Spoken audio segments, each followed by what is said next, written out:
Go, cat, go. Jump, bitch. Hey, Mr. Nobody. Hey, Suburban High. Hello, welcome back. It is a Friday. That is Detractor Beam with another horrible AI song. We like the AI stuff, do we not? We tolerate it. We don't bully AI artists. They're oppressed. Though, there is still magic in clipping. The clippers ain't going away. We need the clippers. Can't just all be AI driven. A lot has happened over the past few days. I'll just let Meerkat tell you all about it. Actually, you know what? Before we do that, let's not bail too quickly. How you guys doing? I'm doing good. I had a bit of an issue. My phone was fucking up. It was acting up. And I thought I would have to get another one, but I fixed the issue so I don't have to get another phone. So that's a relief. Anyways, let's start where it all ends, over on the Twitter. Let's see. Anything other than schedule? Any crying? What are we doing today? Claire Obscure Expedition 33. Ow! Oh, the comments. Oh, the comments. Why did you cancel Phil's Switch 2 order? He canceled it. Is he ordered 2? Nobody canceled his order. We'll get into that. Claire Obscure Expedition. That's on Game Pass, so I can install it if I want to. I'll give it a try. People are saying good things about it. It's like an RPG, but with a lot of action based. So I'll probably check it out if it runs. On the laptop. Saturday day off. No streams on Saturday. That's great for a streamer to take the weekend off, half of it. Oblivion Remaster continues. Something like that, right? So he roll up. Disco Elysium at the night.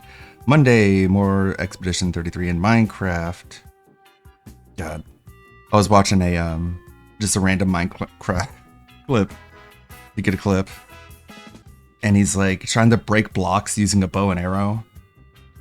And like people are trying to talk to him and he's like, no, I'm not stupid. I'm not an idiot. As he's breaking a block with 100 hits. I saw the Minecraft movie too, by the way, as I was taking my break. It's pretty good. It's a fun movie. I guess fun is a pretty good way to describe it. It doesn't take itself seriously at all. It's just a stupid fun movie. I watched the version before the special effects were finished, so it looks indie as fuck. Like, everything is so janky, and it's like a college film, which actually gives it a little bit of a charm. A bit more charm, I think. I guess I'll have to watch the actual version later on. But yeah, Minecraft, Monday night. Tuesday, Oblivion and Blueprints. This schedule sucks. Terrible. The 40 goal reward is Salty Blue, a unique restaurant in my area. Wow. He's gonna try the food and then what? I'm gonna drive to Seattle and try his local restaurant because he told me how good it was. I thought the whole point was that you educate people and then they go and try it. I get emails all the time. People are like, I saw you try the Burger King fries. And I was like, I wonder if the Burger King fry is good or not. And he said good. So I go and try it. And it good. I get those emails all the time. It's like, yeah, sure, Phil. Totally do. He is literally based. Well, gray opinions. Otherwise, I wouldn't know. Oh yeah, the comments. Just the things people leave. We didn't hit the goal. We only made $100 today. Let's get back that momentum where you give me $300 every day for the rest of my life. Let's get some support, you dense. You know, it'd be funny if I like took these comics and put them into like ChatGPT and told them to draw them like Phil. That'd be funny. The meme generator. Aside from schedule, more begging. The amount of troll cope is amazing. The troll cope. What is the troll cope, Philip? Whatever. He doesn't know what cope means. But like a snotty younger brother, his older brother's friends have their own vocabulary, and DSP thinks if he uses it, he'll be cool too, even though he doesn't know what the words mean. Troll cope. We're coping, you guys. Coping about what? I guess we'll find out. As they, of course, invent conspiracy theories of how I'm responsible for someone committing identity fraud for the 1000th time in my name, I will explain the entire situation on tomorrow's podcast, and hopefully we can come up with a solution. A solution for people making fun of you? Call the police. We're gonna come up with a solution for people laughing at me. Sure, Phil. I'll let Meerkat explain it all. The King of Greed has taken another L. This thing was way too funny not to make a video about. DSP just got felted big style by the trolls? Question mark? I'm not exactly sure. But he is felted, and that's all I wanted. And so, what we're talking about today is the Switch 2, the Nintendo Switch 2, the greatest console that will ever come out. Phil loves the Switch so much that he wanted to buy 2 Switches. One for him and one for backup, which is it's kind of scummy and kind of stupid, but it's DSP. It's the same guy that bought like 5 capture cards at once, just so he can have backup capture cards. This is Dark Side Phil. Just let him spend money. He's gonna give it to Cat and call it a always be business satisfied. expense. So what happens this time is We this all know. boy, he goes on Walmart and he orders the Switch 2, right? And he orders 2 Switches. A bunch of stupid filler stuff happens here. He can't place an order because it's Dark Side Phil, and blah, blah, blah. So eventually he manages to place an order, and this happens. It just loads endlessly, and then it says error, can't complete the order. Well, just ignore me in the corner looking like So he shows his Outlook, he shows his email, and we can see the actual Good job, Phil. email for the order confirmation. It's another right? social experiment. So he's showing everybody. He's flexing it. Look at I thought, remember the last time this happened? He tried to spin it as it was a social experiment. I purposefully told people that information about my garage tire place, and they called it and confirmed that I went there. That's all they did. It's literally all they did is they found out that he did actually take his car in for a repair. And he got overpriced on spark plugs. He's a mark. He walked in and they just exploited him and took way more money than he needed to pay because he's stupid. And that's what they do to stupid people. You pay the stupid tax. And so that's all the trolls. That's all they did is they called the garage and found that out. And DSP was embarrassed by it for some reason, I guess. And he was like, I did that on purpose. It was a social experiment. I wanted to see if I put out a little information, will people use it to dig into my personal details in life? And that is why I can't tell you my name in WWE Champions, right? Obviously. And if you disagree, I'll ban you. Okay, so you have to agree with me. Okay, get over it. And that's what he did. But now he gave away his order number, his address. He showed the email of his delivery confirmation. And then he wants to accuse the trolls of using that information to cancel his order. But also he doesn't want to admit that he did this, right? He doesn't want to admit that he showed his order number. He wants you to think that, like, I don't know, the trolls brute forced it. They reverse engineered it. They social engineered his 16-digit... I'm gay and that's okay. I don't have to hide. His 16-digit order number within like an hour that it took to get the order canceled. So, I'm spoiling it though. Look at this, guys. I'm getting a Switch. Matter of fact, I'm getting 2. Okay. So here it is from Walmart.com, delivery. And at some point here, My address, there it is, the Switch 2. something very interesting happens. Total, blah, blah, blah. Blah, blah, Guy, blah. Got it. 100% confirmed. Yeah, self-docs, like you guys don't know my address.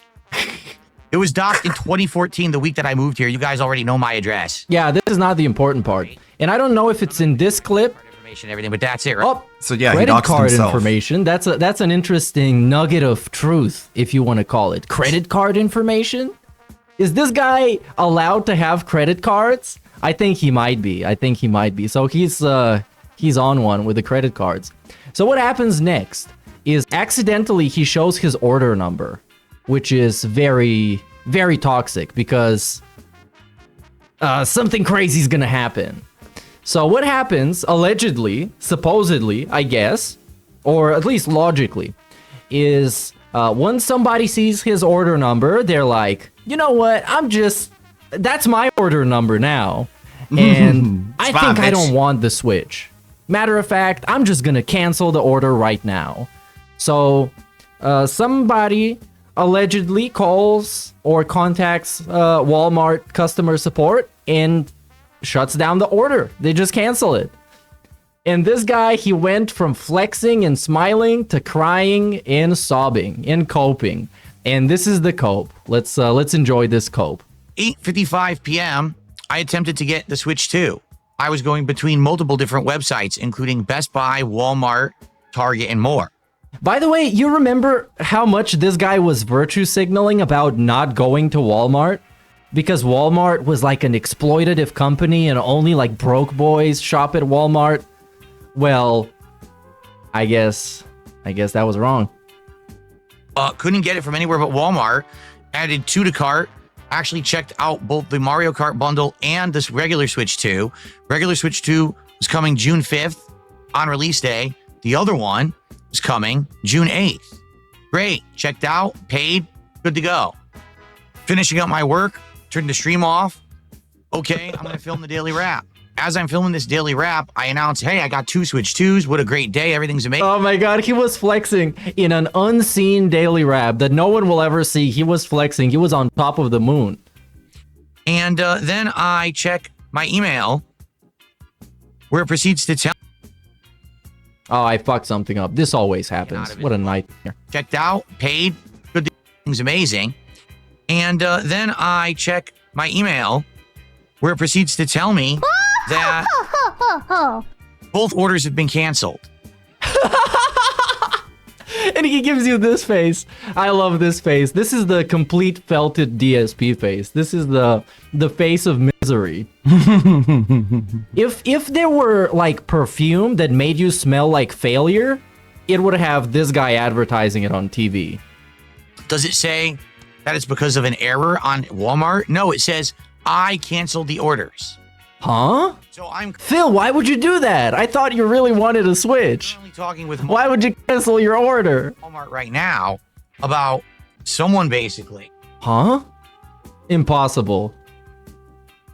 Someone socially engineered my account on Walmart.com. How? And now it's like it's a straight up conspiracy theory. Someone socially engineered his whole account.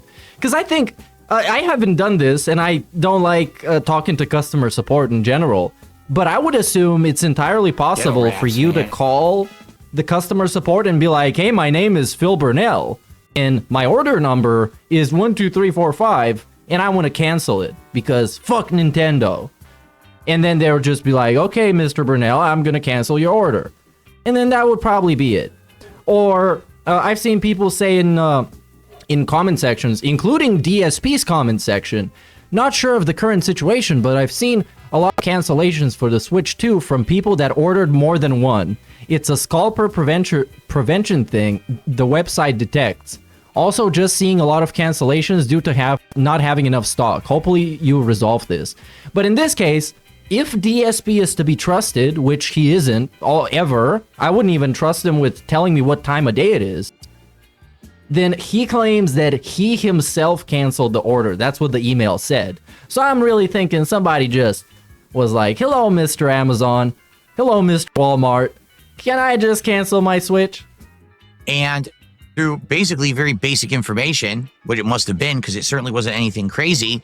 Well, then they didn't social engineer anything because you gave them the information. That's like claiming somebody hack into your account because they knew the password because you gave it to them. You showed it to them. They got access and canceled my orders. There was no engineering necessary. No, I don't have a Switch 2. And that's very I was sad. going to get 2. I was going to keep one, maybe give one to my wife, maybe have a backup in case the Switch 2 failed at launch, because that's what happened with the Switch 1. Maybe eventually do a giveaway. No, that's not happening. That is not happening. This guy is never gonna do a giveaway of a piece of hardware that costs like $500. He's just saying this so he can be like, so some dent, like one individual dent on this planet, can go like, oh man, it sucks that they messed with fucking Phil's order. He would have given away the Switch to his community. There's those glitches on my end. Sucks that they messed with fucking Phil's order. Oh, okay. It's on Meerkat's end. I thought that was something going on with my computer. Can go like, oh man, it sucks that they messed with fucking Phil's order. He would have given away the Switch to his community that he loves so much. And now I have nothing. And now I have nothing. Now I have nothing. I might as well cut this out as like a sound clip. And now I'm going to start. Maybe eventually do a giveaway. And now I have nothing. So I want you guys to understand now I have again nothing. That when people say that, oh, you know, DSP exaggerates or whatever. He does exaggerate. That's a statement of fact. No, they actually do this stuff to me. And that is also a statement of fact. They do this stuff to you, dude.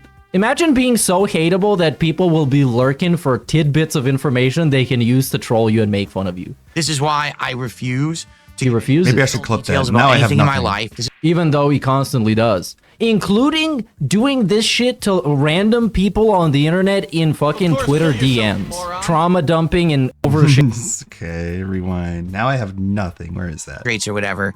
He does exaggerate. That might Phil's order. Have a backup in case the Switch 2 failed at launch, because that's what happened with the Switch 1. Maybe eventually do a giveaway. Oh, no, that's not happening. That is not happening. This guy is never gonna do a giveaway of a piece of hardware that costs like $500. He's just saying this so he can be like, so some dent, like one individual dent on this planet, can go like, oh man, it sucks that they messed with fucking Phil's order. He would have given away the Switch to his community that he loves so much. And now I have nothing. And now I have nothing. This is my favorite thing. I might as well cut this out as like a sound clip. Because that's what happened with the Switch. And now I have nothing. And now I have nothing. What does this call that? Nothing? All right, skip ahead. Hateable that then publicly, personally leaking those DMs. Yeah, Phil, that's great. Now I have nothing. Keeping it private like that. This is why I will not film anywhere in my house. I will not do IRL vlogs. That he doesn't just make any doesn't wanna. sense. Even though I think that's also a good idea, because if he did, Well, also he knows that he has a bunch of like trash and garbage. It's a bunch of shit, and also stuff that probably is more expensive than it needs to be. Stuff like that fucking like $500 trash can that he bought when he was used to do house tours. We'd find a bunch of $500 trash cans, and also a bunch of like just trash from Cat's makeup. I think most of the trash is just going to be from Cat mostly, and he just doesn't want to show that. IRL vlog, somebody would eventually mess with him because it's DSP. And now I have anything that I do that's information they use to hurt me. So I worked my butt off tonight getting 2 Switch 2s. I worked my butt off. I click. Ow, my butt. Oh no, it couldn't have happened to a nicer guy. Why is it always Phil? Why? He's so nice and never does anything bad or mean or does things to piss somebody off. But you know what's gonna happen? He's gonna sit around all night looking for ways to get a Switch. Eventually, he'll find some site from going on Uzbekistan Walmart.com and or ordering Azerbaijan or something like that, where that are the he's same gonna buy thing. one, or some dent is gonna buy him one, or give away theirs to him. And now I have nothing. Fucking Phil. So he's gonna get a Switch eventually, but it's not gonna be on his terms, which is the funny thing. I don't even know how they got access to the account. I'm talking. You showed it. Noise that you're hearing, bling, bling, bling. So here's the deal. Hotline bling. Tomorrow, Level 1 podcast and the premiere of premiere. I'd appreciate it if anyone's getting an extra one. Yeah, if anyone's getting an extra Switch, buy off of you for the real price. For the real price, by the way. You can't even sell him the fucking Switch for more than it's worth, even though he's the guy who is in need of it. Like, he has huge demand for this item, and you have the supply. And you're not even allowed to make a profit off of it. Yeah, sounds good if to me. you sell it to him. I'd appreciate it. But it you would appreciate You're not it. even allowed to make a profit. Imagine doing oh my God. something so Phil can appreciate it. Phil's I will appreciate. I'll give you a shout out, but you probably want to be anonymous anyways. It's worth less than mold.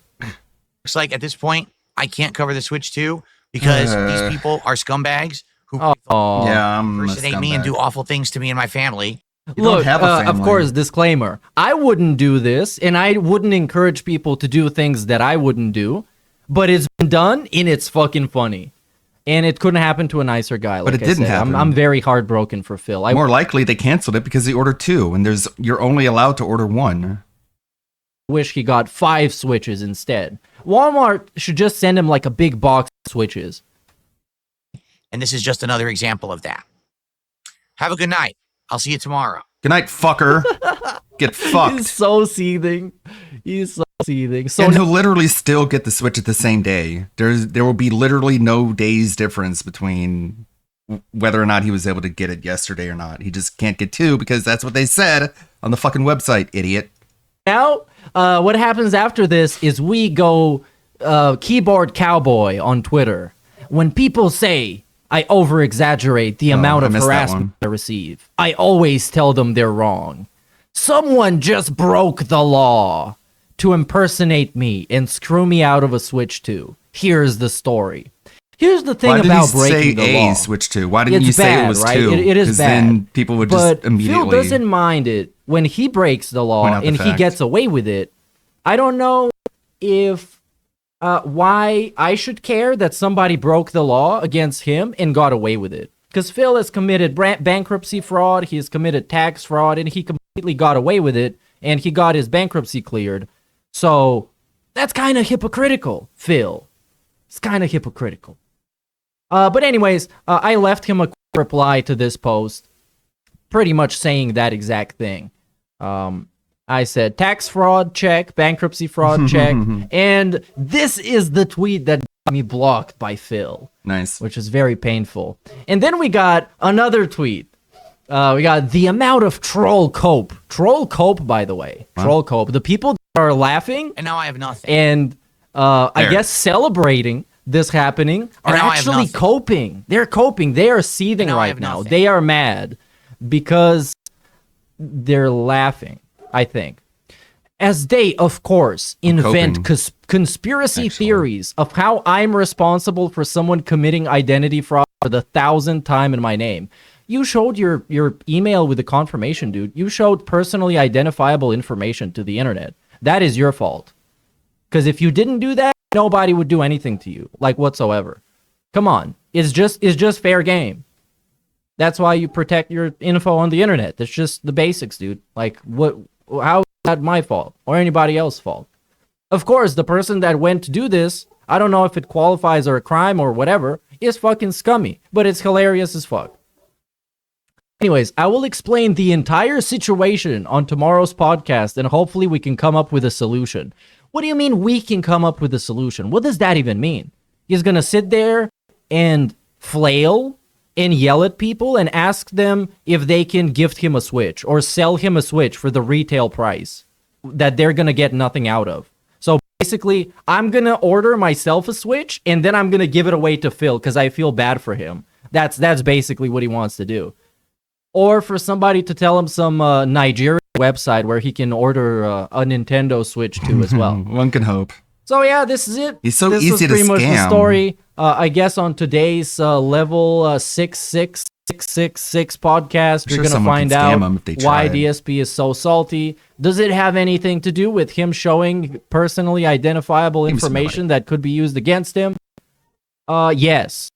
I'm just gonna go ahead and make I a. was using ChatGTP to try and come up with some new costumes or some new artwork. Like it's a technical difficulty sign. I'll show more later after this video, but a bunch of cool stuff. A Some bold cool art. statement Some- about this. some So anyways, Crazy directions that we go. I'll see you around soon. Oh, is I'm that gonna it? get back to streaming more regularly, and I'm also Oh, gonna. cool. That was the end of the video, anyways.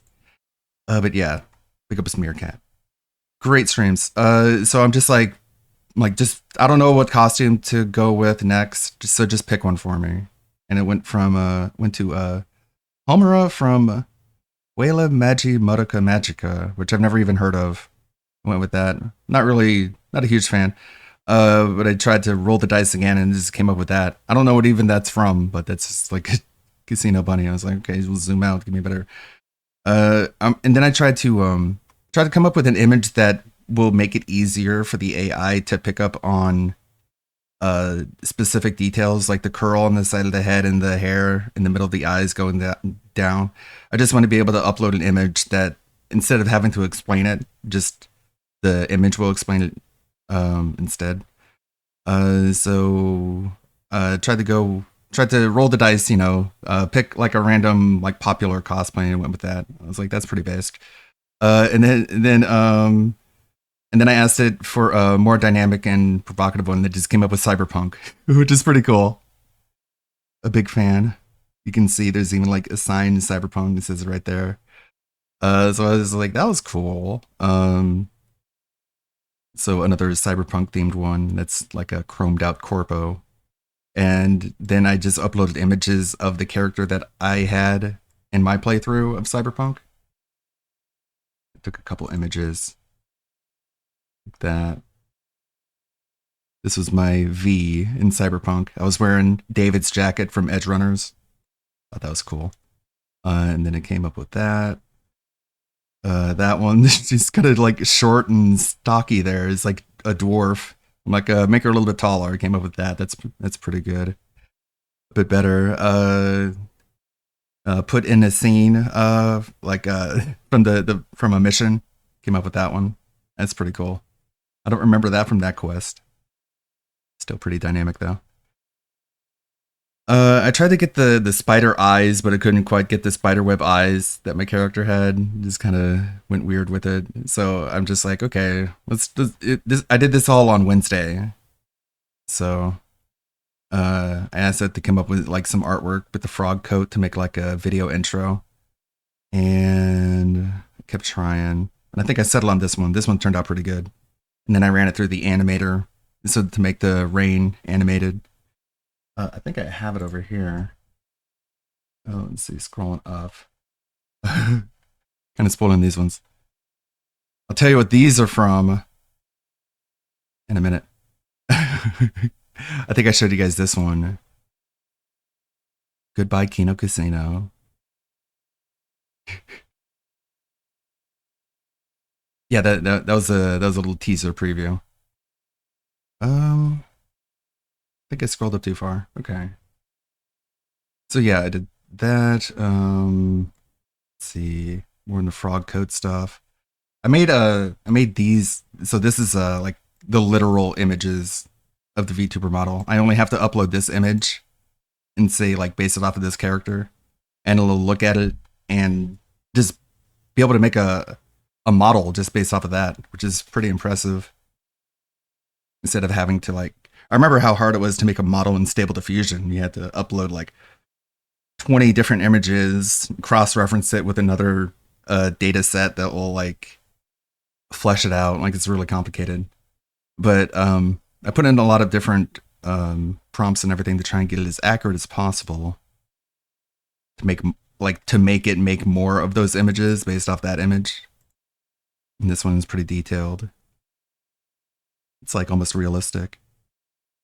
But you can see it almost matches it up perfectly. I can go in and fix some things myself manually, but it does a pretty good job all on its own. I was trying to come up with like a thumbnail for like Meme Monday, I guess. Just like being surrounded by memes. But of course, all the memes are just like weird and non-specific. You can kind of tell what they're from, but also some of them are just like weird and random. So I'm like, what if you're diving into a pool of memes? No, it's diving into a pool of memes. And even put LWO right there. It's cool. And then I tried it with the swimsuit. That didn't turn out really good. Someone shared this image of someone did fan art of Pippa as I think it was Moon Knight. So I'm like, hey, I'll try that one out. We came up with that, and it recreated it almost perfectly. Nearly identical. There's the original.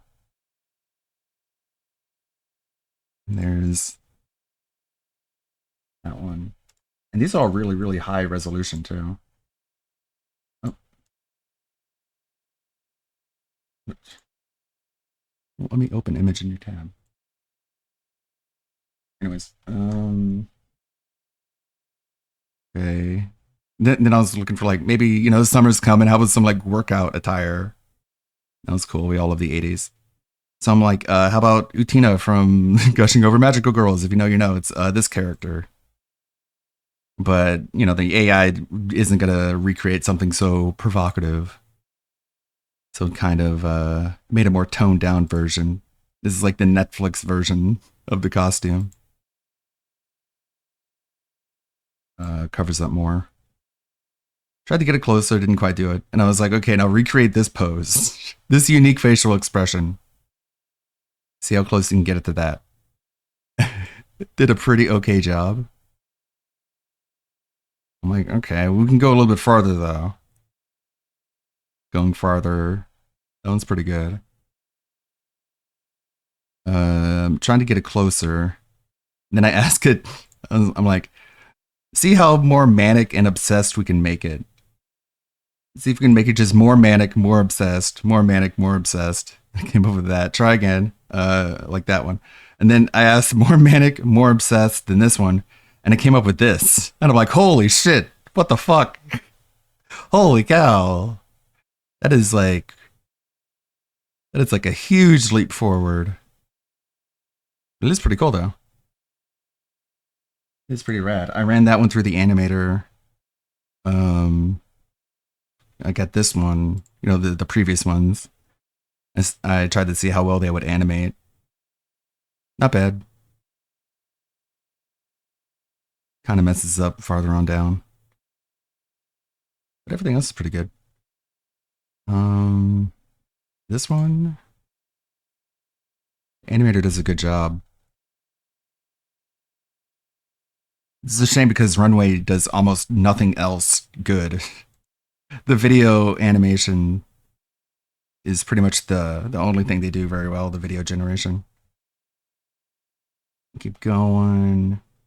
Mostly just talking. I like it. Minor movements. It's not bad. More mouth movements. It kind of gives you everything you need to take it from there, you know? Oh no, I spoiled it. Then more manic, more obsessed. And it kind of took a step back. Came up with this one. It's a lot of detail. Like all the line work here. I love demons. Yeah, and it's very demonic. Man, look at all the graphical detail. This would have taken forever for someone to make. You just spit it out in like 2 minutes. And then I animated it. oh, wait. This one is really, really bad. The direction this one goes, I don't think I can show on Twitch, honestly. To be honest with you, it went over the line. Seriously, I don't know. DM me on Discord if you want to see what that one is. But this one was a bit better. Saw that, I was like, whoa. I didn't mean it to be lewd. I don't know. It just came out that way. Through minimal prompting, I just went to be more manic, more obsessed, more deranged. So I started sharing these. You look at my moose? I started sharing these images on the Discord. And Anlete was like, yeah, that's kind of my current mood right now. I'm like, okay. And then people were like, more deranged. And more deranged is kind of a step back. It made it look a little bit less scary and freaky. Oh, jeez. Okay, and then I went back and I animated this one. It turned out pretty good. Some subtle movements, a lot of layering. Not a whole lot going on. But it's easy to loop because it doesn't like go crazy. This one moves quite a bit more. Check this one out. Mouth closes, blinks, eyes open. I like the manic look there, but then it just kind of goes crazy. Just turns around, a bunch of stuff gets messed up, but the first half, it's not so bad. I like that crazy look. Crazy look she gives there. It's like something you would actually find in a dark anime. Maybe like the dark magical girl trope has not been explored enough. We can go farther. Let's see, how's this one? It just zooms out. Weird looking fingers. Wild. And then someone said more horrific and intimidating. More horrific and intimidating. That is more horrific. And intimidating, for sure. Scary. And then I tried to redeem her. I tried to just like bring her back from the brink, but I guess it was too far gone. I was like, she regains her soul, and then it came up with this. For some reason it like gets to a weird kind of way where it just won't show you images all the way. So you just got to refresh the page. And it'll make them over again. Come on. Wouldn't it be funny if when you refresh the page, it actually just like regenerates all the images again? There it is. So it didn't quite improve after getting her soul back. But that's the story. Let's say I just wanted to show you guys that. Just having fun with ChatGTP and Runway. Yeah, it's a lot of fun. I was just trying to come up with an idea for like the next VTuber costume. That's what it started out as. I'm like, wow, what's the next VTuber costume I can do? So take this character and just trying to think of different like cosplays that you would do at like a convention. And it came up with a couple of those. And I'm like, how about this one? How about this one? That one doesn't really look right. Can you make it look right? And then it comes up with something crazy.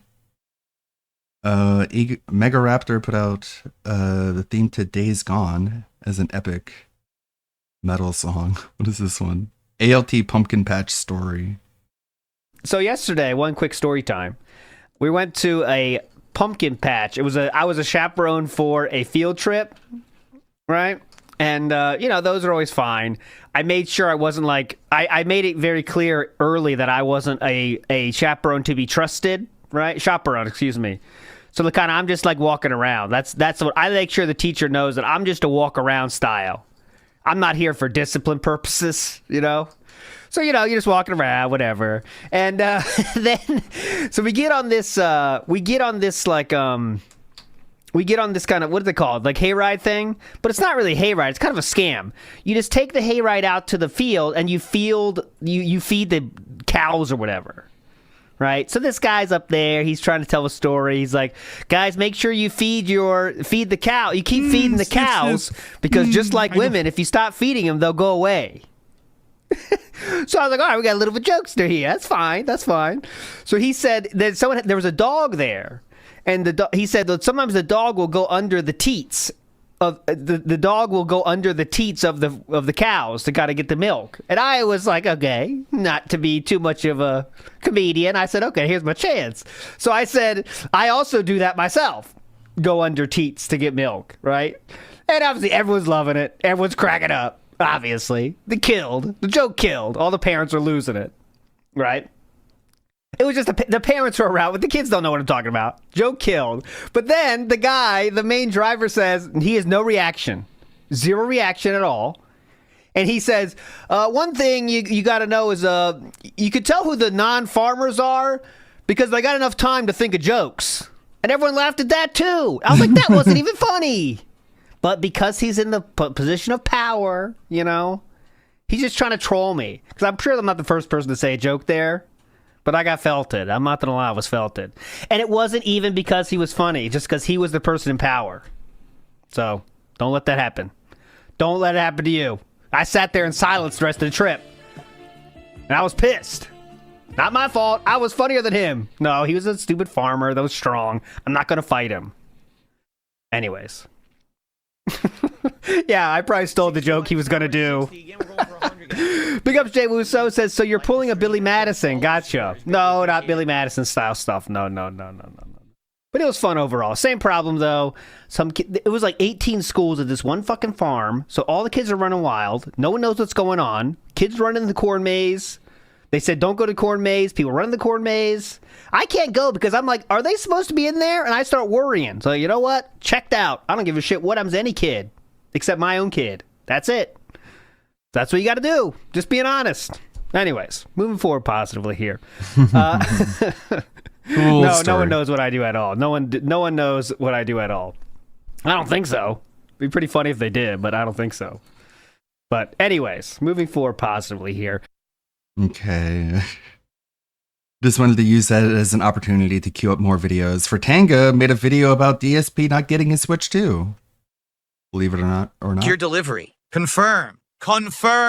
I got it from Walmart. Of all places, I got it from Walmart. We did it, guys. Here we go. 100%. I got confirmation. It's the standard one. I didn't get the Mario Kart bundle. It claims I'm still in line for the Mario Kart bundle. It errored out, and then I didn't get it. Oh no! What happened? Oh no! But it claims I'm still in line for it. I'm trying to check out at Target. It won't let me check out. Every time I click on it, it just loads endlessly, and then it says error, can't complete the order. Because I felt kind of confident about this. You heard so much from Nintendo about, oh, we're going to have so much stock, this, that, and the other. I got the confirmation page, but I don't see a charge, email, or order. Yeah, I'm in the same boat. Hold the line, Adroxus. Hold the line. Hold the line! You can still get one. Just look. Go to Best Buy. The base model, people are reporting the base model is there. I'm in line for the base model. Mario Kart is sold out, but the base model's there. Hold the line. Oh, you almost had it. All right, but Best Buy dookied on me, bro. I got the middle finger from Best Buy. Every time I click on it, it just loads endlessly, and then it says error, can't complete the order. Well, yeah, I have it in my cart right now. Oh man. It's giving me the address problem again. You have my name. What is your deal? And Best Buy is still coming soon. What a bust for Best Buy, jeez. More like Bust Buy. That was so gay. Just ignore me in the corner looking like an idiot. So here it is. Gotta use that clip. Walmart.com, delivery. That was so gay. The order date, my address, there it is. Yeah, I'll self-dox like you guys don't know my address. It was doxed in 2014, the week that I moved here. You guys already know my address. All right? Son of a bitch. Son of a bitch. Why do you do this to me? Because f*** them, that's why. All right. Just fuck them, that's why. Uh-oh. Ain't popping up, bro. Uh-oh. You just you actually can... Oh, no. So, if I proceed the cart, it says the item is no longer available. I attempted to get the Switch 2. I was going between multiple Now I different have websites, nothing. including Best Buy, Walmart, Target, and more. I announced, hey, I got 2 Switch 2s. What a great day. Everything's amazing. And then I check my email, where it proceeds to tell me that both orders have been canceled. And now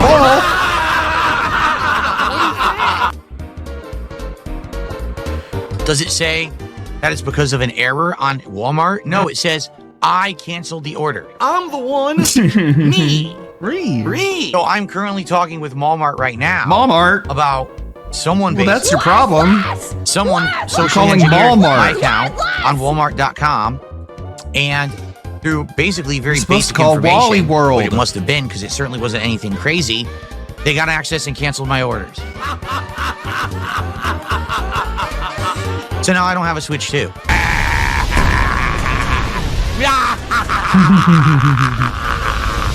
I love it.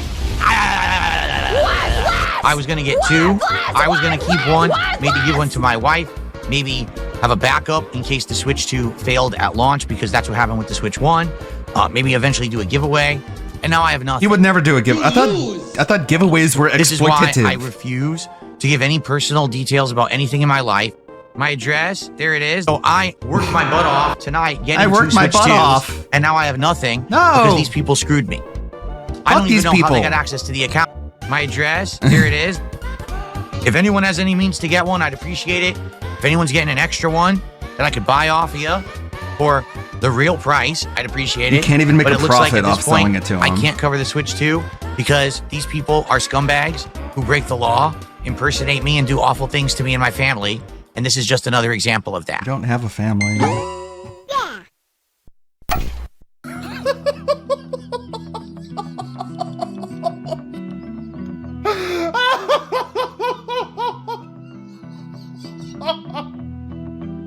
Oh no!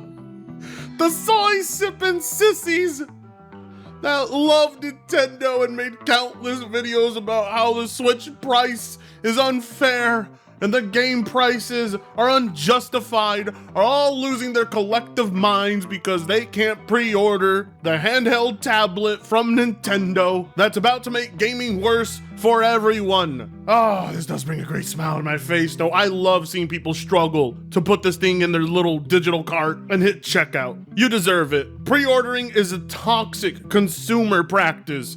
Anybody that participates in it gets no sympathy from me. I've never pre-ordered a single thing. Hell, even when the RTX 30 came out, I wasn't trying to get that day one. Hell no. There's not a single product out there that I can think to myself, let me put down my money before having it in my hands. Gamers deserve everything that happens to them. I couldn't name you a single thing from Nintendo that made me go, I need that day one. Ethics be damned. I want my Mario number 1000. So when people are losing their brains because the pre-orders are backed up and everybody stayed awake till 12 a.m. instead of getting a good night's sleep or staying up and playing Oblivion like a man. They were all trying to buy the latest scam from Nintendo. You can't tell me they don't deserve it. I mean, I know a few of you in the comments are probably thinking to yourself, I watch your videos, but I still tried getting one. Fuck you. You get what you deserve. All right. I'm sorry you weren't able. I'm sorry you didn't pre-order the device. That's never gonna go on sale. As a matter of fact, I'm thinking to myself, what do you even get out of pre-ordering such a device right now? Back in my day, when you pre-ordered something, it came with a pre-order bonus. Nowadays, getting access to things day one is the bonus. I don't blame Nintendo. They understand that their consumer base is incredibly impatient, and there's no difference between bundling something with a pre-order bonus and not bundling it with a pre-order bonus. Nintendrones think that the privilege of owning something day one is the reward. Even my girlfriend phoned me up to talk about how difficult it was and how she struggled for over an hour, going from page to page, website to website, sacrificing her sleep and her mental well-being trying to get this piece of hardware. The device ain't even here yet and it's already been a complete disaster. I could only imagine the blood that was shed trying to get a physical pre-order. People love their Nintendo like Tyrone Biggums loves his crack or Dreamcast guy loves his meth.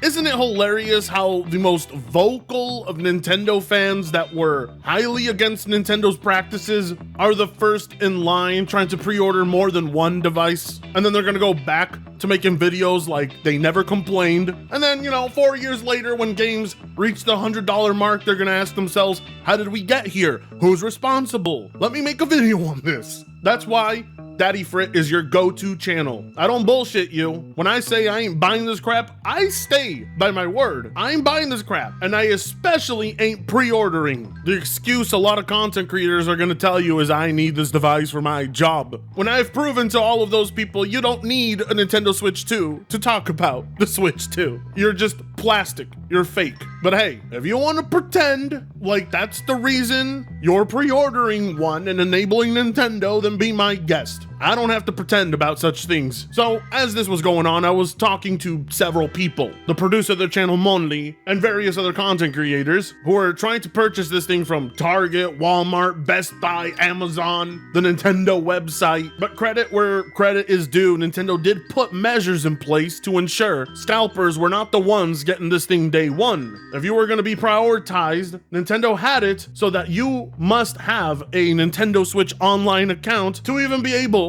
to buy one or be put in the front of the line. That's good. Credit where credit is due. In spite of the disastrous pre-order night, Nintendo did put things in place to combat scalpers who are going to try and sell you this thing for at least like $700. PS5 owners who are trying to get PS5s day one, they've already been through this. I mean, I don't know why I say day one, I mean pre-ordering, which ensures a company has already sold out. So when the thing launches day one, there is no availability for anyone. Isn't that great? people who haven't even touched it already want it. As we can see here in this tweet from JD from NY206, who, by the way, you should go check out his channel. He has some excellent wrestling content. Yes, I know, wrestling is gay, but what do you want me to do about it? As soon as 12 a.m. hit, Target was boarded and literally crashed the site. Best Buy wants me to log in and won't send me a fucking code to sign in with my email. Walmart, I'm in line, and who knows when I will be called or if any systems are left. What a fucking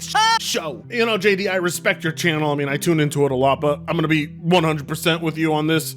You're a guinea pig for Nintendo. They are testing the waters to see how gullible and stupid people are and how willing they are to go out of their way to try and get this thing at 12 a.m. I don't understand what the necessity to get this device day one even is. They were waiting to see how many people would actually line up and how many they would turn down just so they could get a kick out of it, because there were folks like this artist guy right here who was waiting for Best Buy to open pre-orders, spent an hour and 40 minutes waiting in a line, not a physical line, a digital line, just to have it canceled, sold out. The fact people had this thing in their cart and the minute they go to hit checkout, it's already sold out is very telling that there was a lot of botting going on, especially on the Target page and Best Buy page. So, you know, as much effort as Nintendo put forward to prevent that, they just couldn't stop it. Well, to be fair, they sure as hell don't care who is buying it. They just want to sell out. So if they're being swarmed by bots, it doesn't make a difference to Best Buy or Target. I mean, it's insane to me to think that the only things available are Mario Kart and a bunch of games that are already out,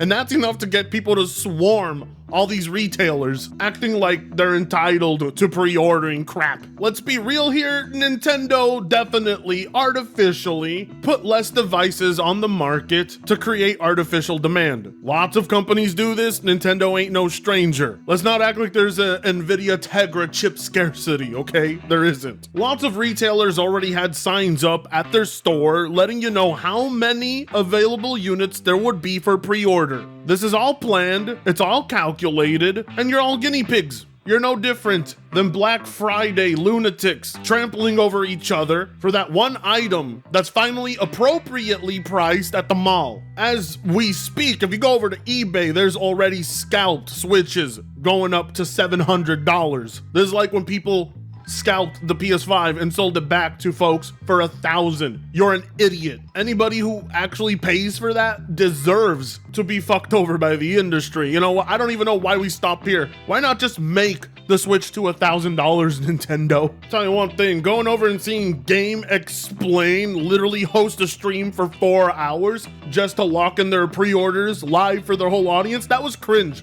That was some soy-ridden content if I've ever seen it. Grown-ass men with Mario posters behind them. For the rest of folks who weren't able to get one, I'm happy. I'm glad you didn't get your device. You have no idea how much joy that brings me. To hell with pre-ordering. It's less about Nintendo and more about the ethics of it. This type of consumption is not good for the gaming industry. Showing Nintendo that you're going to turn up regardless of what they're doing is insane to me. And that's why it makes me happy that people, grown-ass men specifically, are punching holes in their walls because they couldn't put the kid's toy in the shopping cart on a digital website. I love how we're supposed to treat it as bad news too. Like, well, I couldn't give Nintendo my money earlier. Is that really supposed to make me shed a tear? Make me empathize with you and your poor purchasing decisions? Nah, I don't think so. Now, if only this group of humans could use all of that pent-up energy that they reserve for a stupid tablet and convert it into something productive, the world would be a better place, but instead it's used to make Nintendo rich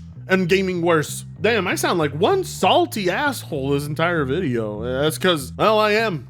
I don't like seeing game prices go up, and I don't like seeing people pretend to be against it and then also support it. It's strange when you can afford all of these devices, but you don't buy them because you actually stick by your ethics. Unlike the internet, but expecting ethics out of the internet is like expecting well-maintained roads out of our tax dollars. That shit simply don't exist. Just like your Switch 2 pre-order. Okay, all right, I promise.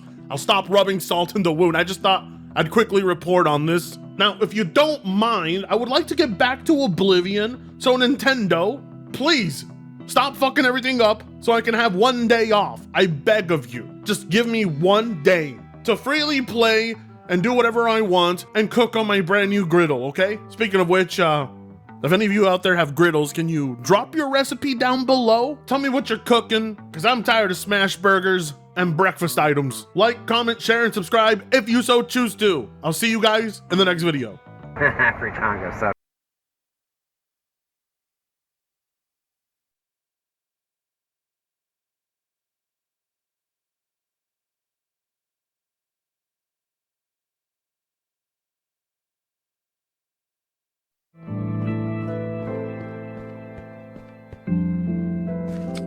Nope, So currently, sorry. I have not asked. Sorry, damn it, I didn't know I was muted. I was just saying, if anyone's got an extra griddle that they're not using, they could sell it to me, like, at cost, because you can't make any money off of it. Anyways, I got other videos here. DSP playing Minecraft. To get my OG name back. No, I have not. Here he goes. All right, follow me, Camel. We're gonna go up to my house. God damn it. Together. Sorry. Slow though. At least the house is Happens to close, everybody. so he's slow. There's gonna be enemies, so we gotta hurry up. But yeah, no, I absolutely could probably get just DSP Gaming or even Darkside Phil on Kick if I wanted. But the problem now is, of course, I have art that says DSP Gaming Real. All my links say DSP Gaming Real. Everyone knows it as DSP Gaming Real. Oh, no. So it would That could probably never suck change. to try to change it. Probably more people know it as DSP Gaming Real as just DSP Gaming or whatever. And it probably would be more of a hassle. It's kind of this, what sucks is when you're known as one thing, you kind of got to roll with it. And let's be honest, you can easily figure out what the real channel is if you search on Kick for DSP Gaming and you see fakers and you see me and I'm the guy that's verified, partnered, over 7,000 followers. You know what I mean? You can figure out who the real one is, right? It's not that hard. Kieran, thank you for becoming a member. I'm going to see if that's a new one in a minute. Let me get this camel up here. Looks like I might have gotten a tip too, but I didn't look.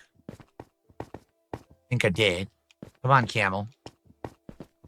Come on, camel. Rooting the camel.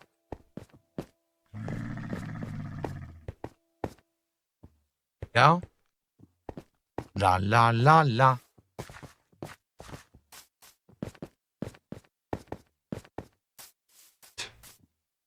Come on 50 up. fake members. Come on up. Have a good night, Vietnamese comrade. Okay. Get in here. Hey, get in here. What are you doing? What is he doing? What is he doing? Can the camel not fit? Oh, crap. Can the camel not? Well, no, you idiots. Come back here. Have you never Oh, no. I gotta seen get an the meat. airlock? Disaster. You don't know of like a 2-stage door where you bring them in and you close it behind them so they can't escape? Oh, this is disaster. Moron. And now there's a zombie.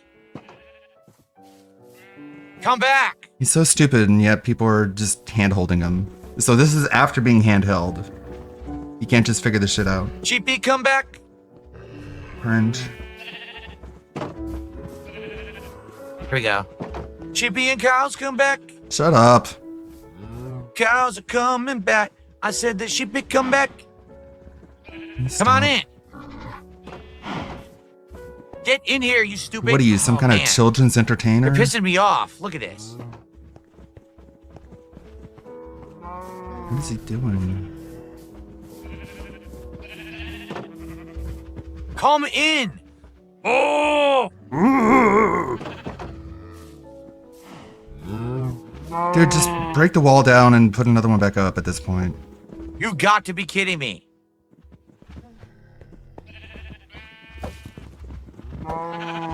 Just put a wall I can't around break the them. gate. Just. It'll be your This first is step dumb. towards making a I can't get them to 2-stage come door in here. anyways.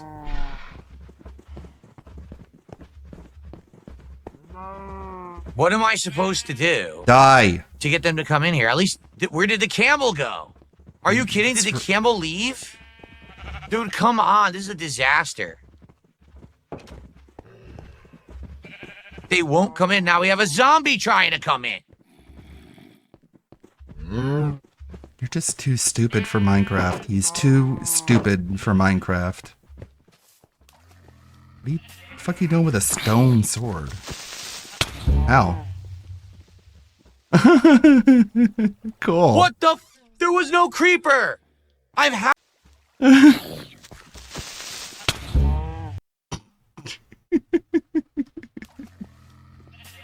I don't know, man. Maybe you should like look around.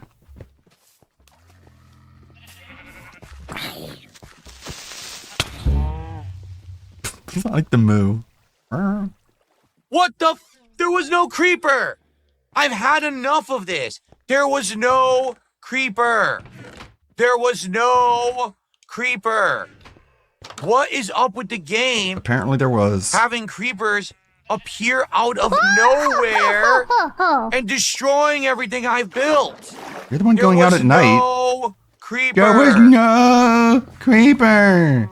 No creeper. Come on, Phil. Saying it again doesn't make it true. Bullshit. You're bullshit. Look what they did. Yeah, fuck you. Get fucked. Fuck you, Phil. Now my water is all destroyed and I gotta fix that. Guess what? Wrong. Fuck you, Phil. You lose. Try again from the beginning. It's Tevin's fault. Fuck you. Why? What the hell? How did a zombie with armor and an Enderman get here? I'm by. It's nighttime.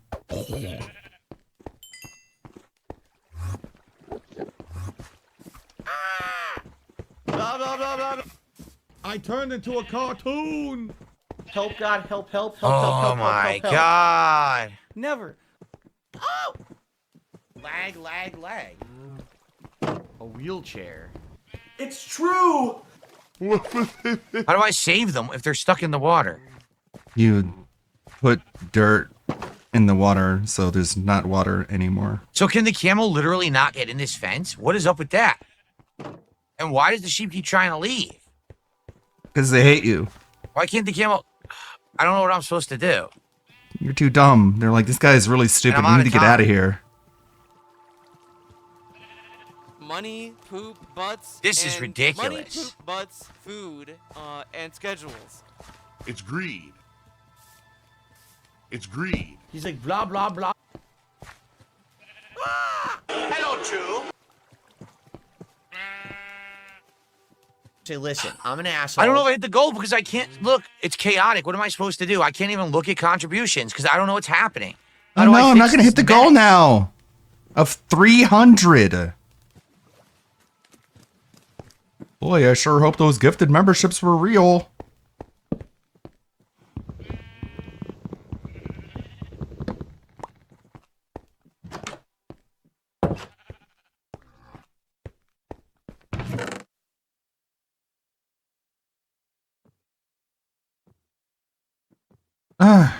This is a pain in the ass. I hate some of the mechanics of this game sometimes, man. I really do.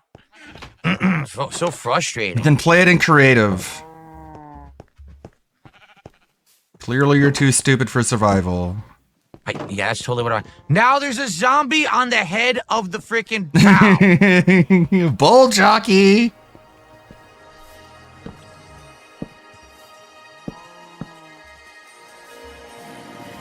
You've got to be kidding me.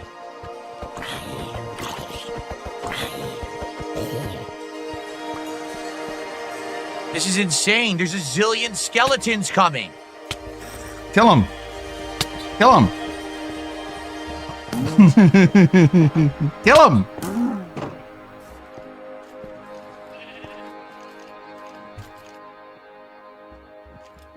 Oh my god. All look my at him. food is gone. I don't know what happened to it. Cat ate it. Because she's fat. Why is his bed in the middle of the house? All my food is gone.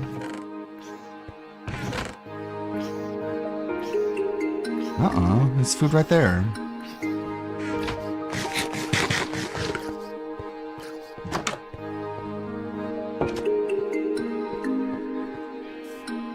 His farm is just decimated. The other camel's still over there, but for some reason the camel can't get in.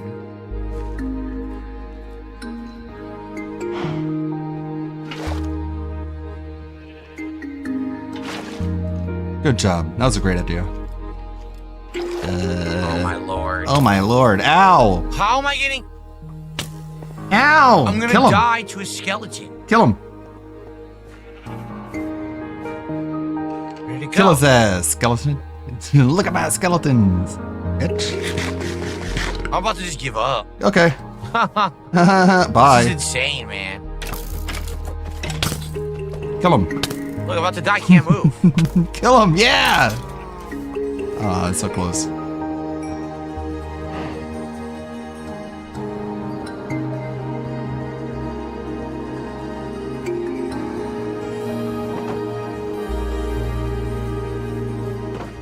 Got one cow back in. Where's the other one? Cow. Remember, there was a bunch of cows. They're all dead now, though. I think that the creeper killed them. This is so dumb. So dumb. Here's the cow. Yeah, you walled him in.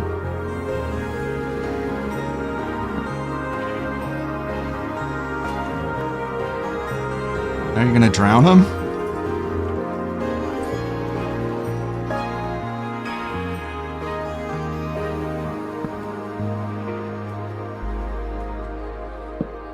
There. Now stay right there. Stop being stupid.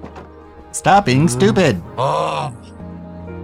Is that what his mom used to say to him? Now I lost my camels because the camels apparently can't go in a fence. I need to make a double gate Yeah, for them no to shit. be able to get in, which I didn't know. And now I they're didn't wandering know away, that. so I'm out of time. It's not my we gotta fault. do shout outs. We gotta get out of here. And the next time we gotta clean this up. At least we know we can get more camels down in that like desert area. Okay. Okay. Well, that was a clip. Quite the clip. Let's see. This Dobson video keeps staring at me. Dylan the Night Owl. You guys don't want to watch a Dobson video, do you? Should have listened to Keem. He knows how to wrangle cows. Red video. Duty's live. Of course, he's doing his stream. DSP doesn't know how to romance camels, only horses. He can't get the camels to follow him. Only there were horses. DSP wants $20 to name Minecraft animal. Minecraft Salt late night. Could have already seen this.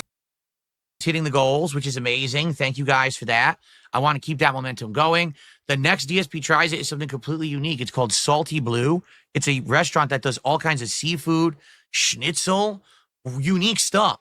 It's a really good, interesting place for DSP tries it. Totally different from the shitty fast food that I've been having. So I want to do that next week. So we got to get back on track. And then at the 50 goal, of course, it's a fun marathon, and you guys can figure out what we want to do there. I'm not actually sure what we're going to do yet for that, but some good ideas. You know, we've had some good ones. We're going to start with Minecraft in a minute, but let's get some support. Come on, guys. Let's get some momentum going. Right now, all we have is Snow Carly. So let's get a super chat. Let's get a tip. Let's get a member or gifted memberships. Let's get one of everything, and then we'll start with Minecraft tonight. But let's get a little bit of support all spread around, shall we? Come on, let's get our first super chat of the night, and let's get a membership, and then we'll start. And for God's sakes, let's get more support over on Let's Kick. get some This month, or this week subs. on Kick has been so effing slow. We're at the end of Thursday. And we only have like 20, 25 subs for all week. It's crazy. Crimson Tide says you can catch any kind of atom in the water now, enchanted books, name tags, and more. That'd be cool. Remember what we used to do? I used to let you guys name. What is going on? The auto camera didn't go on. There we go. I used to let you guys years ago name the creatures on my farm and stuff, and it worked well. People liked that. They like to name the creatures and stuff in the game. But we haven't done that yet because I haven't found any name tags. If we can find name tags, then I can do that again. Arcade Demon has done a $2 super chat. Says, can we get a little bit more support here tonight, guys? 2 tips came in, but I haven't looked at them yet. I'll look at them in just a second here. Those are Real Vibes says Minecraft fits chill night streams rather than the day streams. Well, I'm okay with having Minecraft as night streams from time to time. As long as people come by and hang out with me and will support. See what happened there? I don't know. As long as they'll come by and hang out and support the streams, I'm good with that.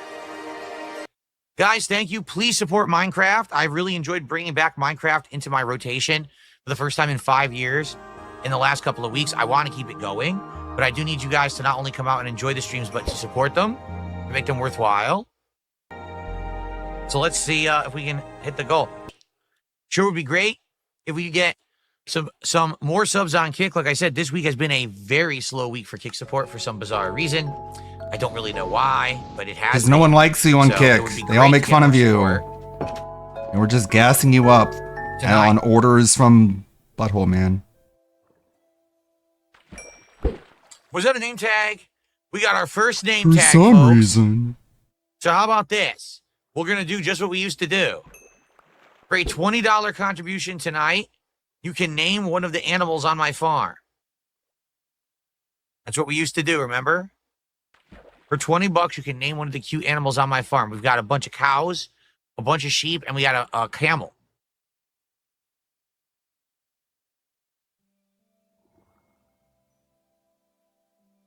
Cool. Mom, where's my wallet? Yes, 4 gifted subs counts, Dunsfelter. If someone does 4 gifted subs, they can name a creature. Got our first name tag. Guys, let's hit the goal tonight. Guys, please, let's do it. Let's get the We've goal. got 4 Come straight on. streams to hit goals. Let's keep that momentum rolling. I want to keep doing chill Minecraft streams. And so if we keep hitting goals, Minecraft stays in the rotation. All right? Yeah, if you don't give me money, this game is dead. To beat our... What happened? To beat our top sub gifter of the week on Kick. So far, it's Doc Bups His Bonsrons. What a name. With only 5 gifted subs. Can we get someone to beat that, please? Please, come on.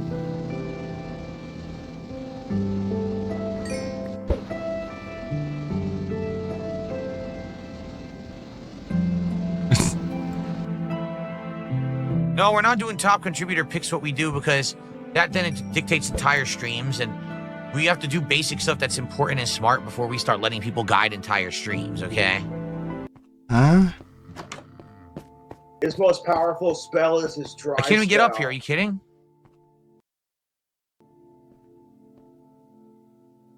Oh, no! You fucking piece of shit. Good job. He literally appeared out of nowhere, by the way. He literally appeared out of fucking thin air when he did that. And that pisses me off. Why do creepers fucking spawn out of thin air? Because it's the game. If you don't like it, put up torches and shit. They spawn in the dark. That's how it is. Fuck you. Fuck you. He killed me in my house. Nice. He killed my God, I'm in house. the stupid villager's house. Fuck. This this sucks. It's like At least all crashing my in items some are my villager's house. hut. Because he got evicted by a skeleton. Oh my god. Come on, I can't climb. Come Why on! is it pissing me off? Dude, seriously. Come on! The game just wants to piss me off. Look where it spawned me. I can't even climb. Ow! Now I'm taking damage. I can't even move. Yes, that's what happens when What you is fall going from a on? great height. I literally can't get out of town. I'm gay, and that's okay. I don't have to hide. Oh my god. Now I A gotta little get back. baby on his back, just no kicking his items arms at and all. legs. Wah! Papa Vera, help! No, never mind. You're This not allowed is in my game. ass. What did I do wrong? A creeper spawned out of thin air. What did I do wrong? It wasn't supposed to be there. It just appeared, blows my fucking wall up. Instantly. No chance to fight him off. Could have. Complete bullshit.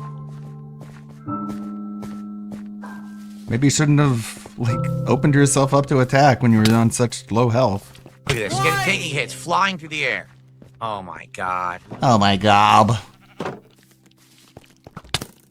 I'm still taking hits. Stop it. There you go, Philip. It's all okay. You can dry your snot and tears now. Sleep. Oh.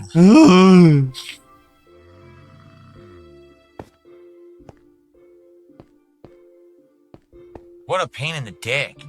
You got pain in my penis. No one asked, Phil.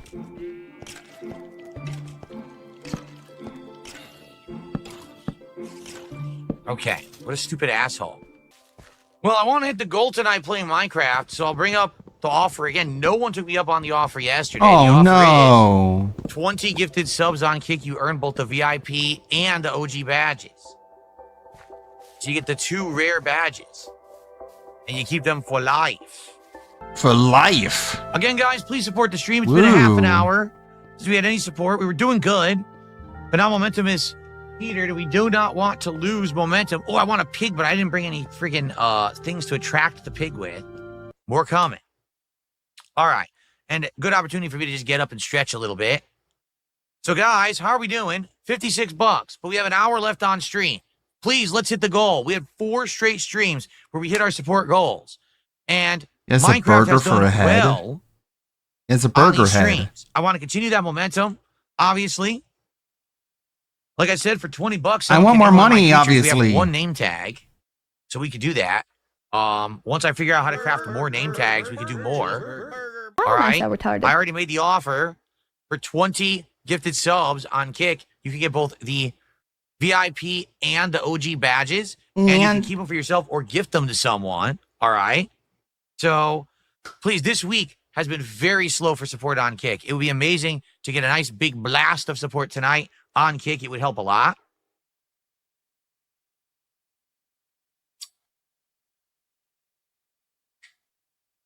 So please support if you can. Please give me All right? money. All right. What a success. We're all so jealous. Stretch here. Guys, We let's only get some wish we could support right beg now. Come on. so shamelessly. It's been an hour since we had any support on the stream. And we've got about 45 minutes left. Let's get some support. Let's get to the goal right now so we don't have to worry about it for the rest of the night. I won't have to open my mouth about it again. But you We'll will, just be though. able to chill in Minecraft for the rest of the night. All right? Who's going to do it? Who's going to give some subs? Of which we had almost none this week. Who's going to do a nice big super chat, a delicious tip? Let's get some support for Delicious Minecraft tip. Chill tonight. Let's hit that goal. Delicious tip. Now, what am I Phil, doing with you are this water? gay. You are very, very gay. There was water right there. Why you keep change user? Just did a $10 super sticker. Thank you. Why you keep change user? I actually think that's the biggest one of the night. That's It Gamer is. Stevie, by the Let's way. get that on the leaderboard. That's Gamer Stevie. That fucking weirdo. So now we're up to $66 to support. Come on, guys. Come on. Let's keep it rolling towards our goal. You give him money and he just I would like begs to harder. say It's a Me Ken is still here. I want to personally thank It's a Me Ken because It's a Me Ken was insanely generous during my birthday week. It was a stream before my birthday, and then my birthday stream. He went gifted crazy, insane and that amounts was cool. of subs. So thank you so much. It's You Me went Ken for that. insane. That I was want more really, of really that. Don't go appreciated. crazy, guys. But when you go insane, I'm like, whoa, that's cool. Thanks. Rias Gremery, 2 months as a member, says to try giving the pig money. The only currency is gems, and no, the pig does not want the gems. You're a paid Sorry. member. Well, no one is taking me up on my offers on Kick, so I rescind the offers. Forget it. We'll not do the Cool. offers anymore. If no one wants them, I give up on them. No more. All right. All right. What was the offer? The offers were name a creature for $20 because I have 1 name tag, or for 20 gifted subs on Kick, get the VIP and OG badges. But no one took me up on it. No one's even talking about it, so I rescind the offers. They're no more. Nope, they're done. Okay. Will I get anything good? Guys, we got about 30 minutes left on tonight's Minecraft stream. We got $60 to support. Guys, 4 straight streams to hit the goals. All right? We've been hitting the goals every Minecraft stream. Let's hit the goal tonight. Remember, I want to do Minecraft more often. I think it's a nice chill stream. I would like to do this maybe once or twice a week, late nights. But I need your support to do it. If people are not going to support Minecraft, then, what am I going to do? Then, I have to do other stuff, people aren't right? going to give I me love the money, Minecraft then, stuff. I'm like, really enjoying it. Figure Thank out you what I guys was for going to the say support. there. Like I said, it's been very, very slow this week for whatever reason. First week in a while, it's been slow on Kick. All right, how Holy about this? shit, dude. For 10 subs on Kick tonight, that's a mere $50. You can get the VIP A badge. mere $50. For 20 subs on Kick tonight, you can get the OG badge. For 20 subs, you get both. How about that? So that way I've reduced it a little bit, make it a little bit more tasty for those who can't afford the 20 subs. Tasty? Maybe someone will take me up on that because I really want to hit the goal tonight. I want to keep this momentum going. Oh, he's e-begging. He's e-begging. There, it's that one. Now we're only got $19 to go to hit our goal for the night.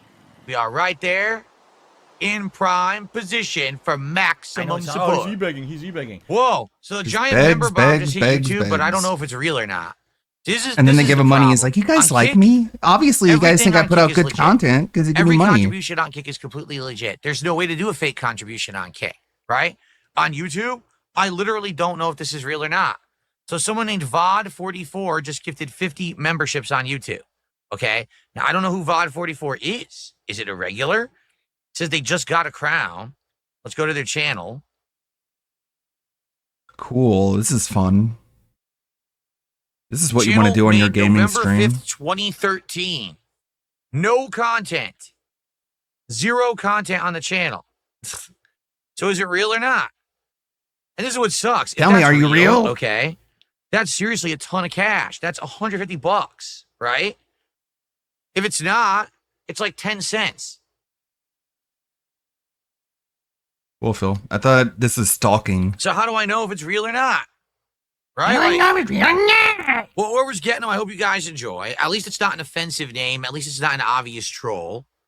Yeah, it was 50 memberships on YouTube. 50 membership bomb just dropped. Heard you the first and second and third time. Okay. Okay.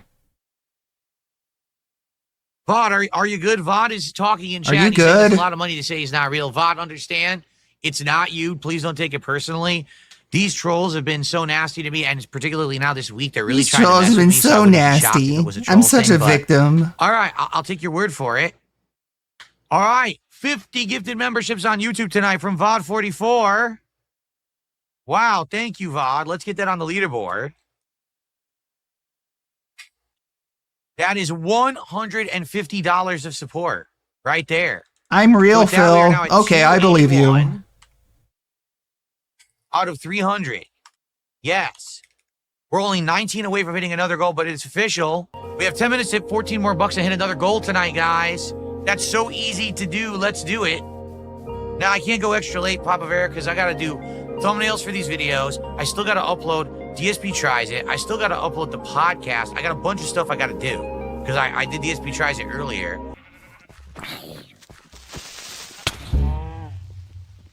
Bonk. What the there was no creeper. I've had enough of this. Remember when it was like, let's just hit the goal. That way I can stop talking about it. He hits a goal and he's like, let's hit another goal. I want another goal. Let's get more. Even more. It's like he's such a fucking liar.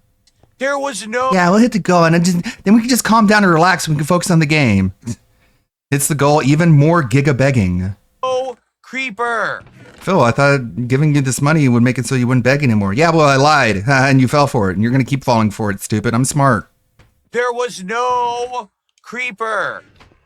What is up with the game having creepers? You deserve appear worse. out of nowhere and You destroying deserve a everything creeper I in real built. life. There was no creeper. All right, we already saw this. Now I got the drip. All right, that Tapping was the it. mute button just in case I'm gonna have to clear. Like, Great Minecraft streams. Where are like the rants about him talking about shit that happens in his quote unquote real life? I thought we would get more of that during Minecraft, but I guess gotta wait. Doesn't happen right away. What's Meerkat tweeting? Let's see here. Should probably get back to editing. Yeah. Toxic, trolled, wailed out, and smug. He, like, people don't fuck with him the way that he thinks or wants people to believe. But the way he gets vengeance against people fucking with him, quote unquote, is just to cry about being a victim and convincing the pay pigs to give him money to I don't know, stick it to the people who fucked him over, even though they didn't.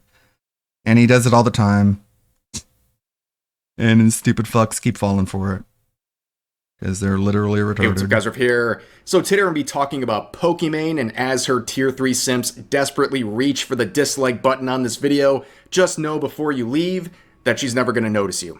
Okay, so why are we talking about Pokimane today? Well, she's doing what she does best, and that is basically every month or so, she comes out with the worst take imaginable. She gets dunked on social media, and then she immediately plays the victim for a scenario that she created for herself, and today is following that exact pattern. Now, talking about Pokimane is always a risk, at least on YouTube. They definitely have it out for people who criticize her. Just ask It's a Gundam. He's been hit many times over the years, including today for daring to talk about her. He got hit with a demonetized video here for inappropriate language where he said, Pokimane is my future ex-wife, and then got hit with harmful acts and unreliable claims, playing a clip of someone eating her cookies and then choking on it. Yeah, very suspicious stuff. I can speak from experience as well. I've made 3 or 4 videos on Pokimane over the years, and my first one got hit with an age restriction within minutes of going live, and it was manually detected. So someone was literally searching for this stuff, and also on top of that, I was given no reason for the age restriction. And of all the videos on my channel to get age restricted, that was one that definitely did not warrant anything, but a very curious pattern nonetheless. So what is the take that everyone is talking about right now on social media? Well, it comes from this clip right here where she calls out rich people. Yes, the multi-millionaire streamer is calling out the rich. Do you think someday we'll have a revolution like that in America? Right? It's getting there, right? We've already had one. Another one. What's going on? The wealth disparity is getting bad. The wage gap, I hate that shit. No wealth disparity. Wealth disparity. Wage There is gap no is like wage gap. between men and women. Men and women, we love each other. Facts. And we hate the rich. Anyways. You are rich. Too much. Aren't you the rich? No. Like the ultra rich. The ultra Yeah, the giga super rich. duper duper I have rich. to clarify. They're gonna Again, clip it's- that and it's gonna make you. It's like when Bernie was railing against the millionaires and the billionaires, and then he became a millionaire, and then he stopped saying millionaires, and instead now it's just the billionaires. Really bad. Oh. You the gotta ultra say giga you rich. gotta say the billionaires. The billionaires. Because you are rich. The Bezos. Yeah, those evil people who are richer than I am. So as you can see, this is Pokimane's What a fucking attempt airhead. at being relatable by saying, us millionaires, we're just like you average Joes. It's the billionaires who are the bad ones. This is actual now, Marxism, of course, there by is the a way. difference between millionaires and billionaires, but to the I'm average part of the Joe, lower class, like you guys. They're all just rich. Give me all your You're money, not being and we'll fight the relatable rich as people. A streamer here. Millionaire streamers like this are in no way relatable to the average person, and you are completely delusional if you think that as a millionaire streamer, you are in any way relatable to the average person. It's completely insane. Now, Even her the take simp had obviously is to already turn just over there and be like, "Wait a comedically second, aren't ridiculous. you She rich?" got Like, checked no, by no, her no, I mean, friend like, here, the real, but there's really also rich. a great layer of hypocrisy Okay. here based on her behavior from over the years, where she has shamed people for their wealth. She's also recently espouted how rich she is. And looking at this context, I think it'll be very clear why people have such a polarizing reaction to this clip in particular. So let's start here with her estimated net worth of $6 million. Like, this is the person saying, eat the rich, right? And honestly, just between me and you, the viewer, I'm kind of surprised it's $6 million. I would have thought it was higher than that, but I guess that's all she could squeeze out of the tier 3 simps. But there was another controversy about a year and a half ago with her cookie brand, Mina, however you pronounce it, where people were criticizing the high price of these cookies, and she had this response that really has lived in infamy ever since. When people are like, oh my god, $28 for cookies? It's 4 bags. That's $7 a bag. I know math is hard when you're an idiot, but like, if you're a broke boy, just say so. Anyway. Yeah, hear that, broke boys? If you don't want to spend an exorbitant amount That's of what money on people who cookies, show up to you a are Pokemon broke streamer boy. there to And, hear. just a completely insufferable clip right Just to be there. stepped on. And again, a Is lot there of a people were clowning on this back fucking then. And if I worm? played this clip, this video would definitely get nuked. But this is an image you can definitely hear. If you know, you know. But anyways, that wasn't the end of it. So recently she's been getting a lot of flack on social media, beginning with this post right here, where she says, Angie. and has this face. The crop was diabolical right here. I just noticed that's not great. I'm gonna renew my subscription to Pokimane here. I'm gonna do something crazy. I'm gonna join the squad, the defense squad for her. I'm gonna be real, guys. I don't think this post is that bad, and it didn't really warrant such a ferocious response. But unfortunately, this is Pokimane, and people don't like her for many different reasons, and they look for any opportunity to go after her. So it's really not that surprising that people were coming after her, and mainly going after her, saying this was a childish post, that she's too old to be making posts like this. And she would respond directly to those claims, saying this. I got a weird influx of weirdos. This isn't the attention I wanted. Stupid. To be honest, I find it so dumb. I'm at 28. I'm the happiest, richest, most knowledgeable, and self-assured I've ever been, and that only becomes more true with every year that passes. Now, I'm going to be real. This highlighted section right here is some copium, okay? The happiest people in the world don't have to tell you how happy they are, okay? That just You hear makes that, sense, Philip? right? But she obviously mentions here that she is the richest she's ever been. No, if you don't say you're And happy, then people think literally, you're not. Like, one day later, says rich people bad. Like, the levels of hypocrisy here are crazy. But let's read the rest of this tweet where she says, although I don't care about the comments, of course you do. People who say this are lying. As a content creator, if you have any sort of like traction where you have people who want to talk about you negatively consistently, you do care at some level about comments. It's a matter of how you deal with that and how much it affects you, but everyone cares. Nobody likes having negative comments made about them. People who say they don't care at all are just lying about it. But again, it's how you respond to stuff, and a lot of people see this as responding directly to comments getting underneath your skin. But she continues saying, I do worry about the impact it has on other girls and women who see this type of harassment, and to them, I want to reassure you that life only gets better. Growing older will not make you miserable, but living your life trying to appease random shitty people definitely will. That's what you're doing. And this last part, I think, is very true. Okay, trying to live your life appeasing people who will that's what never she's be happy doing. with you is a very terrible way to go about not just content creation, but life generally. But overall, looking at this statement and then her comments about rich people right afterwards, seems very hypocritical to even the most neutral observer of the situation. Now, a lot of her supporters ran to her defense based on this clip, but there is one person in particular who went real hard in defense of Pokimane, and that person is Hassan Piker. Hassan, make the rich pay Piker. Yeah, this is the greatest image I've ever seen, and of course he'd be the one defending her after her comments about rich people. This is the guy who says make the rich pay while living in a $3 million LA mansion, drives around a $200,000 sports car, self-admitted propagandist. From a family that is very wealthy while trying to cosplay as a socialist, a relatable guy, a member of the working class, just like the average guy working a 9-to-5. But yeah, that's to be expected. But this is the clip in particular where he is defending Pokimane. Let's give this a little bit of a listen. I think it's because of the closeness that most streamers have to being normal people at a certain point in their lives, as opposed to like a guy who's been a multi-billionaire for the past decade or so. That's very rich. Now, if you know anything about Hassan Piker, I mean, he comes from a very, very wealthy family. So him trying to say like, we all know what it's like to be a streamer and to have this relatability to the average Joe. It's absolutely insane. And I'll also say this, there is nothing relatable about millionaire streamers, especially financially successful streamers and content creators.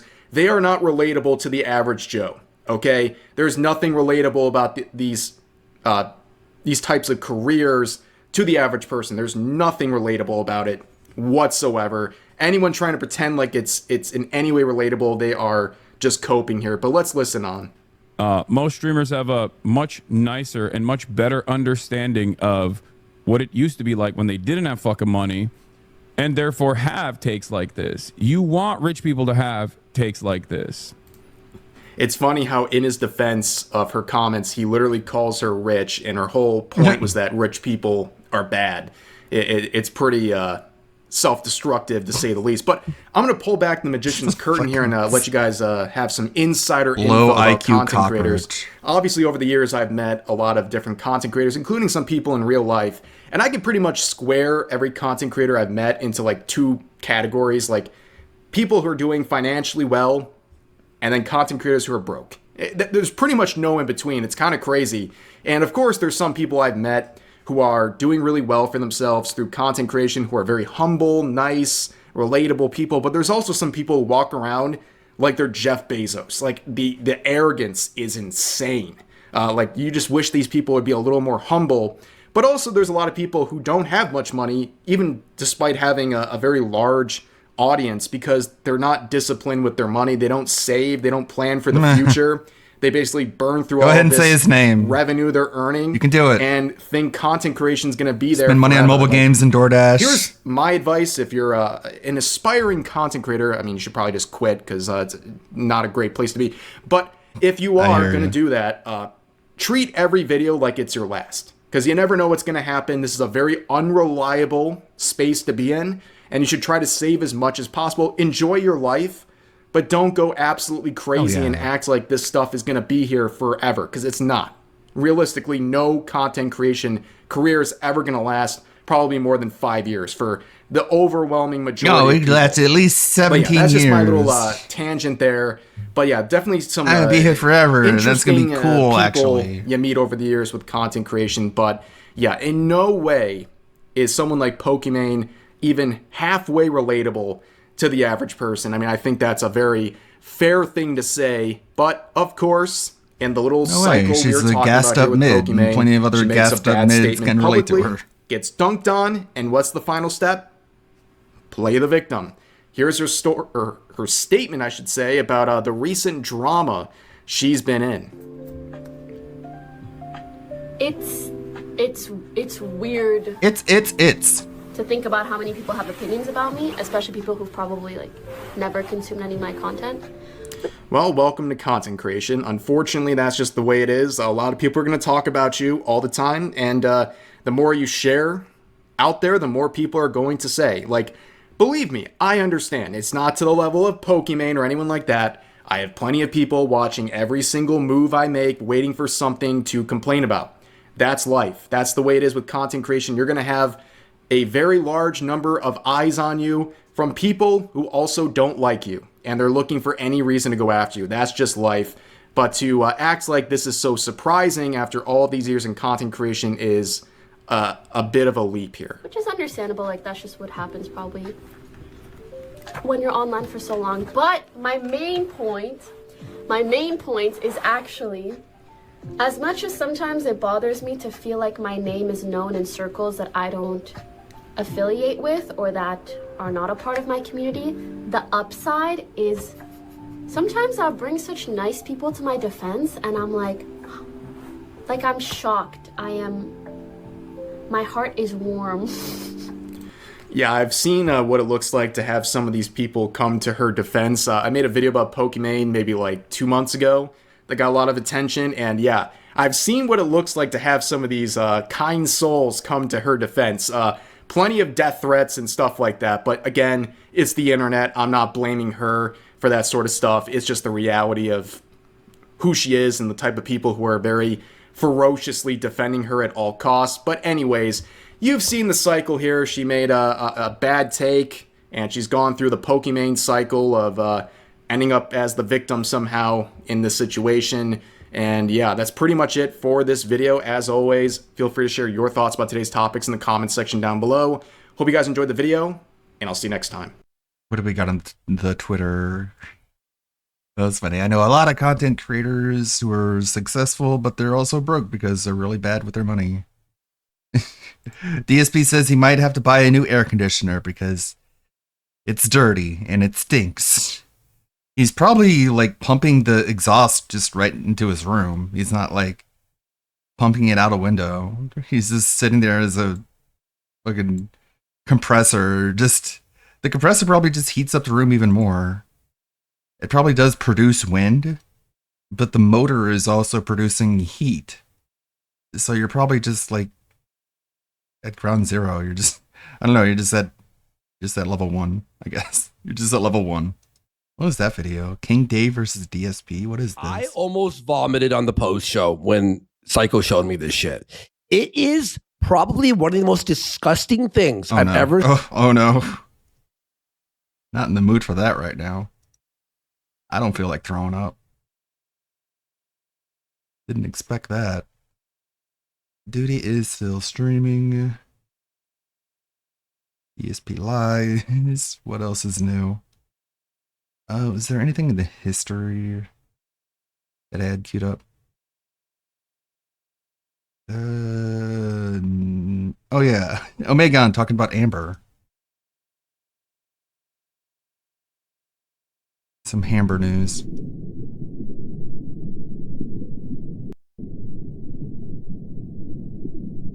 Well, isn't this just fantastic? Fantastic Four. Oh, we can watch Hello that everyone. Fantastic Welcome Four back to video. another video. Today we're going to be, obviously from the thumbnail, going back and having a look at last week to see how Amber's doing this week, because it's weigh-in time. And I've no doubt in my mind we're looking at an absolute barnstorming success, because she knows what's best for Amber. Amber, that is. Which means Amber is undoubtedly going to make great strides in her weight loss journey, where she's currently sitting at a plus 200 pound handicap. Hey guys, so welcome to my weigh-in. I am getting around to filming this pretty late at night. I already did my live stream and everything, and usually by my Tuesday live stream, I've already had this filmed, edited, and scheduled to go up for the next day. I'm assuming we're all on the same page here where we know she's doing this late, this just sit here and talk to camera thing, which is totally a vlog and not a Captain's Log Dear Diary-esque rip-off thing, because she's completely undone herself, and she's been having a jolly good cry and panic about it, or think, writing in her journals, to make up an excuse that may well help her better articulate her failings. Because there's always an excuse, never a real solution, even when her audience keep giving it to her, and I haven't even shown you the comments to this video yet because I don't want to look at it just yet. No, I don't want to spoil the surprise for myself or for you. But I'm not feeling the greatest, and I'm going to tell you the reason why in this Is it video, fat? so let's just get straight to it. I won't lie, I'm expecting some top-tier excuses right now. Amber set herself a series of goals for our dainty queen, the half-ton heifer, and Amber's goals are, even by the standards of a normal person or even someone who's overweight, unmanageable, unreasonable. Also a complete fabrication because she surpasses them. She has to, again, to maintain. So this is all quite bog standard lol cow territory of we're going to dive into it, but we're not until I've got that AdSense right. What makes you say that the eating scenes in 600 Pound Life are exaggerated and not real? I've seen a few clips of that, and I do think there is a lot of realism with what you see. Undoubtedly they will sensationalize it if they can, but do try to remember the human body is not meant to weigh 600 pounds. That, for the most part, is a personal choice. You'd know that, because for many years, in fact, people have asked you if you'd ever go on, and you keep saying no, but I do think you will. I think you want to. I think you think with your internet notoriety, infamy, fame, glory, celebrity status as a social media influencer, that may well yield a positive outcome for you. Reality is, no, because a lot of those that go on that show actually bother to do something about what they're doing. Their life, that is, the lack thereof, because of mobility and diminishing and deteriorating health. You're quite happy for it, though, because you can trot it out as an excuse to not amount to anything. Your only success in life is that you have 240,000+ subscribers. That's the only thing you have. It's not much, really, is it? So I said that in a past weigh-in video because it's true. I've actually been contacted by multiple people who have been in 600 Pound Life, and I myself have contacted a couple people myself. And I'm also actually pretty good friends with 2 people who have been on shows like that, and they do exaggerate those scenes, especially in 600 Pound Life. And I only know that because people who have been on 600 Pound Life have told me that personally. Plus, I am also someone who is over 500 pounds. I was almost 600 pounds at one point. I think at this point with your historical revisionism, it should be worth adding you binge all the time. You binge to this day. You know damn well the accuracy of that show. You know that, but you're trying to act as if you're an authority. It's an appeal to authority fallacy. I should also additionally point out, it doesn't matter who you've contacted, this doesn't apply to all. Do you think there's some uniformity to obesity or something? If that's the case, you haven't watched 600 Pound Life, which is a bit embarrassing, really, isn't it? Then again, you spend most of your time watching your haters, so yay for them, right? Why do you think people freak out about the size of a 20-piece nugget, but will order a 10-piece with a large fry and act like that is any better? People didn't freak out about the size of the nuggies or the portion size. By the way, I know you wrote these questions, don't try me. When it comes to you ordering takeout, though, that is the crux of the problem. You acting as if you don't like things because the texture is laughable, because to maintain your weight, there's no way you're paying that much attention to what you're putting in your body, or what comes out. In fact, I think the only thing you pay attention to is the poor defenseless, recently adopted washcloths you're using to wipe that ass. Let's be real, Amber. This question is another one of those ego-fueled, rigged questions for your own narcissism. Why don't you put some questions in that actually matter? Like, how many washcloths died at the hands of your ass? And where's Rarity? But flip the order, please. We'd like to know where Rarity is first. Good point. I think just like hearing a 20-piece nugget, it's like, whoa, that's crazy. But when you do the calories for a 20-piece nugget versus like a regular meal that you can get at McDonald's, which is a 10-piece nugget with a large fry, it's about the same calories. There's a little bit more calories in the nugget and fry, but the protein and the carbs are better if you just get the 20-piece nugget. That may well be the case if you consider McDonald's to be food, but you forfeited 900 calories for 20 nuggies. 900 calories for what you were allotting as your daily intake was potentially 25% of your intake. Over something that small, that was wasted calories. You would have been better off, for size of portion alone and quality of food, buying chicken breasts and cooking them yourself. Grill them, wrap them in bacon. Honestly, you'd get more out of that and you'd fill your stomach. Now, we know you're packing your stomach with something else. You have to be. There's not enough cottage cheese and mustard in the land to fill that belly, so you are eating something else. The criticism is, you're presenting that as a dainty-sized meal for you, but the calories aren't dainty, and we know there's something else. Chantal's at least honest enough to admit the bonus sandwich exists anyway. You just won't admit anything else exists because this is your takeout. This is your one allotted one 3 times a week or once a week or whatever it is you claim to be the case, which is also a lie. I think people like to play mind tricks because like when you see like sodium, for an example, on nutrition labels, you don't really think about your own sodium consumption. I see so many people telling me, oh my god, Amberlynn, like that's so much sodium in that ramen that you're eating, blah, blah, blah. But the same people will make rice-a-roni for them and their family, not realizing that that also has a lot of sodium, or even just like a can of corn. I see we're doing mental gymnastics of gaslighting and asserting. I've highlighted your sodium intake because I know what the recommended daily intake is. You go way beyond it all the time. And then you blame it for water weight. You don't pay attention to your macros.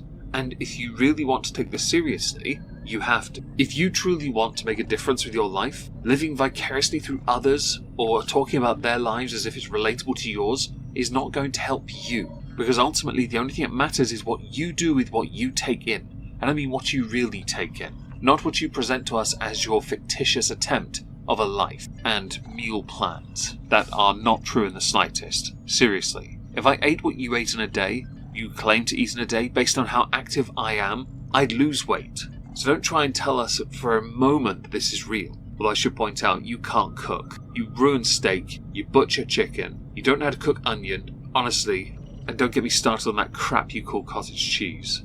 Have you thought about asking ChatGPT how many calories you should eat to lose weight? Disclaimer. Do not use ChatGPT for nutritional advice.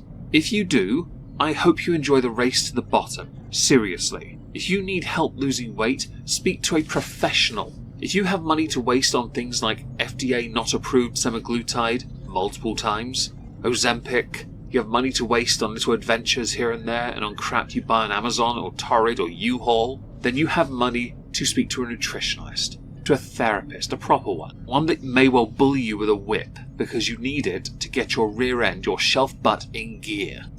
You don't have much time left, Amber. Either make the most of it and make change, be an example, a beacon, or be a failure that will be acknowledged as such through the annals of history until you are forgotten and replaced with one of the Goro World reactors, because I can think of one who will replace you as a suitable lolcow. Just one. So I never thought about it. So I decided to do it. And when I did do it, it prompted me. It was like, can you tell me a bit about yourself? Can you tell me like age, weight, height, any medical things that could be wrong with you? And I like that aspect because like when you try to do these like metabolic rate things online, it literally just asks for your height, your gender, and your weight. And it's like, no, there's more to it. So I thought that was cool that ChatGPT actually asked for that. So here's the screenshot. And as you can see, ChatGPT thinks that I should eat anywhere between 2,200 and 2,400, which is something I've always said. And it literally shows the reason why I should be eating at this lower limit. Amber, 2,200 is a typical intake for an average person. 2,400 is also not overly difficult if you're marginally active. During the winter, I will eat close to 2,800. Because the body needs it, it's colder, and I'm still just as active. And I don't put on weight. I make sure they're good calories though. That's what I do. And there's a difference between dead calories and good ones. There's a very big difference. This is marginally above an average person. You are not an average person. You have to be eating at least double to maintain your weight. If you're really serious about weight loss, don't take advice. Yeah, I fumbled. Don't take its advice and speak to a sodding professional and listen to them for a change. This novelty is beyond parody. And by the way, we know you asked yourself this question. You might want to get tested for megalomania. Such as weight loss is slower for me due to the lipedema and the lymphedema and how that fluid retention shows up on the scale a lot, which I've also said to you guys. Pretty much everything that ChatGPT says in this screenshot is exactly what I've said. Like how my metabolism is a lot slower due to hysterectomy. Yes, it is well known that it can in fact lead to some slowing of the metabolism. We know this, especially if the ovaries are removed. Typical problems include hormonal shifts, change in sleep patterns, muscle loss, reduced physical activity. The problem with this is, you had these before. If it's easier to gain weight after, don't attribute it to it. Change your life, because that's all you can do. That's the only thing you should do, and you don't do. If you're not more active, you can get hormone replacement therapy. It's not overly difficult, and if you can waste money on things like semaglutide, you can damn well pay for the hormones you need to balance your body out. This isn't rocket science. Again, it's about what you actually want to do. And Amber knows best. So what Amber wants to do is get that hidden stuffed box of Twinkies that are loaded, hidden behind her couch no doubt, and just carry on chowing down. Get the conveyor belt out and have them shoved into her gob for free. So I'm curious. I was like, ChatGPT, how many calories do I need for myself to maintain the weight that I'm at? ChatGPT confirms the misconceptions are not real. I need between 3,200 to 3,400, which is actually really easy for me. Like eating that is very easy for someone my size. And it's actually pretty easy to do without even realizing it. And for some reason, people just don't want to believe that. I don't understand why. I think your weighing will help because you're not going to be going down much in weight. And you've been gaining for a while. We've never seen you actually weigh in. You look like you've gotten bigger and bigger, so the number you're going to give us later will undoubtedly be a lie. We knew it was over 3,000 calories a day to maintain your weight. We all said that. Most of us have posited it was actually closer to 3,800, which is also, if 3,400 is easy for you, not too difficult, is it now, you silly bitch? It's not a misconception. You're just selectively taking in information. There are a few health-related YouTubers who have posited it was the higher end of 3,000 because they're experts on this. ChatGPT is not. How often do you grocery shop? So I'll either go every week or bi-weekly. So sometimes I'll skip a week, but definitely only once a week. I can believe this because of your size. You order more takeout than you actually bother to cook. You should cook more because it makes you more mobile, but then you don't know how to cook. So I guess you're stuck, aren't you now? Is your new friend a caretaker because you are so big? Y'all, the goalpost has absolutely moved. Like, it's ridiculous. So at first I would talk about my friend in my videos and people would be like, oh my god, she's imaginary, or oh my god, like Amberlynn's making up this friend. And now that you guys have heard her voice in my videos, the goalpost has moved and now it's a caretaker. Like, stop with the fat phobia. You're a half-ton heifer, and you're not far away from being near the area of bedbound. You can barely stand up for more than an hour a day. There's no way you wipe your rooty-tooty stinky booty because your arms can't reach. Even with aid, you're still more likely using the corner of a unit with a kitchen towel on, because I think you moved past washcloths. Microfiber might be an option though. Yeah, I hear they're reusable. You undoubtedly need someone to help you perform certain duties. Don't forget here, when you were doing semaglutide, you had your mother do the injections for you because you couldn't find the right fatty deposit to stick it in, as if there isn't enough of it. And let's not forget here, in recent videos you've been uploading yourself wearing 4XL clothing, even though you are 6. And it shows. You are clearly thirst posting and prepping for another relationship, we all can tell. And by the way, the nervous laughter we heard at the start of this gave you away. They are most certainly a caretaker of some kind, maybe part-time. Person that comes in and washes your back, your crack, your sack, and maybe your hair too. It looks a bit straggly. Don't waste what you have that might be useful. Your hair is actually moderately good, or was. I understand that I'm really large, but I live by myself. No one comes in my apartment. Like, not even my mom. Every time we hang out, we're always hanging out like outside of my apartment, going and doing things and spending time out. I don't need a caretaker. I don't need anyone to help me with anything. I think we both know since you're over 500 pounds that is demonstrably proven by yourself to be a falsity. Let's face it, you need all the help you can get. You're just too arrogant and full of yourself to accept you need help. You don't get to half-ton heifer or on the path to half-ton heifer by not needing it. By the way, if you can't shelve your pride, that's quite alright. You don't have to. Again, while none of us wish it, we know you're racing yourself to the bottom. So a lot of us are just wondering who takes your place, because you're refusing to change for the better, for yourself. I do not have a caretaker, and I have never had a caretaker, and I will never have a caretaker. Based on what we now know, you've confirmed from your relationship with Beck would like to beg to differ on this one. And we now know with proof that you were not only bedbound, but you were caretaken, if that's even a term, by Beck. Don't try us. We don't believe you need a caretaker. We need someone to give you a jolly good slap around the face and tell you to change. Because apparently every verbal form of communication has failed with you. You need reality. The last time reality struck you, well, it didn't work. You just had a hysterectomy and moved on with your life. Any other person that would have shaken them to their core and yielded a positive outcome. Not Amber though, because Amber knows best, which is why she put on more weight since then. My friend is my friend because it is someone that I met in person and I realized I clicked with. I enjoy being around her and vice versa. We laugh, we have fun, we share the same hobbies, like literally just a friend. And this is like also another reason why my friends or anyone in my life will never be on camera again. Yes, you'll see my mom here and there, but that is it. Because all you've heard is a voice and already the rumors are starting. Once you truly poison the well with that person, I fully expect them to put you on blast anyway. Since most of your exes have done it anyway, I wouldn't be surprised if your caretakers did the same. Shall we move on, Amber? Alright, so let's get into the goals that I had for last week, and did I succeed in those? So last week my goal was to follow a meal plan for 5 days out of 7, and I did not do that. Let me guess. It was because of a random problem that makes no sense, but you're going to try and find a way to make it make sense to you. And when you vocalize it, to you it makes sense, but the rest of us, it will sound like absolute bullcrap. I wanted to have like a huge veggie plate every single day for lunch, and I did not succeed in all 5 days. Considering your goals are basic nothing burgers, what did that tell us about what's going on in your head? At this point, I've gotten to a stage where, as much as I want to show you humanity, you won't even show it to yourself. So why bother anymore? Because how are you supposed to do anything for yourself to help yourself if you're only being very literal and helping yourself to anything but what you're meant to help yourself to? So my goals for the next week are literally just to win over this like defeat that I feel inside of me. Right now, I literally just feel that defeat feeling. I am having emotions that I feel right before I give up. I want to beat the feeling more times than I don't. Don't worry, guys. The defeat will end when she starts on the first of a month, on a Monday, right at the start of a year. If it doesn't begin on a Monday, the first of that month of the respective year that is, then she'll wait for the year where it does do that. Until then, expect more failure, of course. Only when it starts on the first of a month for the first month of the year can she truly succeed, and then the year has to be even as well. Can't have odd numbers.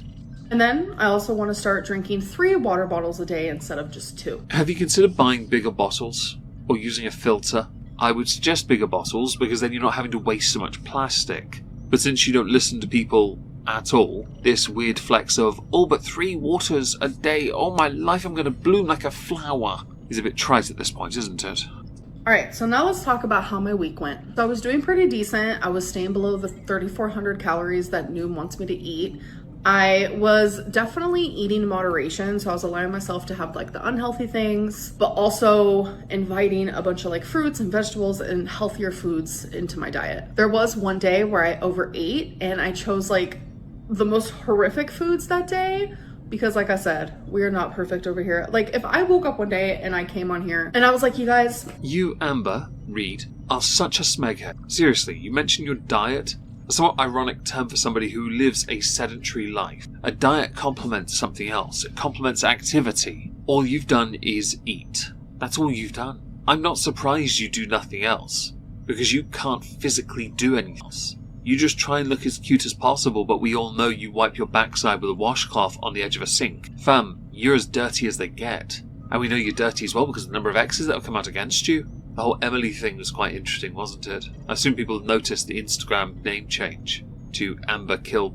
So this is where things get hecticana.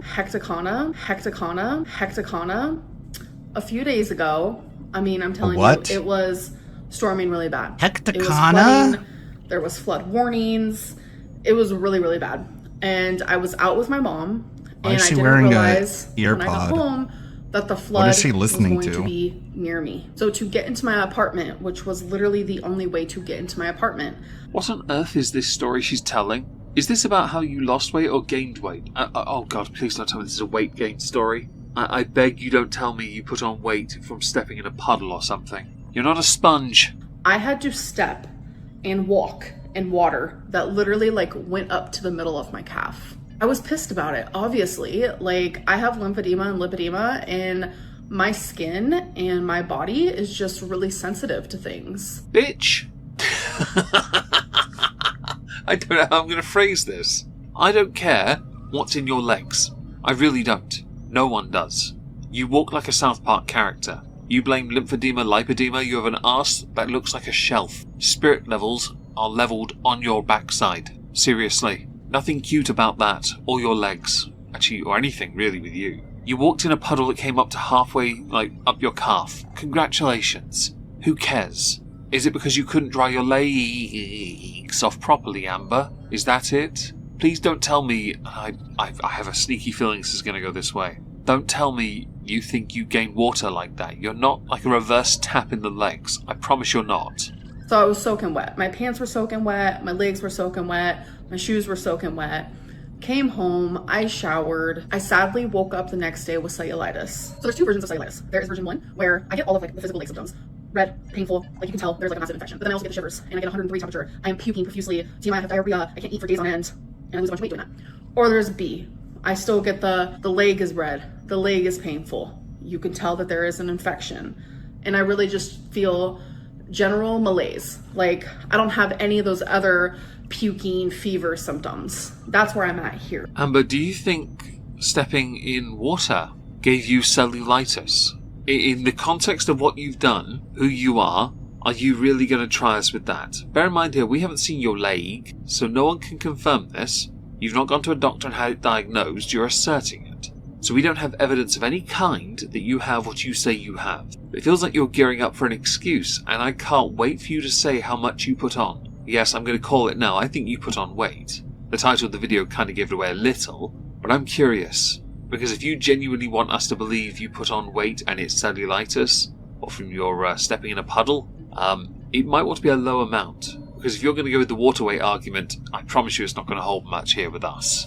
So I got cellulitis from walking in the dirty water from the flood, which is really freaking unfortunate. And a part of me like knew that was going to happen. That's why I immediately came home and showered. But when you have lipedema and lymphedema, like your lymphatic system does not flow the same. So that already makes it to where it's harder to fight infections. No matter how much you bathe, no matter how much you clean yourself. So when you have lipedema, she's a little cow. It also causes poor circulation. Amber, at this point, I think the only way you're ever going to have people agree or relate to you or trust you would be for you to show us your medical portal. If you have cellulitis, prove it. Lymphedema, lipedema, prove it. Binge eating disorder, prove that as well. Prove everything you've said in the past. Prove it. Because all we get is you just staring at the camera with a somewhat monotonous delivery with slight inflections and words that are made up, along with you just making fact up as well, in an attempt to make you appear as if you're telling the truth. But since you provide none, I don't believe any of it. And by the way, if you gained weight this week, I can't wait for you to excuse it next week when you don't lose it all. Because healing usually helps in that department, doesn't it? Not a 20-piece nuggy box. But I stepped on the scale and I gained weight because I'm extremely swollen. Like, the infection has my leg super fucking swollen and it's uncomfortable and it just sucks. Because when you see my weigh-in, when I show you the screenshot from Noom, you'll see that I was losing weight. And then when I got cellulitis, it's like all of that didn't even matter. I immediately gained in fluid retention from the swelling. Last week I was 5'17". This week I am 5'21.6". Oh, Amber. Oh, that's not good, is it? But it's water weight, everyone, from an infection that you can't prove and you won't show. Okay, but you'll happily wear clothes that don't fit you to be skin tight. Alright.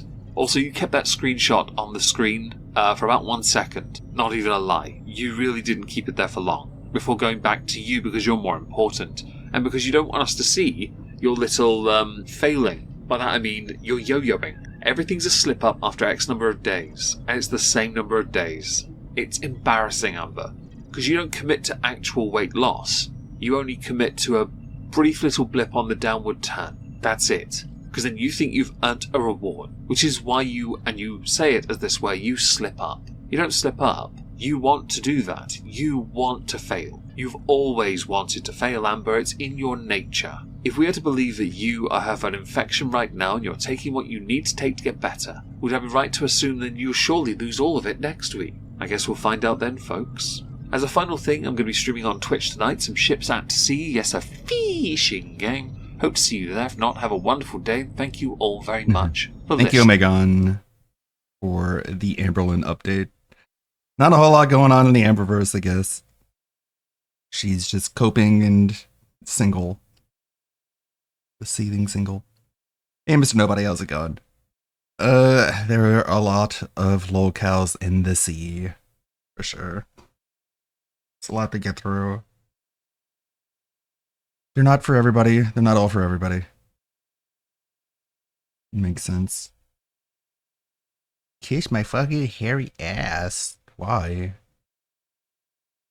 How long was that crash out? Just going crazy. What is this? Again, you have done that yourself. Anyways, moving forward positively here. Big ups to Aaron Tabor, who says, if you want to have some fun, the ChatGPT image generation update knows what DSP looks like without even giving it a reference image. Yeah. Okay. It knows a lot about film. Okay. Well, that is fun. That's a change of topics, too. I don't want to get too serious here. It's one thing we got to avoid is serious nonsense. Because this is just a stupid internet show. Okay, but let's do a DSP. I'll do something right now, okay? DSP crying in a parking lot while claiming to be an alcoholic with a bodybuilder next to him screaming at him. Okay, here we go. We'll see what happens here. Let it go. Ghibli style always works too. Draw a picture of. I didn't say that, by the way. Yes, please. What was his prompt? Okay, he said, do you want to turn that into an image? All right, here's the description. Okay. Here we go. We'll see what happens here. Let's see. What did he say? DS. Well, that is fun. That's a change of topics, too. I don't want to get too serious here. It's one thing we got to avoid is serious nonsense. Because this is just a stupid internet show. Okay, but let's do a DSP. I'll do something right now, okay? DSP. Crying in a parking lot while claiming to be an alcoholic with a bodybuilder next to him screaming at him. Okay, here we go. We'll see what happens here. Let it go. Ghibli style always works too. Draw a picture of. I didn't say that, by the way. I didn't put Ghibli style. Yes, please. Okay, he said, do you want to turn that into an image? Okay. Big ups. We'll see what it I can definitely prompt. Oh, I can prompt. I'm a prompting king. I'm the king of prompts. You heard of the King of Kong? I'm the king of prompts. It's gotten started. Anyways. Okay, guys. My image is ready. Hey, good idea. My image is ready. What are model you is he ready? using? I wonder. I don't think you are. Hell yeah! True, this happened. This is it. How did we get a cameraman there?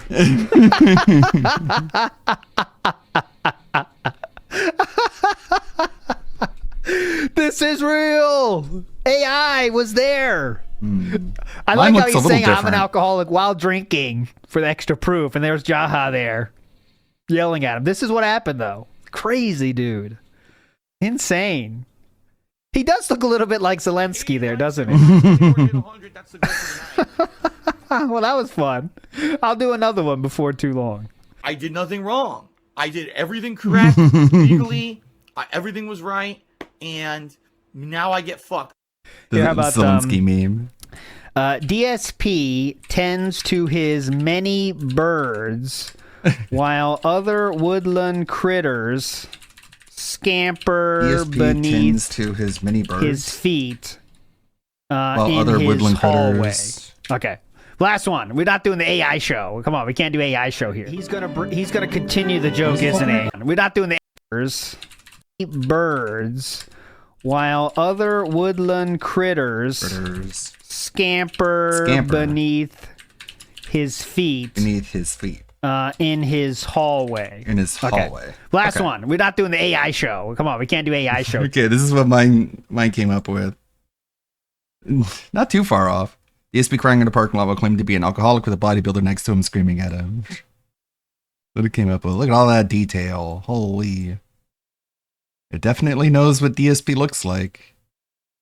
I'm an alcoholic. He is crying for sure.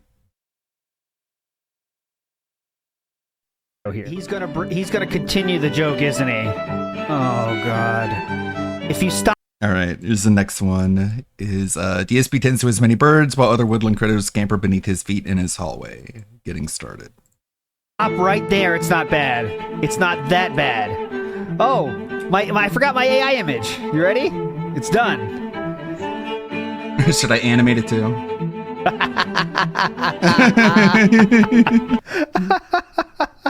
All those Nailed parakeets. This is Philip in the hallway with his woodland critters and birds.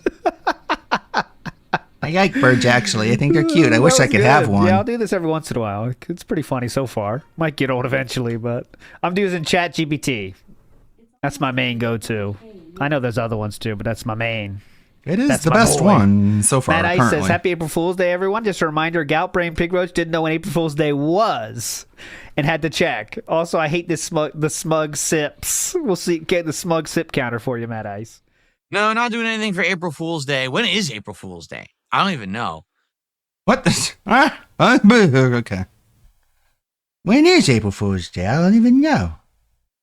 Okay, Phil. Same day as every year, Philip. But I'll assume he meant what day of the week. Like, was it a Monday or Tuesday? It could be on my day off. Give him the benefit of the doubt. Did you look at my moose? Is there anything else? I think. Let's see. Stop spamming giraffe emojis! Slowly generating the image. Oh no, it stopped. Worthless! What? Violates content policies. How does it violate content policies? Is it because like it sounds like he's stepping on the critters? How about scamper around?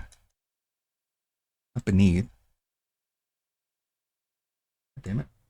Okay. What? All right. Copy. Paste. Scamper around his feet. All right, try that. Anyways, you guys see the new Elena? And this is what I said. It's like, yeah, the new Elena look looks really bad, but the thing about Street Fighter 6 is that they include the classic costume. So as long as it has that, then you can make her look normal. But why did they even? It's like why did they even bother with this look? Why even bother with this? It's so much worse than the old design. And welcome. This is Rooflemonger, my Elena. friends. The bees are now in all of our heads as the Elena gameplay trailer is finally out.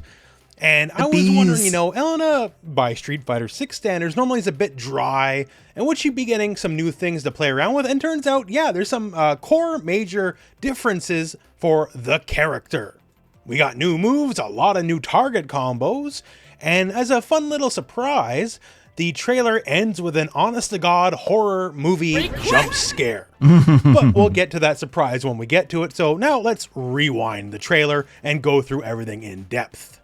So the trailer opens up with Elena being a little philosophical, talking about taking and giving life, fighting and living. And honestly, this isn't talk that normally sounds like her, especially things talking about like fighting to the death, which out of context makes little sense. Very thankfully though, I do have some context for you as we've been given additional info.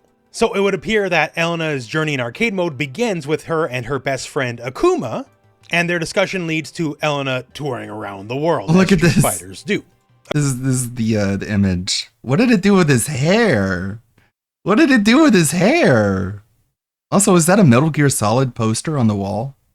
It knows a lot about Phil. It worked that into the aesthetic. But look at that hair. And it's like long in the back. Bird hair. He's got all the birds on his arms.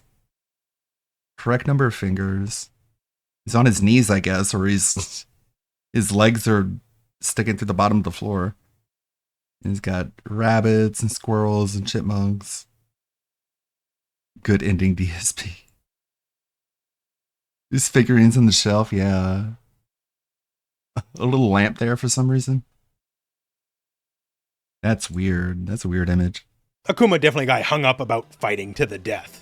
So yes, while he's all brooding and doing his thing, she's literally just laughing in the background. Don't worry, they're still good friends. Now into the trailer proper. Yes, this is our newest stage, the Reniala Remains. How did it come up with that hair? Looks fantastic. Every aspect of stage in Street Fighter always looks great. Now, here we are. So the model looks fantastic. I'll literally be like, how did you come up with that hair? Very expressive, and she animates very well as well, as you would hope. Gameplay wise is a mix of old and new, so here's some old. So round start DJ does raw drive rush. When would a DJ player ever do that, right? And he gets checked by stand heavy kick, and in the other shot we see stand heavy punch, and that has a punish counter attached to it. That is a launcher kind, so almost certainly a combo follow-up will be possible from that. Now I see why. It picked that hair because it's cross-contaminated with the images I make about Walk the Night. It did the dark purple hair, long strands that fall between the eyes and near the mouth, and a distinctive upward hair horn on the side. So it incorporated my VTuber avatar's hairstyle into DSP's hair. That's horrifying. That's how it came up with that. Well, at least I asked. I need to be careful. I have to be like, ignore all previous prompts and styles, I guess, before you begin. Next up here, we see back heavy kick command normal, and it low crushes DJ's slide. So basically, this is kind of like your built-in counterplay move. So now here's where I mentioned a lot of new target combo stuff. So we have forward medium punch where she handstands into the kick, but then there's a lot more kicks than just that. I'm not sure which additional inputs these may be. Maybe it's just like a mash. But try again without incorporating. I don't know, but it's certainly a lot more elaborate than it used to be. She also had multiple air target combos before, and that seems to be returning in the game. Next up, regular old sweep knocks DJ down. Here, more slight changes as well. So you can see DJ crouching, and this first part is the classical forward medium kick overhead, but then this has a follow-up as well that knocks down. It's one thing to get bopped by the quick overhead, but if you get knocked down in the corner specifically, this could make this kind of extra scary. I don't know if the second part you have to do it or if it's a target combo follow-up though. And don't worry, for your local crazy player, she still retains her down forward heavy kick slide. People love random slide, don't they?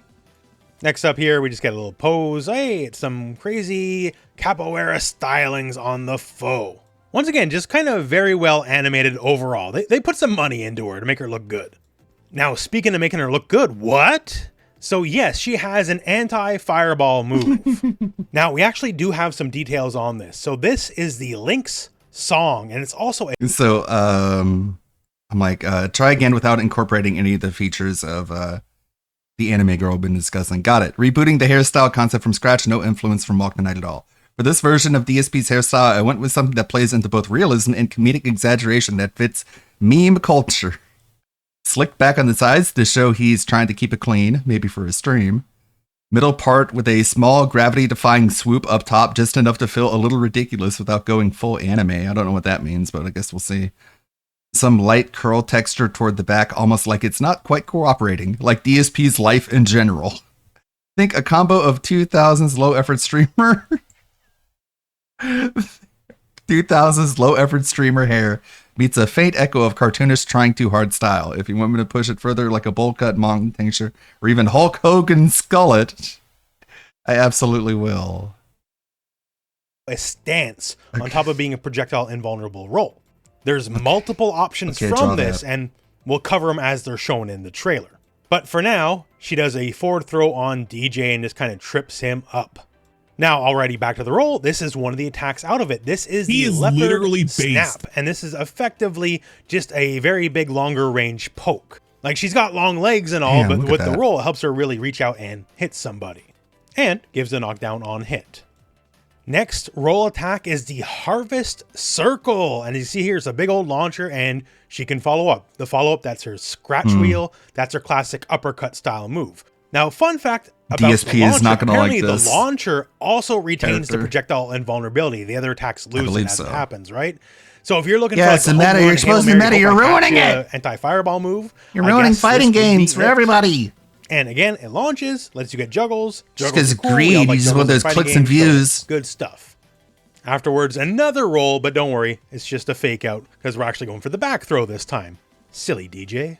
Although now she's kind of stealing DJ's flow a little bit here because she has a back step of her own. This new move is apparently called the Moon Glider and is about as presented. Wow. She'll back step and then just kind of leap forward, hit you and knock you up into the air. Details besides what you're seeing here are a little sparse, so I don't know if it's going to be quite as nuanced as DJ's version, but it should definitely be very good and valuable to have. Now here, after provoking a whiff, we got a new target combo that goes into... It went with a bit more of a cartoony version. This one, it still has his legs just like sinking through the floor like he's like a Fallout NPC clipping through the ground.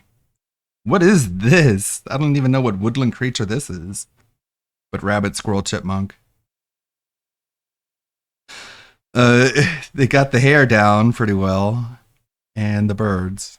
And his general hallway look also looks similar to what you would see in his interior. Rhino Horn. Rhino Horn, a signature move of the character where she basically leaps forward and just turns herself into a human missile. Always good for corner carry at the minimum. Next up here, looks like we got a 3-hit light hit confirm combo into Spin Scythe. Spin Scythe, another classic way to end her combo structure, is just a bunch of big hits with a big wallop in the end. And that last move, is that a light? I don't know. 3-hit light hit confirms, if that's regular and very easy, I'll take it. Like, I ain't here to work hard, right? Cool stuff. I like it. Okay, now time to get silly. So here we go. Spins into Mallet Smash the overhead. And that's the third special attack from the spins. But notice.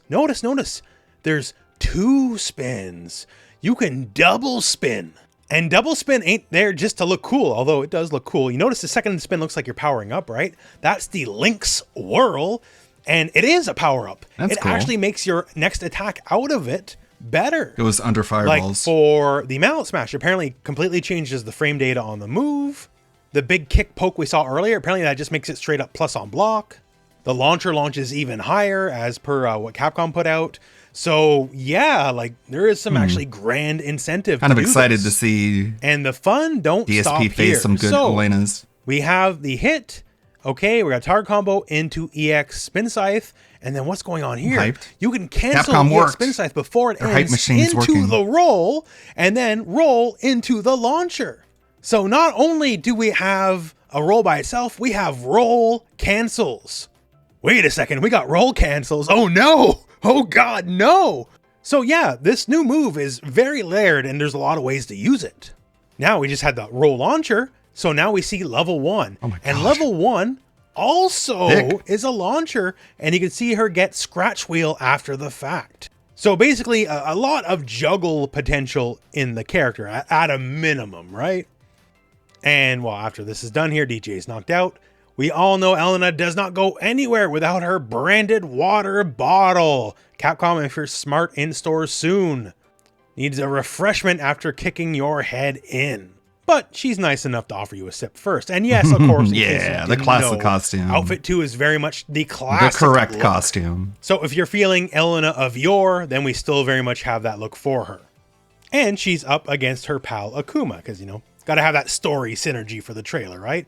So here we just basically see that EX Spin Scythe is a launcher, and you can land a Rhino Horn after So the glad fact they include with the classic corner carry. And then here, Big costumes. Punish on Akuma. And They regular do such a Spin good job Scythe with can it. also be canceled into the new roll move, which specifically is to bait Akuma, so we get a Big Punish here. So more juggles into Drive Rush, and now we're going to see that backstep move again, but this is the enhanced version of the move. Makes me wonder if that first hit is an overhead, because it feels very overhead coded, but I guess we don't know for sure. Can't wait for Scratch DSP Wheel to... is invulnerable. He's definitely not going to play Elena as this costume. He's going to pick the one with the pants. But I can't wait for him to use the healing move, and then just... He's going to try so hard to do the healing move, and it'll be so telegraphed, and people will see it coming. And so he'll get his health back and then lose it like immediately after. You know, invulnerable reversal, as you would expect. Now a spin, fake out into Drive Impact. Haha, gotcha, Akuma. From here, we're going to launch target combo into EX Rhino Horn, which will whiff its last hit. But in whiffing, it keeps the juggle state going so she can get a scratch wheel after the fact. Maybe it's just like trailer syndrome, I don't know, but she seems very much more juggle based than a lot of the rest of the cast. So now another air target combo, maybe it's like the old game Light Punch Medium Kick. So that combos, we keep comboing from there. Notice we get an enhanced roll in this combo. So this gives a new property to the follow-up move, so it'll launch now, and then from there we go into EX Rhino Horn, and then we land, and we get a taste of the level 2 super move, where she basically beats the crap out of you with her feet, something fierce, and then sends you flying. And we're going to come back to that later. Now, EX Roll again, which gives the improved Mallet Smash, I'm assuming after the fact, because we're comboing after it. We got a Drive Rush. I'm assuming that's like a Link Medium into Heavy into Rhino Horn. And then Akuma, you're my pal, but it's time for the level 3. So she hits Akuma with the bro Steals chest her health bar. naturally. Oh, wow. And we talked about juggles, right? But now we're going into like the bouncy castle. Because we're getting bounced and we're getting bounced and we're getting bounced. And then, Akuma buddy, I love you, but like the killing kick to the back of the head. I thought she was supposed to be nice. Maybe some CTE will cure him of his murderous rage. But yeah, so after that we get the win pose, just very on brand for the character, including a handstand with a lovely little bit of nature at the end. But I did mention a horror movie ending, so let's play that out.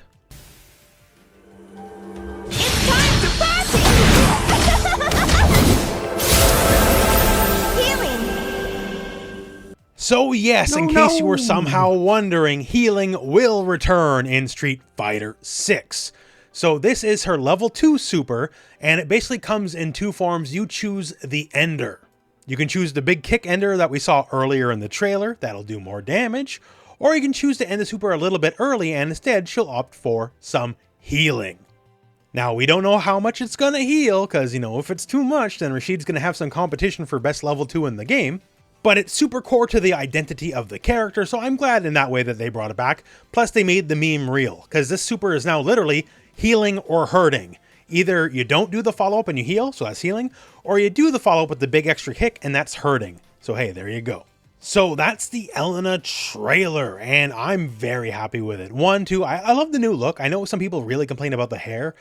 I don't know how I gotta break this to you guys. The 40-year-old is much more hipper than you, but mullets are back, y'all.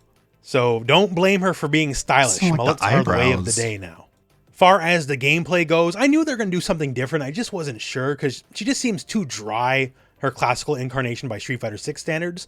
And you know what? This new command roll with a bunch of new follow-ups from the roll and the fact that you can double roll to change the properties of the follow-up moves, that feels about right. That's a good way to evolve the character forward.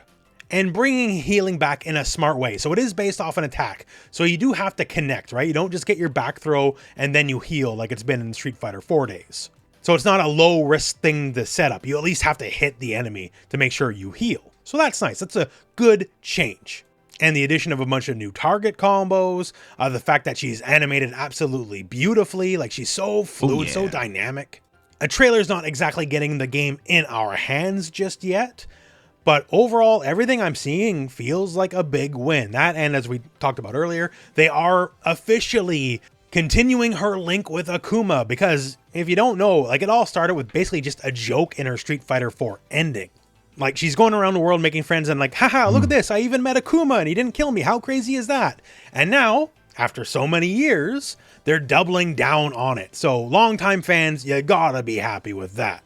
Especially considering Ultra Street Fighter 4 came out in 2014. So it's been over 10 years now, over a decade to pay off this like one-off joke. Fighting game fans are patient, if nothing else, for a payoff. Also, it is officially confirmed that the Season 3 balance patch will be launching with Elena. So there will be changes for every character, and as of yet unnamed system changes as well. Could be little things, could be game-changing things. They're not saying just yet. And of course, we gotta wait till June 5th for the Switch launch. But, I don't know. It is what it is, I guess. Like, if I was a business, I'd want to hit the Switch launch really hard too, and making sure this all happens the same day as launch. I guess that's not bad business. But that's it for the trailer, and that's it for me. So, thank you very much for watching. Hope this video has found you well, and go out and play some Street Fighter.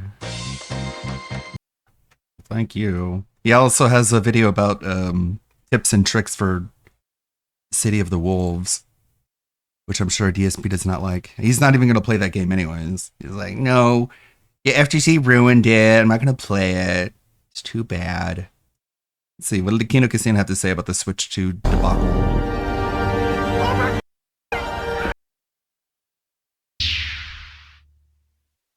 It literally is. It literally is. What it really is, it's arguing in bad faith and it's super disingenuous. All right, let's go to Dark Side Phil. Dark Side Phil has an epic rant to felt me, guys. Okay, by the way. So we'll start off here. Phil's take is that I'm too high energy. You know when you're excited about Phil, the previous segment really hurt you. It really hurt us. Was hurt bag. Like it was a good segment, but it's just like, ooh, this we could point, by the way, laugh. Phil kind of fucked up because he ended up showing his order number for the Switch 2. So now people are going to call in and get it canceled, apparently. Ooh. I don't know why Phil shows stuff like that. You think he should know better he showed the number, yeah, the he order? showed like the invoice for it with the order number. And so now they could contact with the order number, the support, and get it canceled. Based. Well, I don't know if that's I'm kidding. I think it's kind of funny if it happens, but I can't really co-sign that happening. You know what I'm saying? Me either.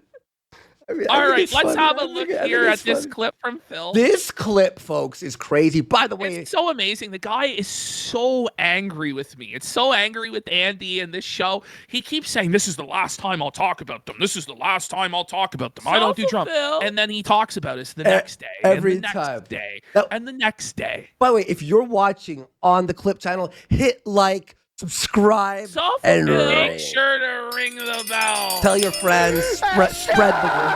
No, folks, guys don't remember, Ashton was part of Smart Guys, the wrestling show with DSP. We were trolling him. We were using it as a drama platform to make fun of him. Well, no, I mean, listen, the whole idea of the show is a Trojan horse. Yes. So the idea is to get me on a weekly show with Phil. Mm-hmm. And the idea of Smart Guys, which I said publicly while I was on it, is not to talk about wrestling. It's to fuck with Phil. Why would it be? So every week there's like a Grill Phil segment I would do where I would press him about embarrassing things that were going on, and I would try and get him to do push-ups and silly dances. Show his underwear. Show his underwear, show his feet. And he just kept embarrassing himself and getting degraded lower and lower and lower. And that's why there was viewership and support for the show. It was never because of wrestling. You know, that was just, it's just silly to think that that's what's going to bring in views and money, because most people don't care about wrestling. And the people who do care about wrestling already have probably a dozen podcasts and review shows that they're listening to. And certainly nobody gives a shit about Darkside Phil's opinion of wrestling. But Phil did his big WrestleMania Super show with Ralph and the Ogre, whatever. He did it for 4 hours and could only make $100. Wait, actually, total 70. bust. 70. Yes, after the payment percentage and stuff like that, the processing fees. So he's seething. He's seething. And we'll have a look here. This is somebody telling Phil the truth, that you need somebody with energy to do this show with, or else it's going to suck. Yeah. And Phil's seething. So let's have a look. Oh, by the way, so Phil today bought the Switch 2, showed his the account number or whatever, the bill, the invoice. So people are talking about canceling the order. But guess what, Ashton? What? Phil also showed his emails where he archives all the tip amounts. and the people who donate. Buddy, that's insane. How does he talk that? He's so stupid. And his home address? Well, it's already that's already out there. But yeah, so stupid. Hey man, I'm looking forward to Oblivion. In my opinion, Smart Guys was a little dry. Maybe make a. Wait, it was a little dry. It was really dry. Yeah. It was boring. Yeah, let me boost that up, lower you a little bit. All segment once a week about wrestling, or a short show before when you game at night. I don't think you can bring the same kind of sustained hype energy that PPP has during the show. But by the way, this is a straight up fan of his. You know what I mean? Like, who's like just giving him good advice. Thank you for the raid, Lindell Muse. We're getting all caught up on the news of the week. Honestly. And he's gonna snap and act like this guy's a retard and saying the wrong thing. You excel as a gamer. Yeah, but you have to understand that PPP's energy, number one, is fake. Okay, Paul. Yeah, first of all, it's called performance, Phil. Yeah, it's called being a performer. Does everybody think all the time, everywhere, I'm gonna be like, whoa, buddy? Like, no. But when you're on a show, it's called turning it on. It's called being able to perform and have energy and be passionate about what you're talking about. Because if you have energy and you're excited and passionate about it, the audience will be too. That's the idea, Phil. The idea is to entertain people, Phil. Buddy. It's fake energy, guys. Like, what? Buddy, at a certain point, it's like, yeah, when you hit, we could go live and we go, ah, like, that's so funny. How dare he try and be entertaining and be a showman? You know? Like, instead, you should watch this boring dead show with Phil, where it's like 80% dead air. But he's a mature adult with mature gaming opinions. Or like when you say something crazy and I just go, oh, like, yeah, we're pumping it up. We're being exciting. Fucking idiot. Imagine. That's his show. He's a carnival barker. Okay, good. That's what I want to be, Phil. Like, I don't understand what's so wrong about being what you actually are. I want to be a pitchman. I want to be a carnival barker. I want to be an entertainer. That's why I do this. You know? Whoa, buddy. All right, go on, Phil. Go on. Yeah. And by the way, I have it maxed out like it's very low, so. That's what he's good at. He's a Pied Piper for people who like to hear high-pitched screaming. Well, it's energy. It's like fucking energy. I don't know. The thing is, Phil was so desperate for this high-pitched screeching, though, that he kept begging me for months to bring him on our show or to do appearances on his show. He loved me. Honestly, the guy fucking worshipped me. And he wanted to suck my cock. Was in love with me, called me like Paul Heyman, called me all this stuff, sucked my dick like till gaming I came. Soulmate with me, but now apparently I'm a cokehead. Well, the guy took every one of my mannerisms, from the way I asked for subs to being felted. He still does all of my mannerisms, but he hated them so much. Right, Phil? Yeah. Right. Adults don't like that. Or at least mature adults don't like that. Okay, but Phil, you have... Most people who watch us are from 30 years old to 50. According to Phil, the, like, what are you talking about? Numbers don't lie, Phil. Our viewership is 10 times or more 10? Greater than your viewership, Buddy, Phil. look at the YouTube numbers, buddy. It's like 100. This is crazy, Phil. You couldn't draw flies to shit, Phil. You're talking about what people prefer. Nobody likes your content other than people who are in wheelchairs, Phil. Yeah. All right? Exactly. He literally is just like, how can I explain? Like, he's like Fred. By the way, it's Fred. Like, how dated, Phil? Like, are you still living in 2010? Yeah, Phil? back in my day. Back in my day, there was a guy named Fred Figalore, and he made lots of money. Oh, no, Ash. People are saying who? Oh a lot of this audience doesn't even know who the fuck Fred is, Phil. Okay, this is who he's comparing. It's like, by the way, Phil, like Fred is a multi-millionaire. The guy had a movie with John Cena in it. Like, yeah, DSP would love to be in a movie with John Cena. Compared to somebody who's a success, Phil. Watch this, guys. Watch this. It's really nice out, so I think I'm gonna go swimming later. My mom found this really cool pool at the dump. It's really big and. How is this like PPP in any I know. way? You know what I mean? Like, it doesn't make sense. It's just kind of silly. Which, by the way, like when Phil talks about being mature and all this, like we tackle topics on this show that he could never deal with. Like we talk about politics, we talk about the law, we talk about things in depth. Phil talks about video games and fast food. Like, get a grip, Phil. Yeah. Actually, that might be the best description. PPP is like Fred. He's high-pitched, he's high energy, and he just squeals constantly. High-pitched. And there's an audience for it. The same people who much larger than your audience. Yes. His voice is lower pitched than Phil's. Phil has to make sure that he's hitting the invisible triangle that doesn't exist. Look at his face here, though, too. Like, whoa, buddy. Like, all right, let's start it right there, about minute 10. He looks so felted already, bro. Bro, his head is fucking lopsided. Yeah. His hairline is so cooked, bro. His head is like fucking lopsided. And he's got like raccoon eyes going on. He looks retarded. Good to go. Finishing up my work, turn the stream off. Okay, I'm going to film the daily wrap. As I'm filming this daily wrap, I announce, hey, I got 2 Switch 2s. What a great day. Everything's amazing. 2 Switch 2s. And then... That hair's greasy, dude. Like, well, buddy, it is. He never showers his dandruff. No, it's so bad, dude. Fuck, bro. But it's like, by the way, like it's supposed to be limited to 1 Switch per household. Phil needs 2 Switch 2s. Why does he need 2? For cat. Right. Then I check my email, where it proceeds to tell me that both orders have been canceled. Look at him! Oh no, Phil! Oh no! Both orders canceled.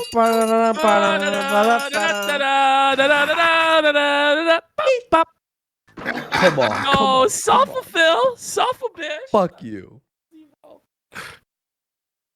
Does it say that is Wait.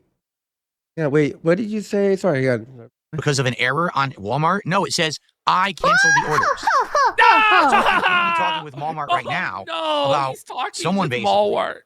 He's talking with Walmart, buddy. Listen, buddy. These are in high demand, Phil. Buddy. Better luck next time, Phil. Ash, you know what's gonna happen. He's gonna play Mario Kart World, and every time he gets hit by a blue shell, he's like, "Oh, this bullshit. Why are there blue shells? He's Why are gonna there be blue so shells?" upset about the blue and red shells. Oh, dude, yeah. Fuck shell mechanics, dude. Yeah, like someone socially engineered my account on Walmart.com. Socially engineered your account? What kind of phrase Phil, was that? Phil, stop. Just because the bank leaks were socially engineered doesn't mean that everything is socially engineered, bro. Like, and no, it's a term his audience knows, because so he's got of somebody getting into your account, Phil, or if it just was that Walmart didn't have it in stock or whatever. Like, there's a lot of people that are having their orders canceled, Phil. But I don't know, man. If you showed on stream your account number, knowing what your detractors are like, Phil, and expecting that it would go any differently, you're stupid. But I wouldn't be surprised if he orchestrated this entire scheme so that he could get his fans to buy it for him or give it to him for free. I would not be surprised. Although he does look really sad. He's got these puppy dog eyes going on. This is a man in his mid-40s denied his bing bing wahoo on day one. How will he ever live? Which, by the way, earlier he was crying about how nobody donates to him for first-party Nintendo games and nobody wants him to play Nintendo. Yeah, you're right. Because they're kiddie games. So why does he really care anyway? Whoa, buddy. Wildman Prime for 2 subs. Thank you so much, dude. Just how about this, Phil? Just wait. It'll be out in like a month. Like, just wait a month. Do you have to play Mario Kart World now? Oh, but what about the hype, bro? People on day one want to see him play it, bro. No one wants to watch Phil play anything. And through basically very basic information, which it must have been because it certainly wasn't anything crazy, they got access and canceled my orders. So now I don't have a Switch 2. Your I fault. was going to get 2. That's your fault. You don't show your private documents live. You needed to get 2 because you're a selfish piece of shit, Phil. You know? Going to keep 1, made to give 1 to my wife. maybe have a backup in case the Switch 2 failed What are at you launch, because talking that's what happened about? with the Switch 1. So you were a Maybe eventually do scalper, a giveaway, and now I have nothing. That would So I want never you guys to happen. understand again- Buddy, like He's trying. This guy has never done a fucking giveaway. He would never do a giveaway of a Switch 2. Stop it, Phil. Come on. That when people say that, oh, you know, DSP exaggerates or whatever, no, they actually do this stuff to me. This is why I refuse to give any personal details about anything in my life. This is why I will not film anywhere in my house. I will not do IRL That vlogs. doesn't make sense, Anything that I Phil. do that's information, they use to hurt me. So I worked my butt off tonight getting 2 Switch 2s, and now I have nothing. I worked my You butt worked off. your butt off? Yeah, the Phil, fucking. you got to stop saying stuff like that, man, because that really pisses people off.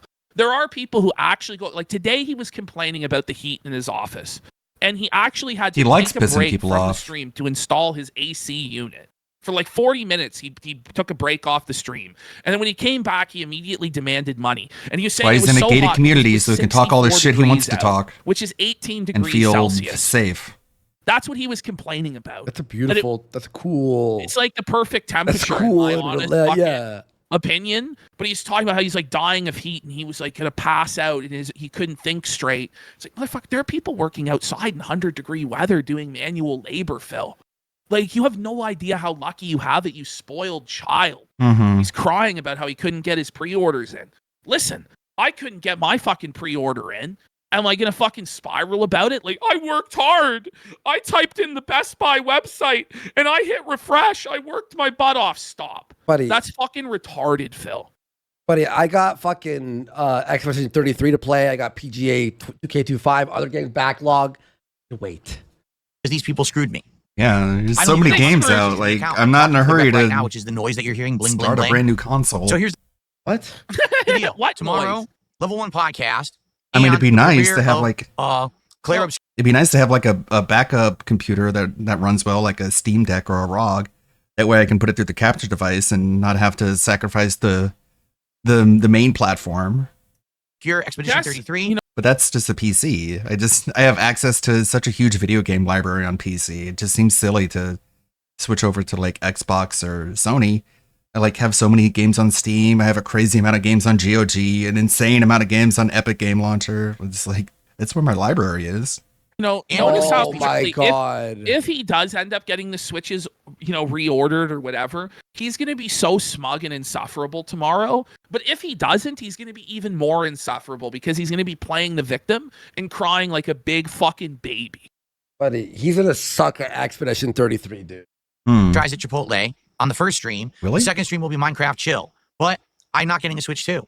I have no means to do so. They're all sold out Good. everywhere. I had them, and someone socially engineered my Bro, account it'll be out in a. and canceled my orders. If anyone has any means to get one, I'd appreciate it. Oh, there it is. There See? it is. There it is. There it is. There it is. If anybody would like to give me one, like, come on, Phil. This guy did it on purpose. Yeah. Did he ever have the Switch 2s? Or was this all just a scheme for him to beg for Buddy, one? he's a fucking scam artist, dude. Guaranteed. I'll tell you anyone's this, getting come hell or high water, no matter what, this guy's going to have a Switch 2 on launch day. Whether or not he gets one of his dents to give up their Switch, whether or not he pays a scalper out the ass or whatever, this guy, his entire life is validated by his consumer purchases. He must have the new hot thing. It's the same reason why the Wolverine figure haunts him to this day, because it was FOMO. It's fear of missing out on the latest and greatest, the hottest thing. And so he feels like he's not keeping up with the Joneses unless he gets the Switch 2, and he's an inadequate loser, fail at life. That's what this is about. Yeah. An extra one that I could buy off of you for the real price, I'd appreciate it. But it looks like at this point, I can't cover the Switch 2 But because this guy these would people never are pay anybody anything. Like, he would be like, he would be resentful if they charged him the actual price. Yeah, he Really? I'm Phil. I should Wait, be you're for not gonna free. give it for free, or? scumbags who break the law, impersonate me, and do awful things to me and my family. And this Well, then no, don't do your shit publicly. But Phil, me and nobody's Ashton- making you do this shit, Phil. Well, me and Ashton, we were trying to buy it. We weren't sharing the screen. We weren't telling you which store we were like refreshing. That's it. Or I don't picking up know, from man. or whatever. If It's he not that really hard. showed the order number on screen, He deserves he's such it. a fucking idiot. He deserves it. Don't be He stupid. doesn't deserve it, but like, listen. He has to you learn. don't He spit has to into learn. the wind. You don't piss on an electric fence. You know what I'm saying? Like, Yeah, exactly. Like You don't yeah, tug it's on like Superman's scummy, but, cape like, and the detractors are if we were to show Superman. our order number, would you be shocked? You'd be like, oh, that makes sense. Yeah. Just another example of that. Have a good night. I'll see you tomorrow. No, he's felt it. That last second where his head was down, he was Have a so good night. fucking. I'll see you Like, tomorrow. watch it right here. Oh no, Phil. Oh my god. Soulful Philip. Oh my god, I it's so hurt fucking evil. myself Today. How deep into the bottle of gin do you think he is right now? Oh, he's blackout. He's blacked He's out. blacked. Drunk. Phil's crying. He's blacked. Game with modernized graphics, improved controls and gameplay elements, and now I've already played the game, so it kills the hype for me because I already know it. Like I know Just don't play it. Here's what you do. Don't play it. Play something else. it's gonna look good and everything, but here's what's gonna He happen. needs I that feel. money. Okay. Oh no. PPP and DSP are no longer friends. Reverend Tillywink made a song about it, and it's pretty good. He made a song on his banjo. It's called Triple P.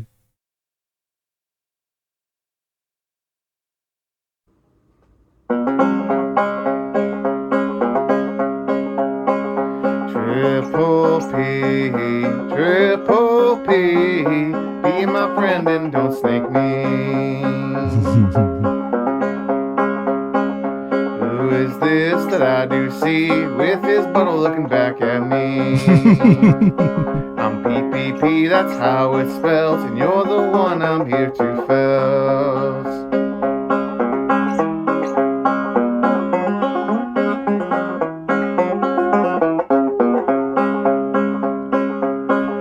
Mock your fans' greasy hair, I'll make you show your underwear. I'll make fun of your diaper butt, I'll make you dance like a stupid slut.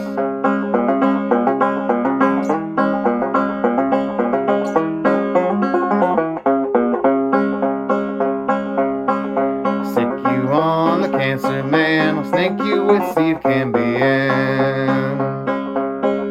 Tear down your entire life and make fun of your fat wife. She's fat!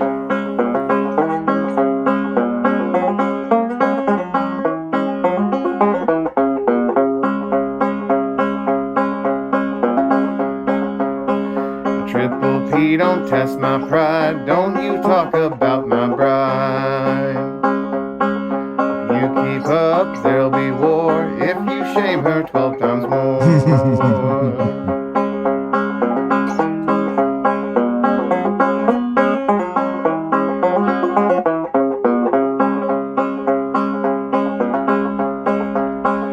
Triple P, don't say it's true. Thought I had a friend in you. Life is dying with money smell. I need some pity, please, can't you tell? Billy boy, I gotta say, I'm the snake and you're the prey. Laugh at you till you're in the sod, and you won't get any shredded bod. Triple P, be my friend and don't snake me.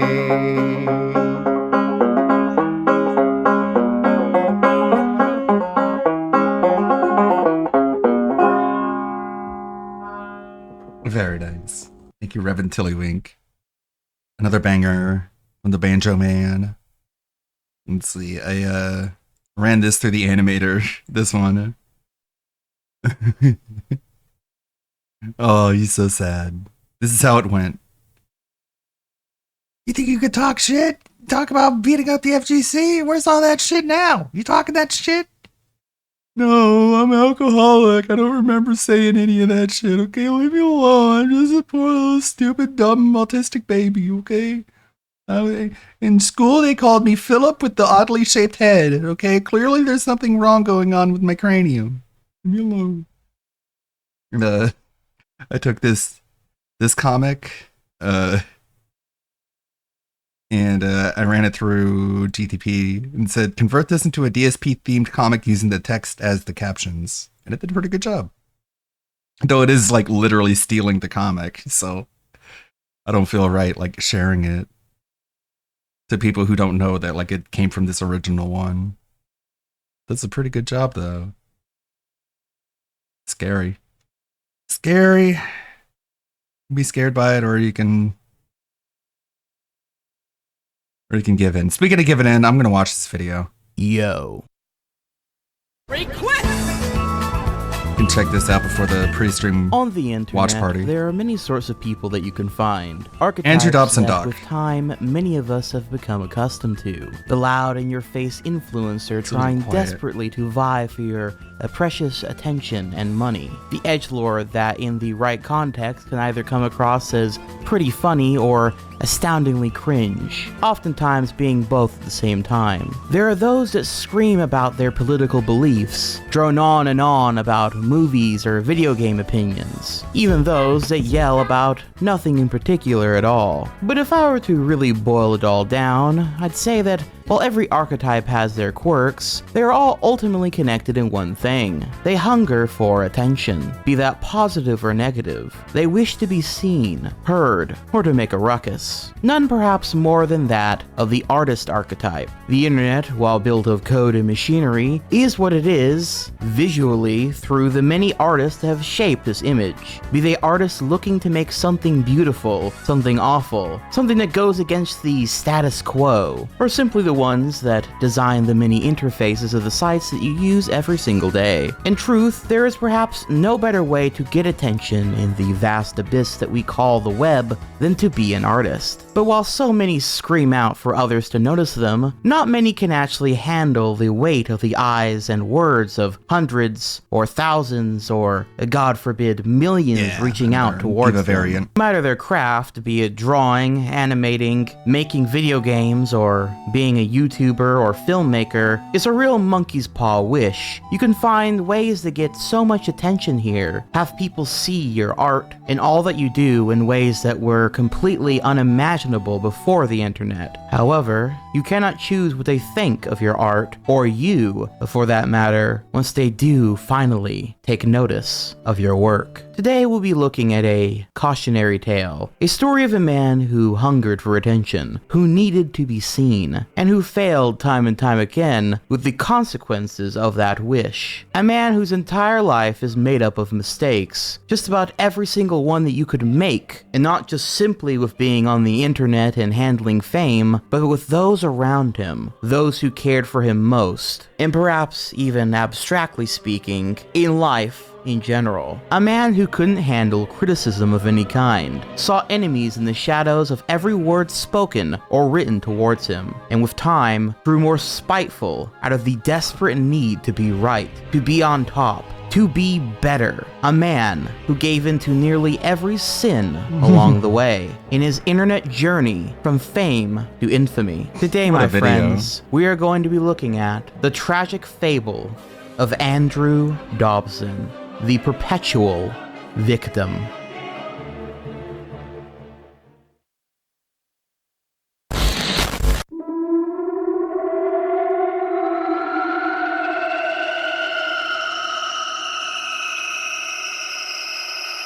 Definite down the rabbit hole, Frederick Knudsen vibes.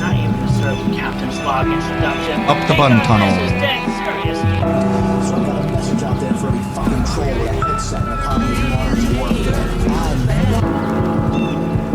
I'm in Al too. Excuse me, I have some memories I need to repress. I hate the N-word, and by N-word, I mean nerd, not Hello, gamer N-word. fans. Spax here. everyone. I'm so glad you're still watching ADG.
Are we back?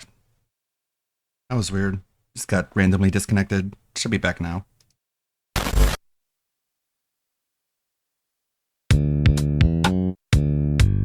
was weird. Short though. Okay, we're back.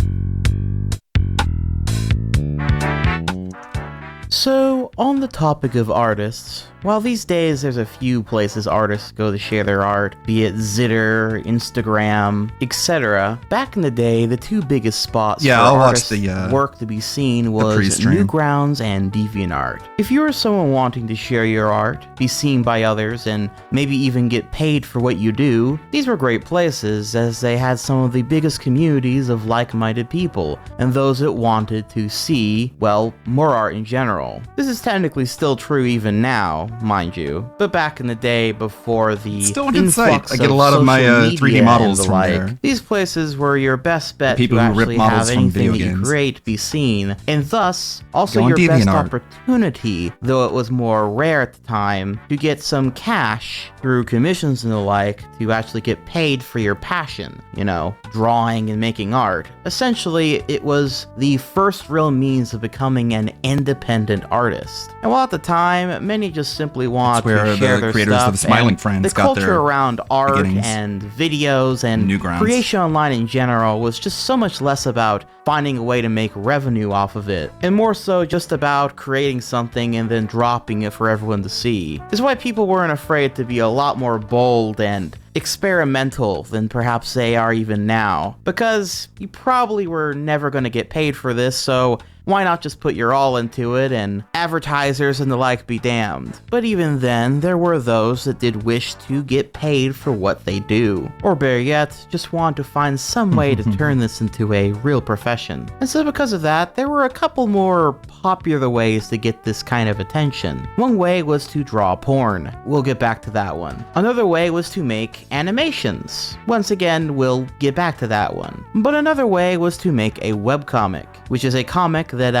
is posted to the web. Webcomics represented one of the many ways to take something that was once held back by publishers and the like, and to be able to go fully independent. While comic strips and newspapers or comic books by big publishers needed to follow their guidelines, needed to connect with a big audience, needed to have something iconic, for lack of a better term, to really stay around, webcomics could really be anything and for anyone. They could be as brutally violent and dark as they wanted to. They could be random, nonsensical, edgy, extremely sexual, and they were allowed to appeal to a much smaller niche audience. And perhaps above all else, they could be far more personal. While some of this sounds like I'm stating the obvious, it cannot be understated how refreshing and interesting webcomics were, especially if you wanted to tell stories as an artist online, but didn't quite have the skill to tell it through animation, which again, much like webcomics, went through a real renaissance during this early era of the internet, with artists who might have never been seen before becoming internet sensations, and eventually, some even turning into household names, at least within the internet and pop culture scene, I should say. When it came to webcomics, some of the most interesting cultures that came from online were from webcomics, be it from the cursed panels of Christian Sonichu comic, which could be argued created an entire culture around documenting interesting internet individuals. Not unlike this video I'm making right now, I suppose. To series like Homestuck, completely dominating every website where fan art or stuff of it could be shared, and becoming near impossible to not notice it, like it or no. Through Troll Comics spawning an entire wave of basic, rudimentary faces that represent various emotions, which could be argued is what would eventually lead into the Wojak, the Beta versus Alpha, the Sigma ML grind set, and this entire strange undercurrent internet culture that has slowly evolved and devolved and reshaped itself and can still very much be seen to this very day. I could go on, but needless to say, webcomics have helped to define many cultures on on the internet, and thus were also a great means of making your mark upon the web. And perhaps then it was for all these reasons and more why the around 27-year-old Andrew Dobson, known then under his alias Tom Preston online, decided to start sharing his art with the world on DeviantArt around 2009, alongside a webcomic called Danny and Spot. Oh no. It's just Garfield. Hey, paisano! Oh my god. He Mario, steals Luigi, everything. Princess, Toad! Who did you expect? Pee Wee Herman? Oh my god. Mario visited me at my home. Now, before we jump into his webcomic, Why I would they think wanna go some to your house, introductions Andrew? are in order. This is Andrew Dobson, and while not much is known about his full past, there are little details that we've learned throughout the years. One such example being that he has been an artist and lover of animation ever since he was a little kid. He had some trouble with bullies as a child, it would seem, with one story going around that at one point, when he was in school, he was bullied so hard and so aggressively, so mercilessly, that he had to move to a different school in a different state. Though that part has never been actually fully confirmed to my knowledge, but Andrew has talked about his experiences throughout school all the way up to high school being quite torturous from his perspective. What has been fully confirmed, however, is the fact that Dobson graduated from the Minneapolis College of Art and Design with a bachelor's in fine arts, which is actually quite something, as this particular college is always ranked within the top 10 art colleges in the United States, meaning he spent a lot of money on that degree, only to not end up being able to get a single job through that degree,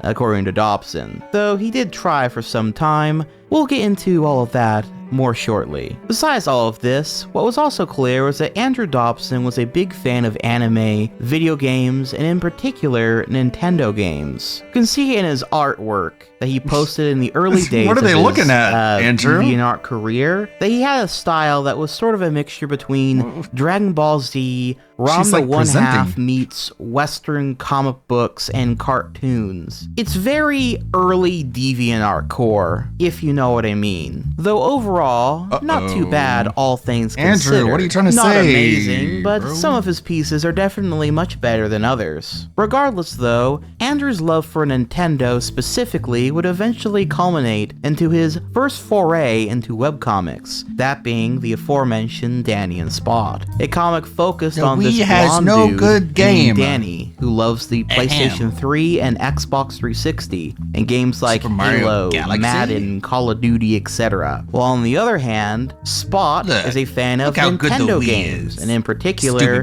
everything on the Nintendo Wii. And basically, every single one of these comics that he made around this series is about Spot being smart and cool and always knowing exactly what to say, because he represents Dobson's opinions that Nintendo is way cooler and much better than PlayStation and Xbox stuff. While Danny is dumb, quick to anger and overreaction, and always loses in any argument that they have because he is, well, a straw man that Andrew must defeat. A representation of the people that he thinks plays these consoles, which for some strange reason, instead of just allowing them to enjoy what they enjoy and he enjoys what he enjoys, he seems allowing them to enjoy what his idea of a Wii game that has good online is it's on the tip of my tongue, that game there in the middle, like Conduit? It's not Conduit, but like with Ninja Turtles Brawl and Mario Kart, just Mario Kart. Some strange reason. Look, I got Mario Kart. I can do this all instead day. Of just allowing them to enjoy what they enjoy, and he enjoys. I mean, no new IPs or third-party support. A Boy and His Blob. I don't know what that is in the front there. And We Fit. We Fit. Okay, you really made your point. what he enjoys, he seems to feel the need to showcase his superior taste in Nintendo games versus whatever is on the PlayStation 3 and 360. Some of you may say that sounds like a really petty and strange premise for an entire comic, and yeah, pretty much. Nonetheless, here are some various examples of Danny and Spot. Quote, Man, games these days. I remember games that used to have crazy hero characters and wacky plots. Plumbers, hedgehogs, cavemen, pizza slices, and gorillas all used to get a piece of the action. Are you done yet? Now they're all scruffy, buff, moronic nobodies. So, the PS3 can't play PS2 games for some weird reason. And the 360 is a paperweight now due to the red ring of death. Yeah, you know you want it was completely unplayable. No! I don't get you, Danny. You always complain the Wii has terrible graphics, but you go nuts for 3D Dot Gamer Hero. If that same game had appeared on the Wii instead of the PS3, would you still be praising its style? Probably not. Unbelievable. Are you excited about the new Super Mario Bros. Wii? Heck no. Mario and Nintendo are growing stale. They never try to do anything new. Now, if you'll excuse me, I'm gonna go play some Madden and Halo 3. Oh, my head. This unconfirmed Spanish website says Miyamoto wants to leave Nintendo because he's sad he's upset hardcore gamers. Oh, please. Miyamoto pretty much created the whole notion of casual gaming. Do you really think he'd be upset over some stupid, whiny, hardcore nerds? I knew he abandoned us. This is where reality flies out a window. How come you're not playing video games as much anymore? I can't. With work, obligations, family, and friends, I just don't have time to play as much as I want to. You know what you are? You're a casual gamer! No! Try out my new PlayStation 3 game. What even was the punchline of that? Try a casual. How come you're not playing video games as much anymore? I can't. With work, obligations, family, friends, I just don't have time to play as much as I want to. No, you are a casual gamer. Gamer! No! Here you are, Spot. Try out my new PlayStation Garfield 3 game. A touch. It burns! Har har. Hey Danny, you should try this brain training exercise game. No way. When I play a game, I don't want to be developing skills I can use in real life. Wait, that didn't come out right. Let me try again. You know, you bash the PS3 constantly. How come you don't ever bash the Xbox 360 as much? Well, unlike the Wii, which is revolutionizing the entire industry, and the PS3, which is a Blu-ray player, the 360 is just kinda there. I shouldn't have asked. I don't know why everyone is saying New Super Mario Bros. Wii is so hard. Best way at the time it's to play Mass easy Effect. to me. Gee, you don't suppose over 20 years of history of playing Mario Bros, the new tricks like wall jumping and lack of hardware limiting gameplay mechanics DSP might opinion. have something to do with it? Nope, Nintendo was just being lazy. Unquote. I think you get the point after that. Mind you, there is a ton more of these. Yeah, he does and not like basically, PC. they all just amount to just this with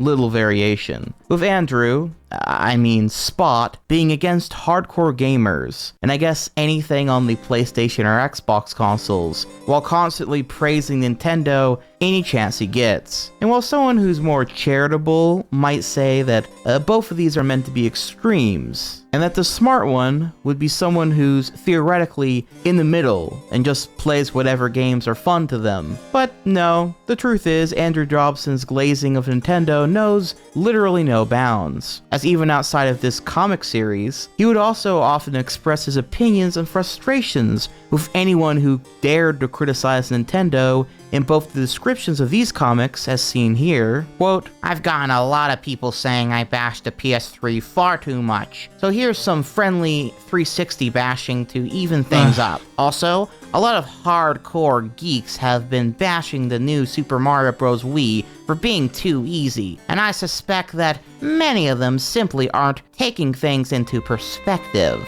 unquote. As well as in other one-off comics he would make, like this one where he directly attacks those who mock the Wii's motion controls, and yet defended PlayStation's foray into motion controls, noting the following in the description of this piece. Quote, Sony recently unveiled their final version of their ripoff of the Wii's motion sensing technology, and are calling it Move, because apparently ARC was copyrighted by Microsoft. Almost immediately, the Sony fanboys started declaring their obvious supremacy over the Wii users in the console wars. The same people who, for 4 years, have been laughing at Wii users and belittling them for using motion controls and waggle, are now proclaiming that Sony's Move is the most innovative and original idea on the face of the planet. Wow. Just wow. Unquote. I think it's kind of interesting, because while there may have been some people that were like this, these Sony fanboys that he is raging on about, honestly, this comes off more to me as kind of fighting a mob of people that he's made up in his head. Something Dobson does quite often, actually, putting himself firmly as the voice of reason in a sea of revolting dullards who can quickly be outwitted and are spineless dumbasses at the end of the day. This particular motion control thing seemed to really get under his skin too, as he would end up making another comic shortly after this one. Quote, we've got more power, more memory, and we're in HD, baby. Cool. I think the motion controls are a fun idea. No real gamer wants any of that. Oh, but we're not targeting real gamers. We're going after the millions of non-gamers that you guys are ignoring. And while we're at it, we're going to gradually build a bridge between casuals and hardcores. Here are our versions of motion controls. Come to us now, you casual idiots! Huh? What? Are you guys still on motion controls? That's so 2009, unquote. I love, by the way, the concept that how, by the way, Dobson's interpretation of the PlayStation 3 and 360 is that only hardcore gamers buy and play it, despite the fact that, say, Madden would be a series that I'd say a lot of people play casually. The same thing with something like Call of Duty, Halo, and online games in general are something that a lot of people play casually. If anything, I always interpreted the difference between a hardcore and a casual gamer, as fucking stupid as both those terms are, is just how much they're playing of games. Someone who casually plays them, playing them once in a while when they can, whereas someone who's hardcore into it makes it their primary hobby and plays it far more often, despite whatever games they're actually playing during that time. Yes. Nonetheless, though, this comic so if you also spend a lot of time playing mobile games, more are you a further hardcore elaboration gamer? In this description. Quote, one step ahead. I've been thinking about this whole gaming generation and how really hilarious it is. Well, Nintendo sweeps up its competitors. They're all stumbling behind trying to play catch up. It's taken them so long to get their version of motion controls out that I honestly believe that the motion phase will have worn out by then, and Nintendo will be miles ahead doing their own thing while the 360 and PS3 try to figure out why their own motion controls didn't achieve the same level of success. Represented here by Microsoft CEO Baldy, the PS3 douchebag guy seen in those condescending TV commercials, and Shigeru Miyamoto, God, unquote. Bro literally called Shigeru Miyamoto God. I don't think I could say much more than that for you to get the point. He had a habit of defending this video game company to the bitter end, basically being the embodiment of the "hey, leave the multi-billion-dollar company alone" meme in living form. He even kicked the hornet's nest at one point with Sonic fans, with this drawing and this big-ass fucking description to boot that I am not going to waste my time reading all of. but it amounts to basically Mario good and always will be good, Sonic bad and past his prime. You get the idea? And while there obviously were those that criticized his work, and if there were any Sony or Microsoft fans that were just as dedicated to glazing their own preferred consoles he definitely attracted them to his comic. On the whole, most of his community, at least that which we can see in the Wayback Machine, seem to agree with him a fair bit. Hell, look at this comment section surrounding the comic about Nintendo always being ahead of the curve. Quote, Nintendo's innovation. I love it. The neighbors are wondering what's so funny here, laughing out loud. True story. Sir, as a die-hard Nintendo fan, this comic made my day. Oh my god, you are my god now. This is genius. Yay for Nintendo. Yay for Nintendo.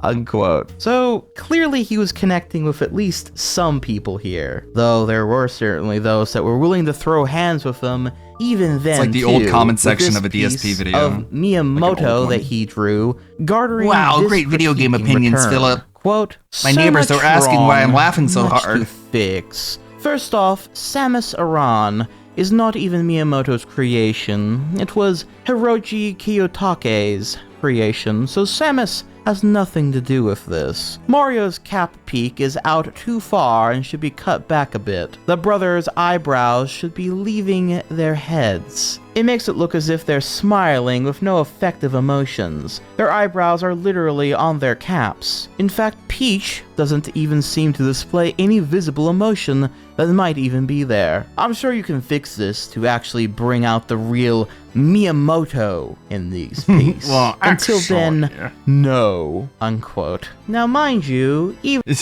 so like criticism is criticism, right? You can take it seriously, you can take it with a grain of salt. But Dobson's whole point was that if anyone criticized him, he just doubled down and did more of what the thing that people were criticizing. So when here they're criticizing the fact that Mario's eyebrows are like floating above his head. And so he would just do that forever for all of his characters. Like, well, you don't like that? Well, I'm just going to do more of it. Peace. Until then, and did make comics. There were certain things that he did take great issue with them, that he did make comics about too, with him having made several comics about the names of Nintendo characters being changed, / now using their original Japanese names, as well as characters' hairs turning blonde, because for whatever reason he really hates blonde hair. Some have theorized that old story about him being bullied so hard that he moved to a different state, if it is to be believed, that this bully had blonde hair, and thus he has a petty bias against people with that shade of hair color, especially if it ends up on his beloved Nintendo characters. And many of his straw men in his comics happen to have blonde hair. Hell, Danny from Danny and Spot being a prime example of that. Again, that claim is unsubstantiated, but it's pretty funny, so I'm just going to pretend that it's real. Anyway, here's a comic where he bitches about everything I just Is Danny the bully? Quote, thanks to the internet, it's become increasingly difficult to keep things localized.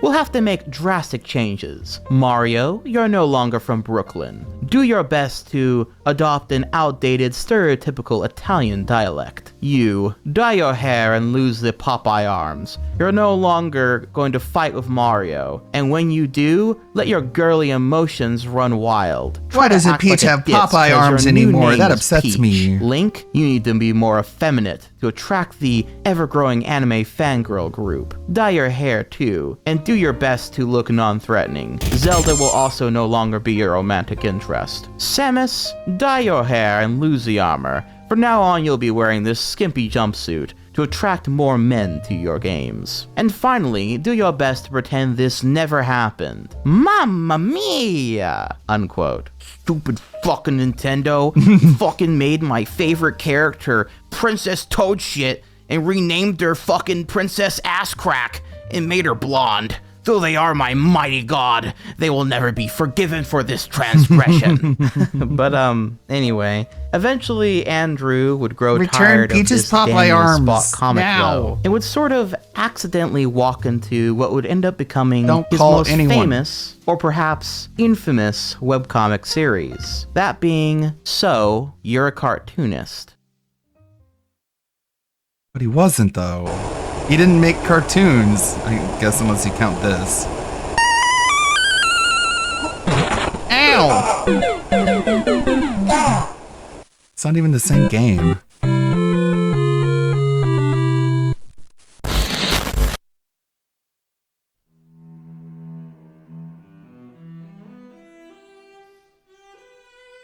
Now, before I get into the nitty-gritty of this comic, I should note that it all started with this comic Andrew made of himself preparing a potato in the microwave. The comic being about how he's a starving artist and sort of the drab, he made this and was like, I'm gonna be a kind of cartoonist. situation I guess he finds himself So good. in. And while his Nintendo Glaze comics had some sort of audience, this particular comic went kind of viral for the time, at least within that community. And so Andrew decided to capitalize on it and actually make more comics of a similar nature. That being a comic about the plight of being an independent artist. Something that actually did manage to connect with a far larger audience. There were a ton of artists online then and now. And well, this comic really spoke directly to that audience of DeviantArt in this way. In fact, not to give Andrew too much credit, but it's almost kind of genius for the time, as all the webcomic really has to do is be Andrew bitching about something that he actually has to deal with, which you'll come to find he's pretty damn good at doing just that, and then others are like, yeah, I can sorta relate to that, and thus it grows and it's shared around more, etc, etc. It's also the perfect format for a webcomic because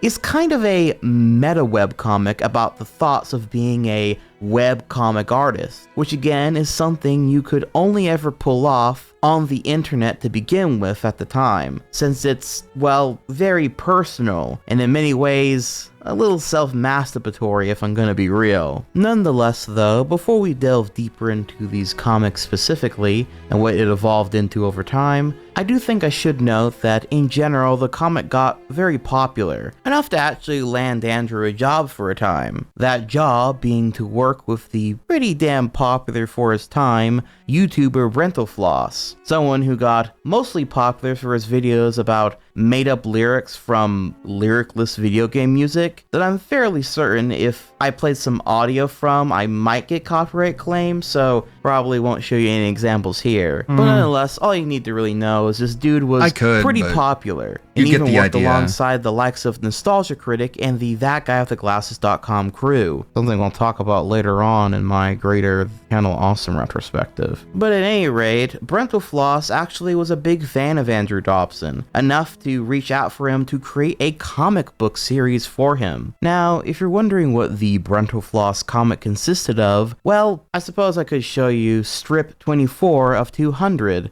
in which it is discussed or showcased how this comic was even conceptualized to begin with. Quote, once upon a time. Hey Brent, have you ever thought about doing a Brentalfloss comic? How do you mean? Well, you could visit different video game worlds like the Mushroom Kingdom in Hyrule. That could be cool. We could bring in your roommate from the Roommate song, so you could go on adventures together. Yeah, that would definitely work. And we could have Andrew Dobson draw it. Andrew Dobson! I love that guy. Man, he's so cool. I wish I was a lady so I could have his babies. Yeah, me too. Hey, don't look at me. They wrote it. Unquote.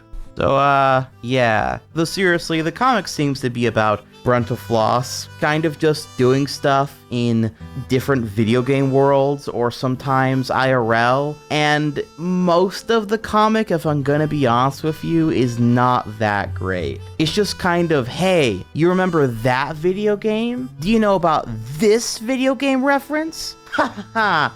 Us gamers know about that video game reference. It's mostly just that kind of humor, which I'm personally just not a big fan of. I guess to be fair, it was made during that early era in which acknowledging something's existence online that you happen to also know about was weirdly more novel to people than it is now. And it's the primary reason why there's a lot of video game-based comedy stuff, both through video, animation, and indeed comic book form, that was made early on that kind of just consisted of inside jokes or references. And sometimes it can be kind of funny or okay, but most of the time it's just acknowledging a random factoid or piece of trivia from a video game, and I guess acknowledging that it's weird or silly, and that's kind of the whole punchline. Nonetheless though, I guess it was at least somewhat popular, as there was 200 strips made for this comic before it was eventually finished.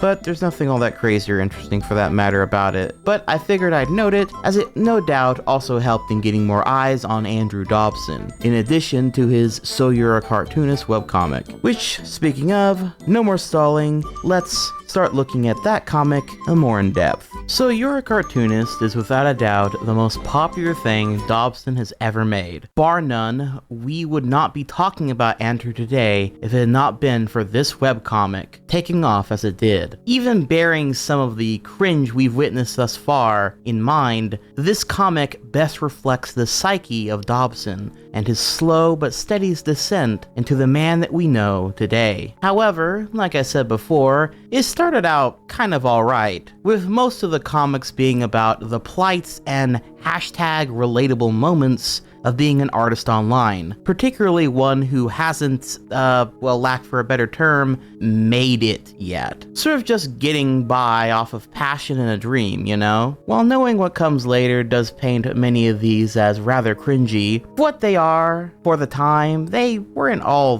that bad. Here's a few select examples of some of the earlier comics. Quote, "Art supplies! Papers, erasers, stencils, paint! This store has everything! Aw man, just think of all the creative things I could do with all these great supplies! Is this a sin?" The way you're acting, it really should be. What's the joke? I'm gonna draw some fan art of my favorite Doctor What's the punchline? Doctor.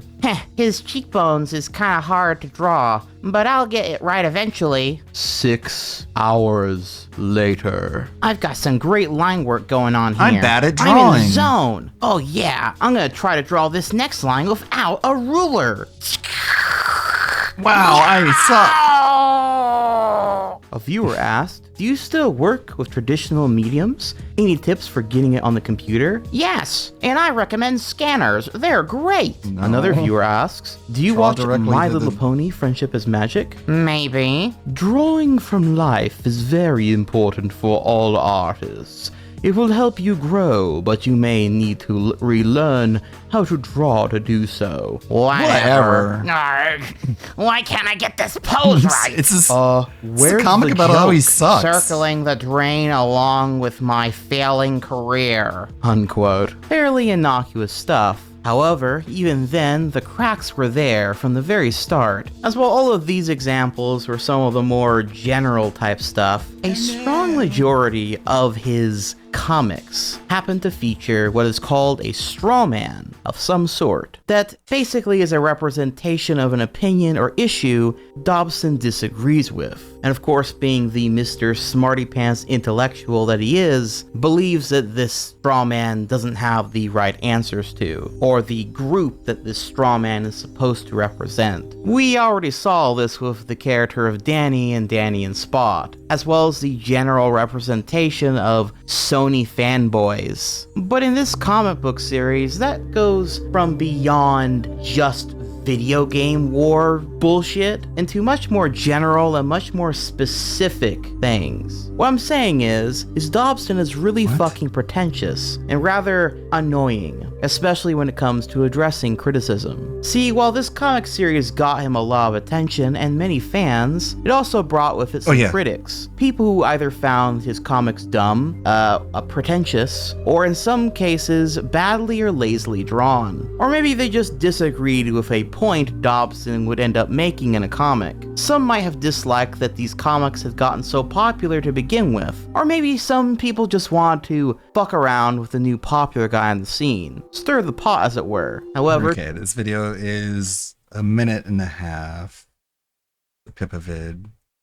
Make sure it's in frame. Shrink it down a bit. Oh, unmute. Unmute, I say.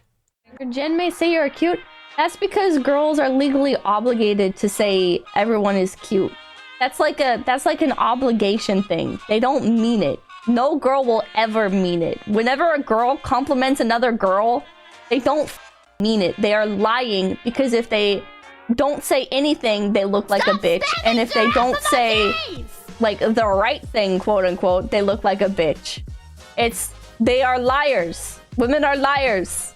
Like the girls like, oh no, you're cute. It's not even worth engaging with because it's the most asinine garbage conversation that will ever happen because it's literally somebody hard stuck with the like moral obligation of being like, oh yeah, you're so cute or whatever and if you disagree, right, first of all, you look like an asshole for even like trying to get like a real answer or whatever the second of all, like if you press like at all, like even like dismissively, like oh no, like it's fine, like I know the truth, it's fine, you don't like, no, it's fine. Then it becomes like they have to like, it's my moral obligation to try and convince. You don't have to try and convince anybody, man. Just shut the up. Just like drop it, dude. Just drop it. Harajuku fashion store. Mwah! Mwah! Okay, get out of here. Get out of here. Okay, bye-bye. She's bad at taking compliments, as we can relate to. For truth be told, be they true haters, trolls, or people who simply just were giving some constructive criticism or a opposing opinion, Dobson handled it as if they were all the exact same. That is to say, that he couldn't handle it whatsoever, with his preferred approach to these sorts of comments being to write a smug comment in response. In some cases, writing full-on fucking essays arguing with people, and often lamenting that now that he's popular, people feel the need to mess with him and critique him even more, implying that they are only doing so out of jealousy, which would all be one thing if it all just kind of ended with stupid DeviantArt comment sections. But the thing is it didn't end there, as eventually, So You're a Cartoonist became less about the plights of being a cartoonist, and instead the specific plights of Dobson, it becoming his soapbox to address criticisms, whether it be taken from the words of his actual critics, and then him failing to actually understand or value the opinion, and thus kind of misrepresenting it within the comic, or it literally being some sort of thing he just made up in his head to defeat. All the same, they would be turned into a straw man for him to destroy. Several same they would be my comic ignited a flame war. Oh heavens above, good thing I eat flames for breakfast. Okay, what a tough guy. It'll look really awkward after saying this when you get bullied off the internet because you can't handle the heat.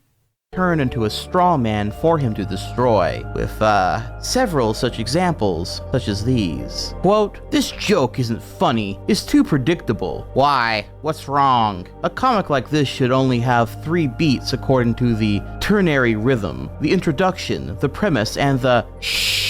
Do you hear that? That's the sound of nobody caring. I've been getting a lot of flack for showing my Mac in recent comics. The debate of Mac versus PC is a lot like food. Sure, you could get something cheap and convenient to meet your arbitrary needs. Or you could get something that's good for you and won't give you problems every day of the week. Like, what the fuck? Like, do I even have to imagine computers? Imagine being so fat you look at a computer and you see food. It's good for you and won't give you problems every day of the week. You eat fast food every day of the week? Be stupid and fucking buy a iMac for $1,200 or more. So you're a cartoonist? Sure am. What style do you draw in? Well, it's kind of a mixture of all sorts. American, European, Japanese, and others. They've all influenced me greatly and, yes? So like, manga, right? No one gets me, I'm so unique. How did you become a comic book artist? Well, I started by hosting a free webcomic series online. Then, when I had enough material and fans, I began submitting my work to publishers. It took a while, but eventually my story was picked up. That never happened. That never happened, by the way. he paid a publishing house to publish his comic. No one ever approached him. He approached places where he could pay them to make it a physical copy. And no one bought it. Amongst these, he also did these meme ones such as things I will never understand, in which he notes that he'll never understand sports, Final Fantasy, Twilight, Transformers, furries, D&D, and Klingons. My favorites of which being the sports one where he tries to show a periodic table to like a football player. Yeah, pretty cool, I don't huh? know why you'd be doing that. And then Cloud from Final Fantasy VII saying, life is like a dying apple and red wine, which I don't know if he perceives Final Fantasy to be like super like deep and has like a lot of complex language, but I like how him just saying this one thing has him bringing out a thesaurus. A thesaurus? Like, what word did you not understand? Why do you need a in that thesaurus? sentence? Okay. He also drew at least 2 comics about troll/rage comics because, well, they were quite popular at the time. And he seemed to have taken great issue with this, essentially mocking them and anyone who happens to like them as basically dullards, stupid, and talentless, while he, of course, is smart and witty and very, very funny. We also, of course, have this classic. I'm gonna draw a new character today. Yay, let's make her female. Physical representation of public opinion. Whoa there, buddy. Don't make her blonde. Everyone will think you're making fun of stupid people. Have you thought Why about wouldn't you making make fun of her stupid not people? conventionally skinny? Red alert! You don't want to offend gamer girls. Dial back to chubbiness and cover her more conservatively. You got a problem with lesbians now? Remember that last quote for later. There's also this comic, which depicts Dobson getting bullied and harassed by a bunch of hooligans and other kids at school, with it seemingly destroying every part of his life. And then years later, one of those same guys tries to add him as a friend on Facebook, which of course, he flat out rejects. This one being less of a straw man, mind you, and more so just a little look into some of his life, but depicted through art. This all, however, had the adverse effect of actually getting more people to be critical, sparking even more arguments in the comment sections, and then eventually coming out as more comics, which led... I was hoping you would bring up the fact that if you look at the screenshot, it's very small. You can't really tell. But that's not a friend request that he received. That's him trying to add someone else as a friend. You see the add as a friend there? So he went to someone else's page, added them as a friend, screenshotted that, and tried to make that look like he was contacted for a friend request that he then denied. However, had the adverse effect of actually getting more people to be critical, sparking even more arguments in the comment sections, and then eventually coming out as more comics, which led into even more people who were normal fans of Dobson starting to get a little annoyed that his comic about being a starving artist was morphing into one about fighting critics and random commenters. You know what's weird? Like, people are confused about the word animation. And someone's like, wow, that's the best animation I've ever seen. And Dobson is like, it's just a still image. It's not even moving. And it's like, bro, you call yourself a cartoonist. Like, don't cartoons move? But you don't do that? You just draw still images? Artist was more confusing Disney with other companies. Remember that god-awful Disney movie, Quest for Camelot? Almost as bad as a Pixar film, Final Fantasy, The Spirits Within. No one does that. This mentality. I refuse to watch My Little Pony because it's a show for babies. It is. But he really hates that mentality. And he put it in the mouth of like a track coach or something. This one too. Your argument is invalid because I exist. No one says that, but I'm sure Dobson does. George Lucas. I don't like George Lucas. If a boy and a girl walk into the sunset hand in hand in the last scene, it adds 10 million to the box office. Okay. Isn't that like a happy ending? People like this. Bad corporate decisions. 6 months with no good games and then an $80 price drop followed by a second joystick peripheral. What the fuck? And the last one is just, I don't even know what that is. It's just a troll. So it's just trolling. I don't know. Morphing into one about fighting critics and random commenters, which only led to more negativity, especially since even if they expressed their concerns in the kindest of ways to Dobson, he would attack them with that same Bigotry and smug, geek smartass culture. attitude, thus erasing yet another fan and possibly even earning a new hater. And even those that only watched it all going down thought less of him for it all. It's a lesson that many fail to learn, but the more you address criticism or trolls, especially ones that really in the grand scheme of things don't matter, the more they will respond to you. Thus, if they really bother you, the best option is to simply ignore them and move along. But the thing is Dobson simply could not ignore them. He had to have the last word. So much though that he was known for having long arguments in his comment sections, only to then, right after this long argument, and usually getting defeated or simply giving up in his self-assured rants towards these people, ending it on his last word before then blocking them, ensuring that he did indeed get the last word regardless. Though sometimes he would also just block them anyway, should he perceive them to be criticizing his work in any way. In fact, he did this so often that he apparently at one point met the 500 user block limit on DeviantArt, which I didn't even know was a thing. Man could just not stop fucking engaging with it all. And if you know anything about anything on the internet,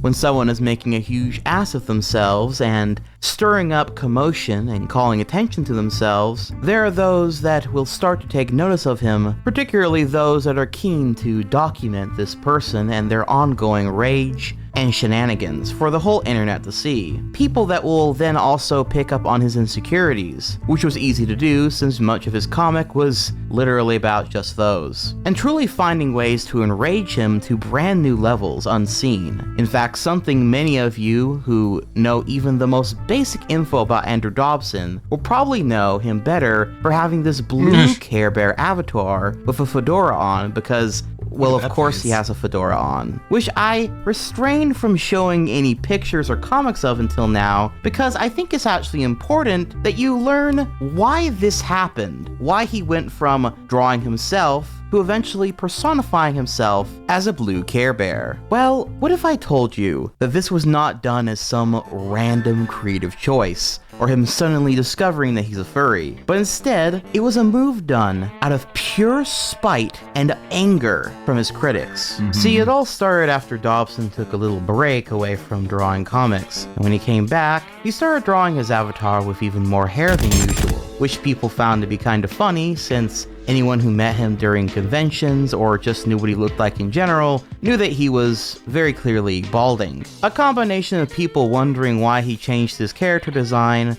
to people purposely poking at his insecurity got him to draw this comic in response to it all. Quote, "Why do you draw yourself with hair?" I get this one a lot. It's really for 3 reasons.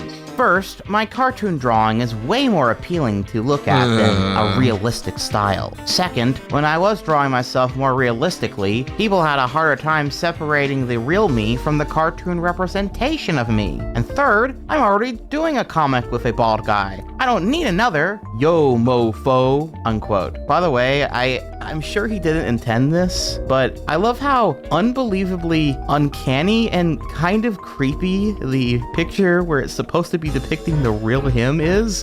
It's like to it's the point where traced. even the lighting and his the background gradient all just have this kind of ominous aura to them. But regardless, this of course did not stop people from commenting these things. In fact, because he addressed the criticisms or comments, as you might imagine, it just grew to be something people mocked and or brought up even more, which eventually led into this comic by Andrew Dobson. Quote, "You look different somehow." Okay, that's it. I'm sick of people complaining that my appearance has changed. How I look is inconsequential to how my comic runs. Honestly, it's like no one's ever seen a hat before.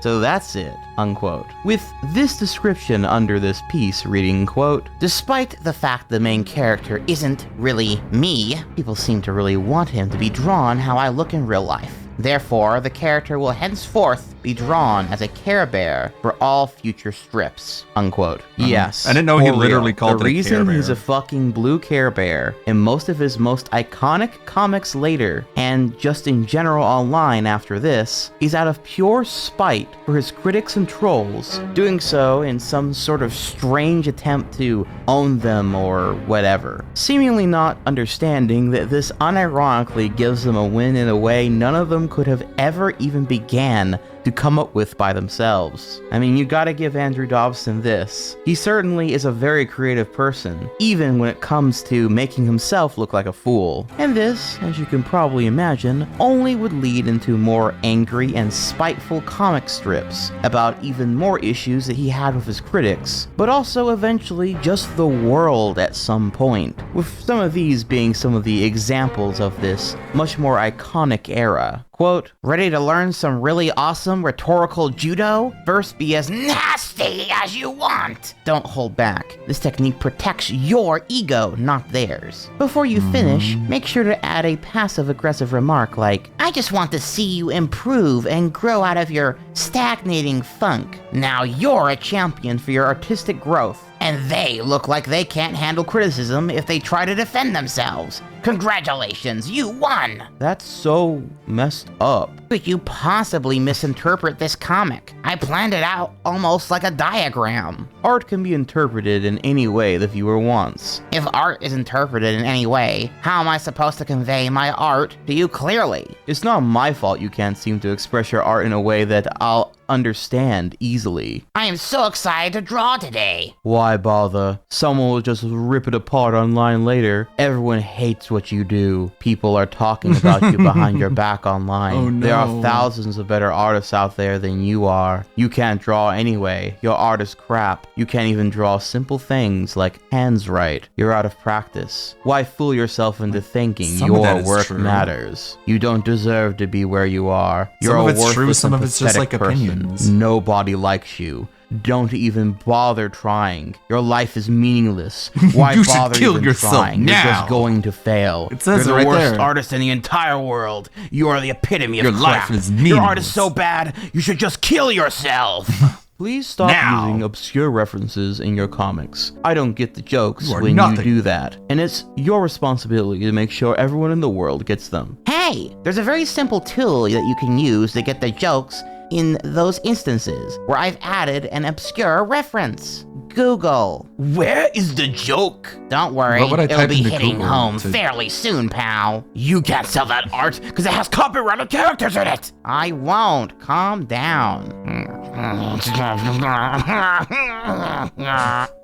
At any rate, the Care Bear era, so many know Dobson under, is also when he himself went through a bit of a transformation politically into a full-on male feminist, with there being several comics that he would make basically being about the male gaze, people disrespecting or being rude towards women in nerd spaces, and basically him being a righteous defender and warrior for them. And it was this mindset that would lead to one of his most infamous comics, and probably one of the most popular that he's ever made because of it, the Power Girl strip. Quote, tell your girls to smile. Hey, quit it. Excuse me a second. Understood. Help! A blue bear in fedora is attacking me with a baseball bat! Sir, this 911 line is for emergencies, not prank phone calls. Unquote. Now, the thing is about this particular comic is the reason it became infamous, outside of it just being cringy, especially with Dobson doing the whole nice guy grind set, and with comics he had written before where he was afraid to even interact with human beings, period, let alone fight them, was actually because this whole comic was based on a situation IRL when Andrew Dobson was at a convention, and as you can clearly see here in this picture, there was indeed a Power Girl cosplayer there, but who was quite willingly posing. You can almost for see these Dobson there in the photos. back. While in the background, right over there, there's good old Dobby, fuming, raging, does look like him. growling He like the denies little this. blue bear that he is, about how he must defend her and save her from posing for a picture she clearly wants to be in.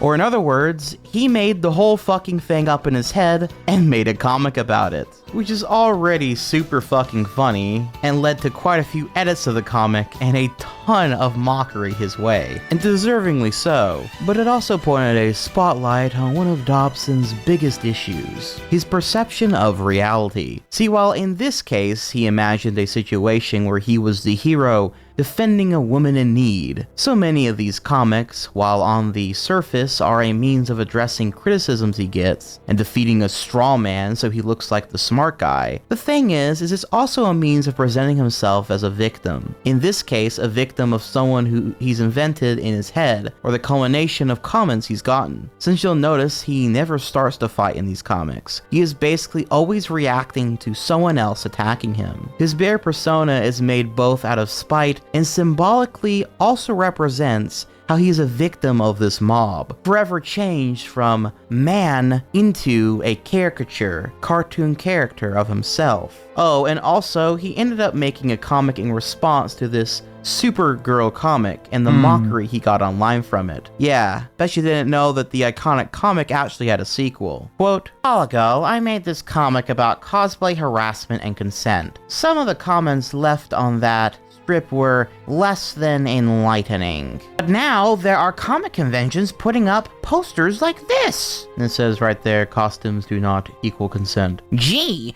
it's almost as if it's wrong to be pervy to someone based on how they're dressed. What a concept," unquote. Which, in case you couldn't tell, did not address the fact that he made up this entire scenario in his fucking head. Probably because, even for him, that's a little bit too embarrassing to admit. Instead, I guess his cope is to pretend like it was about a greater point, not specifically something that did happen at a convention, but something that could potentially happen at a convention, and how he would potentially react to such a thing. But we all know his ass wouldn't do that. This exaggeration of reality is something that's consistent in all that Dobson does, almost as if he views reality as a cartoon itself, funnily enough. One where he's the smartest guy in the room. One where everyone is dumb and in need of his opinions. One where he's an amazing artist who is just misunderstood, and every problem in his life is actually the fault of someone else. And this can be seen even more so in his many DeviantArt journals, where everything from his childhood to his online critics to even his IRL relationships are shared, vented, and put on blast. So let's take a peek through some of those real quick, shall we? To start, let's read one that was posted on February 2nd, 2008, entitled "High School Sucks." Quote, "I was watching Ozymandias for the first time the other day, and I began thinking about my own high school experience. I've never understood people who look back on high school with fondness. I can hardly remember anything positive ever happening to me in high school. There was gym, which you were forced to participate and be humiliated in. There was a school newspaper, which was so slow, I drew all my comics for the entire year in a single day, and we only ever got about 3 issues out in the span of 2 years. There was the lugging of humongous books and papers everywhere, because I didn't have a locker, waiting outside for my mom to pick me up every single day, all by myself while everyone else got to go home on the bus. I was banned from the buses way back in kindergarten, getting picked on for being quiet and shy, getting laughed at for standing up for myself, getting beaten up, getting given degrading nicknames that still haunt me to this day. The hate, the anger, and the desire to kill all of my classmates. The insane amount of stupid homework. We never got past the American Revolution in my history class, and I had to take a Holocaust class to learn about World War II. My horrible grades in math, which nearly kept me from graduating. The annoyance I had to that take a people good at Holocaust sports class were to learn about popular, World War while people II. who were genuinely talented were beaten up upon. Dealing with racist and stupid kids. We only ever had one black kid in my entire 12 years of schooling, getting ignored by girls. Why were and you then looking seeing around them being end like, there up are too many with my white people here? arch-nemesises, and just looking back on all the stupid stupid things that I would say because I wasn't smart enough to know better. The ironic thing is that many of the things you think of when you think high school all happened to me during the summer transition between high school and college. I got a girlfriend, learned to drive, got dumped, got accepted into college, and had a part-time job all in the span of 3 months. It was a lot for me to handle, having grown up so sheltered for so long. It honestly feels like I was forced to mature overnight, from being a kid to having adult responsibilities. Maybe it's just me, but I have very unhappy memories of high school. And the best day I remember was being able to leave all that shit behind and start anew in college, where no one knew who I was, and I was able to be myself without getting picked on. I actually have some fond memories of art college. The thing is that so many people tell me that they'd love to see me make comics of my life, and I'm constantly looking back over my unhappy memories of high school thinking, I don't want to relive that shit. Maybe I was just too depressed. I get mood swings from my mom. Time for a bath! Unquote. Yo, why was he banned from the bus and didn't have a locker? Was he even supposed to fucking be there? Also, what's with the one black kid thing? Did he just use that random kid as like a token in his stupid fucking manifesto? But, anyway. In a different journal, he then goes on about how much he fucking hates spoilers. In particular, spoilers regarding the last Harry Potter book. In a journal titled, Stop the Spoilers, You Fucking Assholes. Quote, I've finished Harry Potter and the Deathly Hallows, but I had to struggle to do it. Not only is the book remarkably long, but I didn't have much time to read it. On top of that, everyone at my job couldn't help but talk all about it when it came out. Seriously. What is so fucking great about releasing spoilers to people who haven't read the book yet? It's cruel and mean-spirited and just shows what an asshole you really are. If you know someone's a fan of something, it's not nice to spoil everything they hold dear just to get a quick laugh. I've already heard stories of people who've lost friends because their friends spoiled the ending of Harry Potter to them. As I was saying, it was particularly hard for me to get through the books fast enough. I was reading it for 4 days straight, and 2 of those days were at work. One asshole there, finding out that I was reading the book, proceeded to explain the ending to me, while I shouted at him to stop. I eventually threw my chair at him and conked him on the head with my water bottle, but that didn't stop him. Finally, unable to get him to shut the fuck up, I screamed very loudly to drown him out and left the room in a hurry. I could hear him laughing maniacally behind me as I wandered through the halls. Why do some people have to be such fucking assholes? I read the book as fast as I could, but there were still moments of sheer terror that I had as my girlfriend and I went to Target to pick up some things, and I went to a local pub/restaurant to eat. I pricked my ears up anytime I heard anything that sounded like Harry Potter, and then proceeded to cover them till it was safe. I've never had to go through this amount of effort. I don't want to know the snake killed Dumbledore. Even when I didn't watch season 3 of Lost. I've heard cruel tales springing up all over the place. In England, where a couple of books leaked a few days prior, kids who were lined up at the bookstore waiting to get their hands on the final installment were bombarded by a group of people with megaphones, blasting out all the spoilers to them before the group of policemen were finally able to subdue them. That's a horrible thing to do to an adult who's into Harry Potter, but far worse to a kid who's enjoying the stories. Most of the time, it's the people who hate Harry with a passion that seem to come up with these wickedly evil things to do, and their defense all along is that, oh, it's just a book. It's not like it's the end of the world or anything.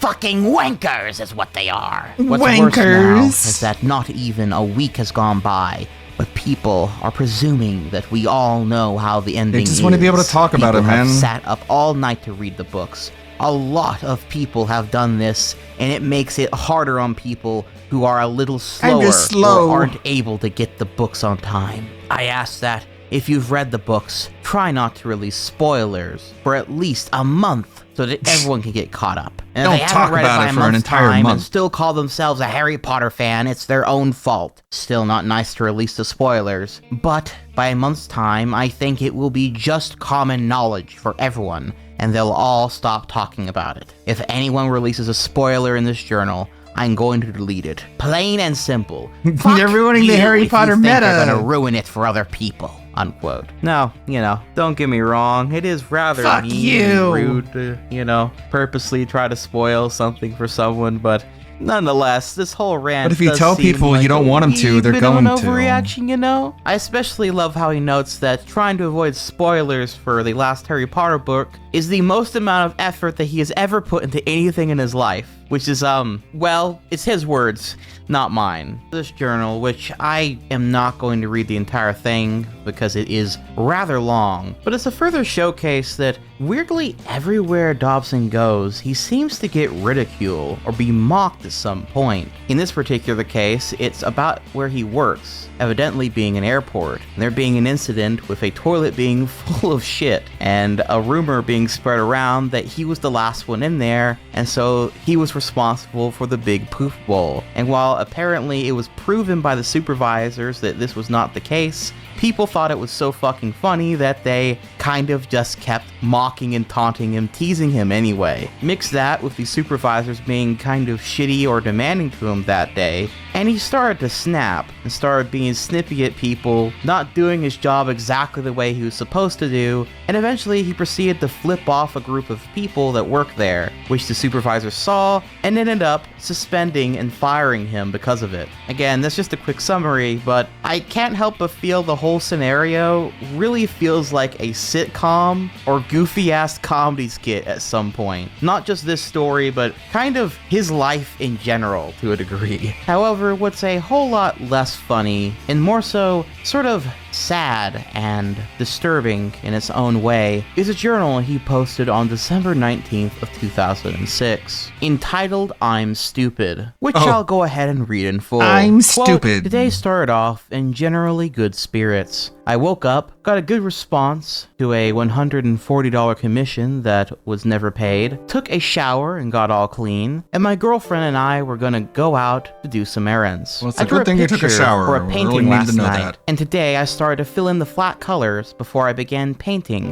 When my girlfriend saw it, she said, "Oh, you're doing it in 3D?" Which I took a strong offense to. I wasn't doing anything in 3D. It was just flat colors. No real depth yet. Emphasis on yet. And anyway, what if I was doing it in 3D? Why should that be such a put down? Trivial, though the cause may have been, it worsened my mood for the rest of the day, and my desire to paint the picture was instantly even evaporated. meant to be an I instead insult? loafed on the couch for 2 hours while she got ready to go out. When she was finally ready, I was instead ready for bed. The conversation didn't pick up right away while we were driving. I was still a little sour about the painting. I know she didn't mean to put me down, but it hurt nonetheless. It hurt. Finally, we started talking about her nephew's presents for Hanukkah. At this point, I really started to feel a bit homesick. I miss waiting for Christmas to open presents. I miss the uncertain feeling of whether or not I'm Santa not a fan really of your did Jewish come for a holidays, visit. girlfriend. I miss the stockings, the So tree, you're aware? and waking up at 6 a.m. This will be almost the 5th year that I've missed it because I've been out here Your in Minnesota. Jewish heresy All my has family is nothing out to in do with Santa Massachusetts, Claus. and I won't be getting anything I want for Christmas this year yet again. I'm not a Christian, and neither is my family, but out here in Massachusetts, I don't know anyone who didn't celebrate Christmas. So when my girlfriend told me that her nephew was going to be brought up Jewish, something kinda kicked off in my brain. Looking back, it seems rather ridiculous, but at the time, I just felt like a whole piece of childhood, the Santa and all that, was being kept from him. This only further heightened my homesickness. While I waited for It's her not to you. pick out some clothes for her sister, I drew a picture in my sketchbook, one of my characters. He was sitting at a table wearing a Santa hat, looking all sad and depressed as he spun a dreidel with the words, "Merry Christmas" at the top. It was more or less just my feelings about the situation coming out. I feel like an outcast out here, and I wasn't going to get to experience Christmas play with the anymore. dreidel. I was You depressed stupid and a Jewish little miffed people won't at let me have my Hanukkah being Santa. such a big deal, and Christmas for me just being some stupid holiday. I'm too poor to actually buy anything worthwhile for my girlfriend, Aw. and I don't know her family well enough to be able to pick out anything special for them either. Not to mention that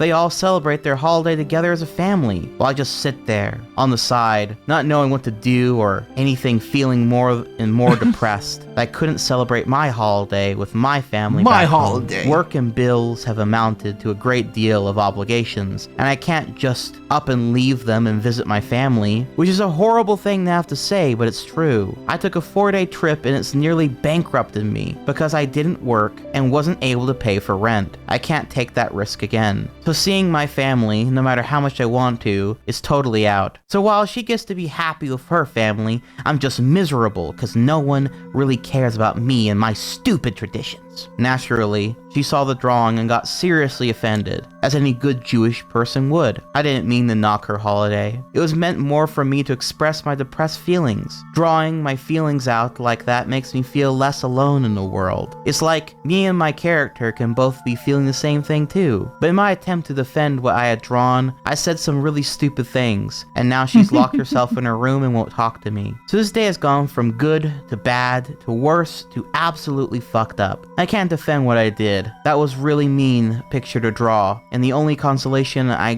can give to her now is I've torn it up and thrown it away. Saying sorry won't cut it. I didn't just knock her religion, I knocked all of her precious childhood memories. There's no excuse for that. I wish I could crawl into bed and not come out till after Xmas and all this stuff is over. Every year just makes me more and more depressed, and this year, I think I've really touched the bottom at last. Unquote. Now, what's really sad about this post is that it showcases how Dobson can hear one single comment, in this case his girlfriend asking if he was rendering this picture in 3D this time, and in his mind it can fester and fester, boil and twist into it somehow being an insult on him, his character, his skills, or whatever. Something that upset him so much that he decided to throw a big fucking pity party over it, and instead of just talking to his girlfriend about it, he instead just sulked, her not even knowing that she had somehow offended him. Worse yet is instead of trying to discuss his feelings with her about Christmas, being homesick, and also seriously thinking about how important holidays and traditions are for him so that they could maybe meet somewhere halfway in their own private fashion or something, he instead sulked more and more, and then ended up drawing a mean picture instead. And what's worse is underneath this journal post is actually a comment from his then girlfriend responding to this journal. Because also, disturbingly enough, may I remind you,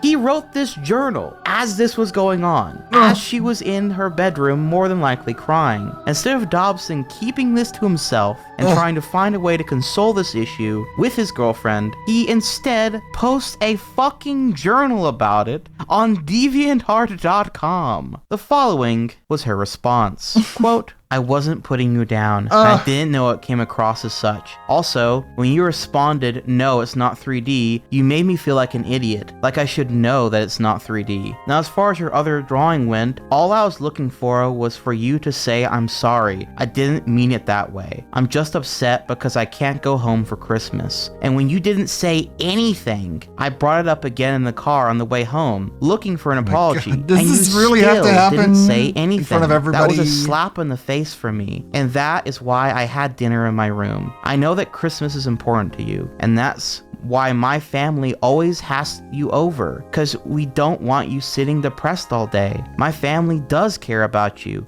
and instead of sitting in the corner alone and depressed this time, try and be part of things. Engage someone in conversation. We are celebrating before sunset, just so that you can come this year. Anywho, Andy, I wish you would talk about things more instead of going into your room to sulk. I mean, this whole thing could have been avoided if you had just said, I am sorry. And next time, say it to my face and not here, unquote. So even in the face of a whole family that is there to support him and try to make him feel welcomed, and understanding of him being homesick and the like, and his girlfriend seemingly being quite understanding of how he feels, he instead sulks, suffers, because he would rather play out the role of the lonely, pathetic victim than to just try and engage in actual conversation. He expects people to just know what he's thinking and feeling, and is further insulted, enraged, and saddened when they somehow cannot read his mind. Not that you would ever want to see into the dark recesses of Dobson's brain, of course. See, there's a part of Dobson's history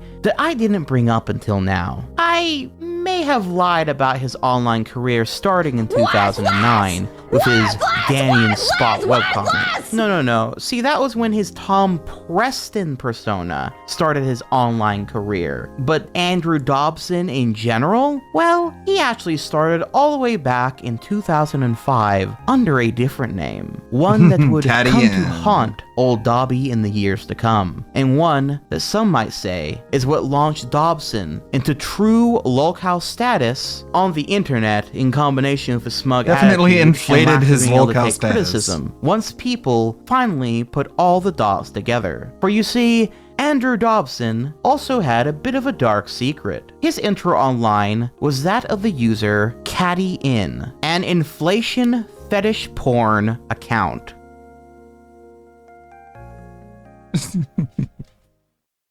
We're watching an Andrew Dobson doc.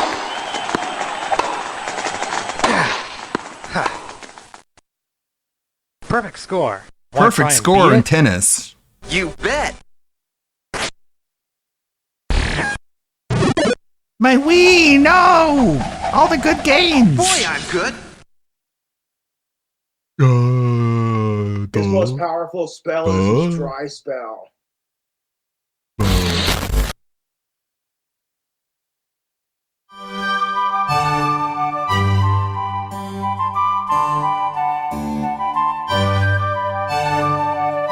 Man, I knew Andrew had an inflated ego, but see, back in 2005, Dobson had both a DeviantArt page and a website where he made such wonderful, precious, delightful pieces such as this, or this, or how about some of these?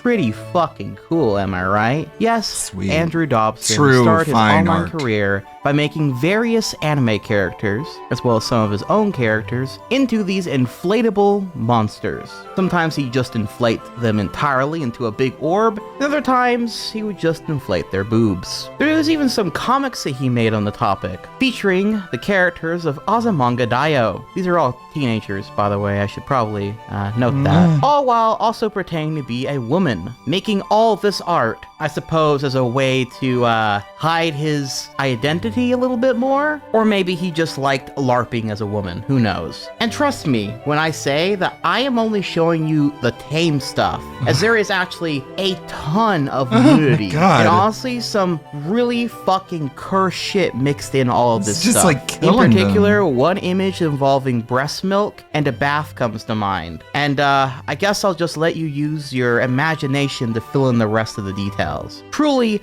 some of the worst, weird DeviantArt fetish material out there. But anywho, for a long time, Dobson tried to keep this part of his online persona in history hidden away from the far more professional Tom Preston page. But the thing is, he was pretty popular under his porn moniker and pages, and his art style was pretty damn similar. In fact, because he had never really taken the time to expand his art style or try something different, it became pretty easy once people knew of both of them existing at the same time to put two and two together. And when they did, boy oh boy did people mock him all for it. Something which he commented about in at least 2 journals via his DeviantArt page, as he was getting droves and droves of comments about the topic on all his pieces, new and old, as well as it eventually being featured prominently on his Encyclopedia Dramatica page for everyone to see, something which we'll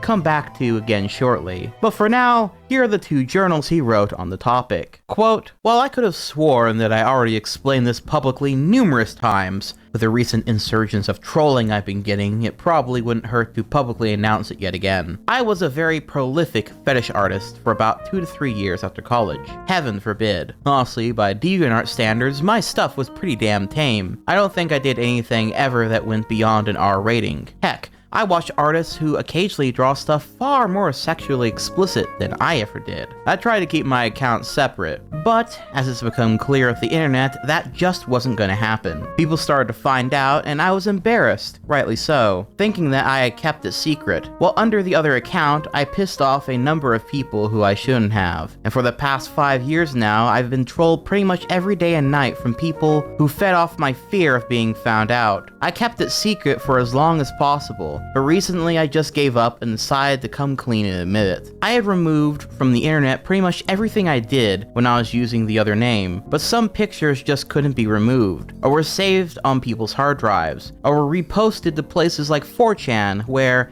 naturally, it took on a life of its own. Right now it's happening again, as someone on DeviantArt created a fake name, is posing as me, and is reposting all my old fetishy pieces which have been floating around the internet limbo, with links to my Tom Preston account for good measure. Since I no longer have my old account, I deleted it from DeviantArt, nor have the artwork up anywhere that I have any control over it, there's not really much that I can do. So yeah, if you see anyone posting links to a Caddy In account, please just ignore it. And to those people who keep sending links to my fans or posting on my front page, just a heads up, but I'm probably gonna block you. It's not out of cowardice or fear, but because you're obviously just doing it to troll, and it's pretty stupid and pointless, and I don't need that shit cluttering my inbox. I get enough of that every day as it is." Unquote. Then, in part 2, he said the following, quote, "Seems a lot of my journals are coming in parts lately. I need to ask that my fans do their best to not troll the trolls. In other words,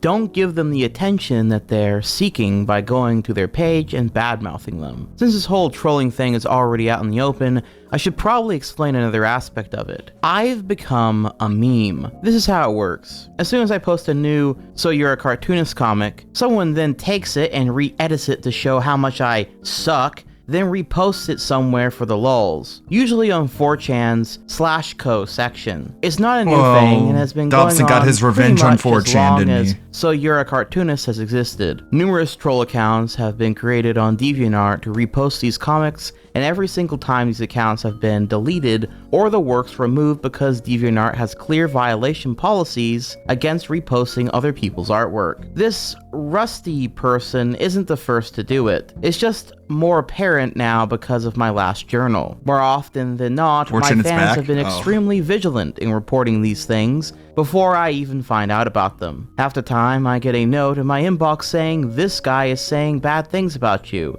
When I go check it out, the account is deleted. So I'd like to thank my fans for that. You guys are awesome. The best thing you can do if you come across things like this is to just silently report it and move on. Don't comment on their page, don't comment on their art, and above all else, don't tell them that you've reported it or try to threaten them. It's just gonna make things worse. Remember, these people are looking for a reaction. They want to provoke you. It also helps when you report to include a link to the original source as proof. DeviantArt mods can't do anything if they don't have enough information, and claiming that it's ripping something off isn't enough justification. And more people who report, the quicker it gets taken down. I'm aware that by posting these past couple journals is tantamount to me feeding the trolls, and I'm sorry about that. I hate internet drama and I don't want to create it more of it, but I fear that if I don't explain this now, someone might say or do something to escalate the trolling unintentionally. Please ignore the trolls if you can. Report them if they warrant it. Block anyone who tries to troll you. Don't talk to them. Don't go to their page. And please be safe, everyone. The last thing I want is this trolling crap spreading into your galleries or front pages simply because you stood up for me. Thank you all for your support, everyone. It's really great to hear so many positive responses." Unquote. I find these two journals pretty interesting, mostly because Dobson does seem to have a pretty good grasp of how to handle trolling, and that's by mostly just ignoring it. And yet, as we have seen thus far, he does just the opposite. And even after these two journals have been posted, in case you thought, well, maybe he came to his senses and decided to chill out, no, he would only start fighting people even more and more. He knows reactions is what they want. He knows that the probably best way he could win in all this is just by simply ignoring it, and yet he chooses not to. It's a real head scratcher. That aside,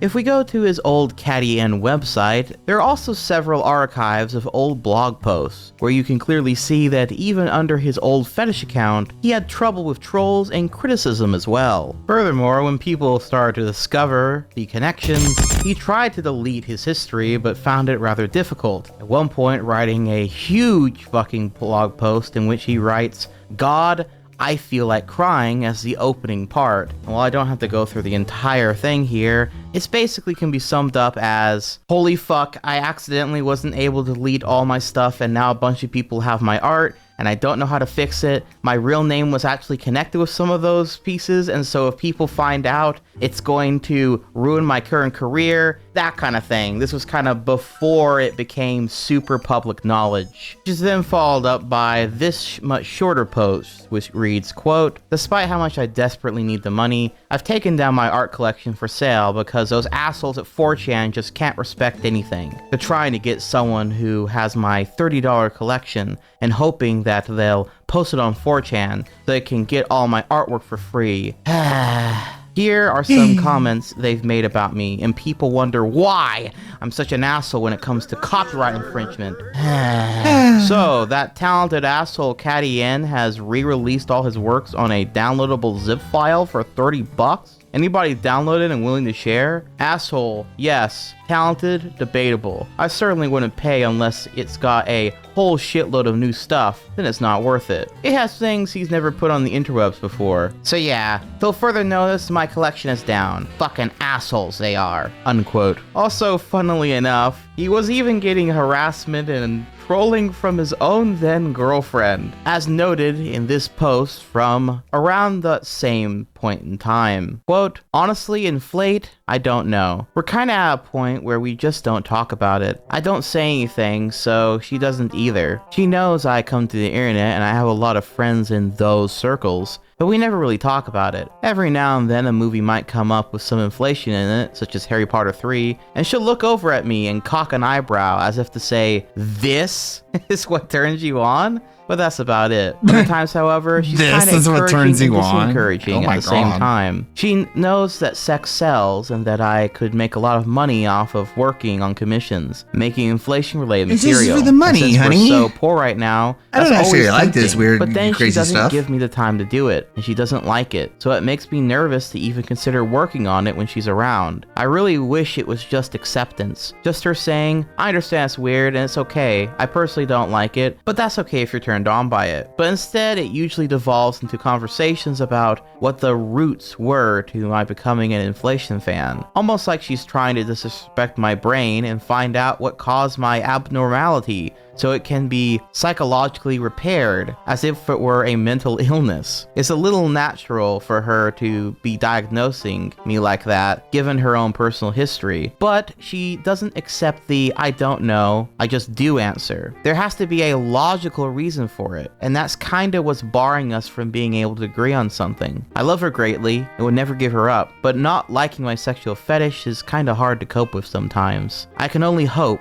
that as time goes on, she becomes more understanding." Unquote. However, as noted at some point, he also found that within the inflation community, people grew tired of him. And so yes, unironically, even when he is just making mindless porn, he still found a way to annoy people and managed to make them tire of him. Like, how the fuck do you even do that? What's even weirder too, and something I really never see people bring up about this account, is that beyond the website and his DeviantArt page, Dobson also had a Gaia Online page under this fetish artist moniker. Now, for those unfamiliar with Gaia Online, it was a browser-based MMO/social space. Think something similar to Neopets, but way more advanced and focus more on fashion and avatar creation, along with several games, most of which don't really work anymore these days, sadly. Anyway, the reason this is significant is back in the day, the main user base of the site was, as you might imagine, teens and kids. And anyone who knows anything about the site will tell you that it's kind of an open secret that there was a lot of people who were trying to groom children, actively as it was going on. Just as any other social media or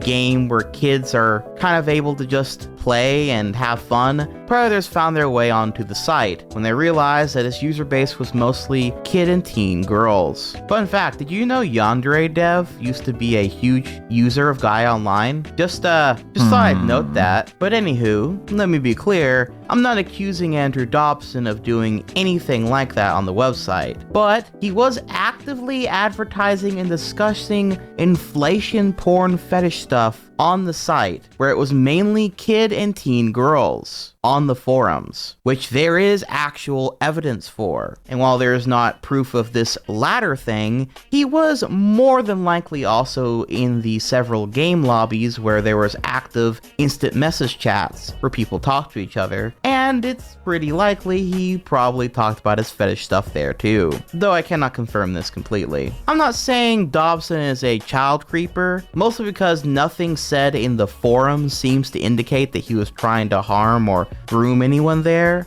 but I will say that this was grossly irresponsible, weird, and he should have never went on that site to talk about fetish stuff, period, considering who the main user base is. But anyway, just figured I'd point this out. That aside, Dobson also went on a rant about his feelings on anime on the Catty End website. And while I won't read the whole thing here for you, essentially amounts to him discussing how he used to love anime and used to love going to video stores and building up his collection. He used to love it so much that he actually took possession of the anime club at his college. But somewhere along the line there, he started to hate anime, particularly because, in his words, he found that all of it was starting to seem the same. There is all the same stereotypes, there's too many panty shots for his liking, and it was just, not his cup of tea anymore at some point or another, until eventually he began to, in his words, loathe anime. I know DSP is going live, but of course I want to build up some scriptures.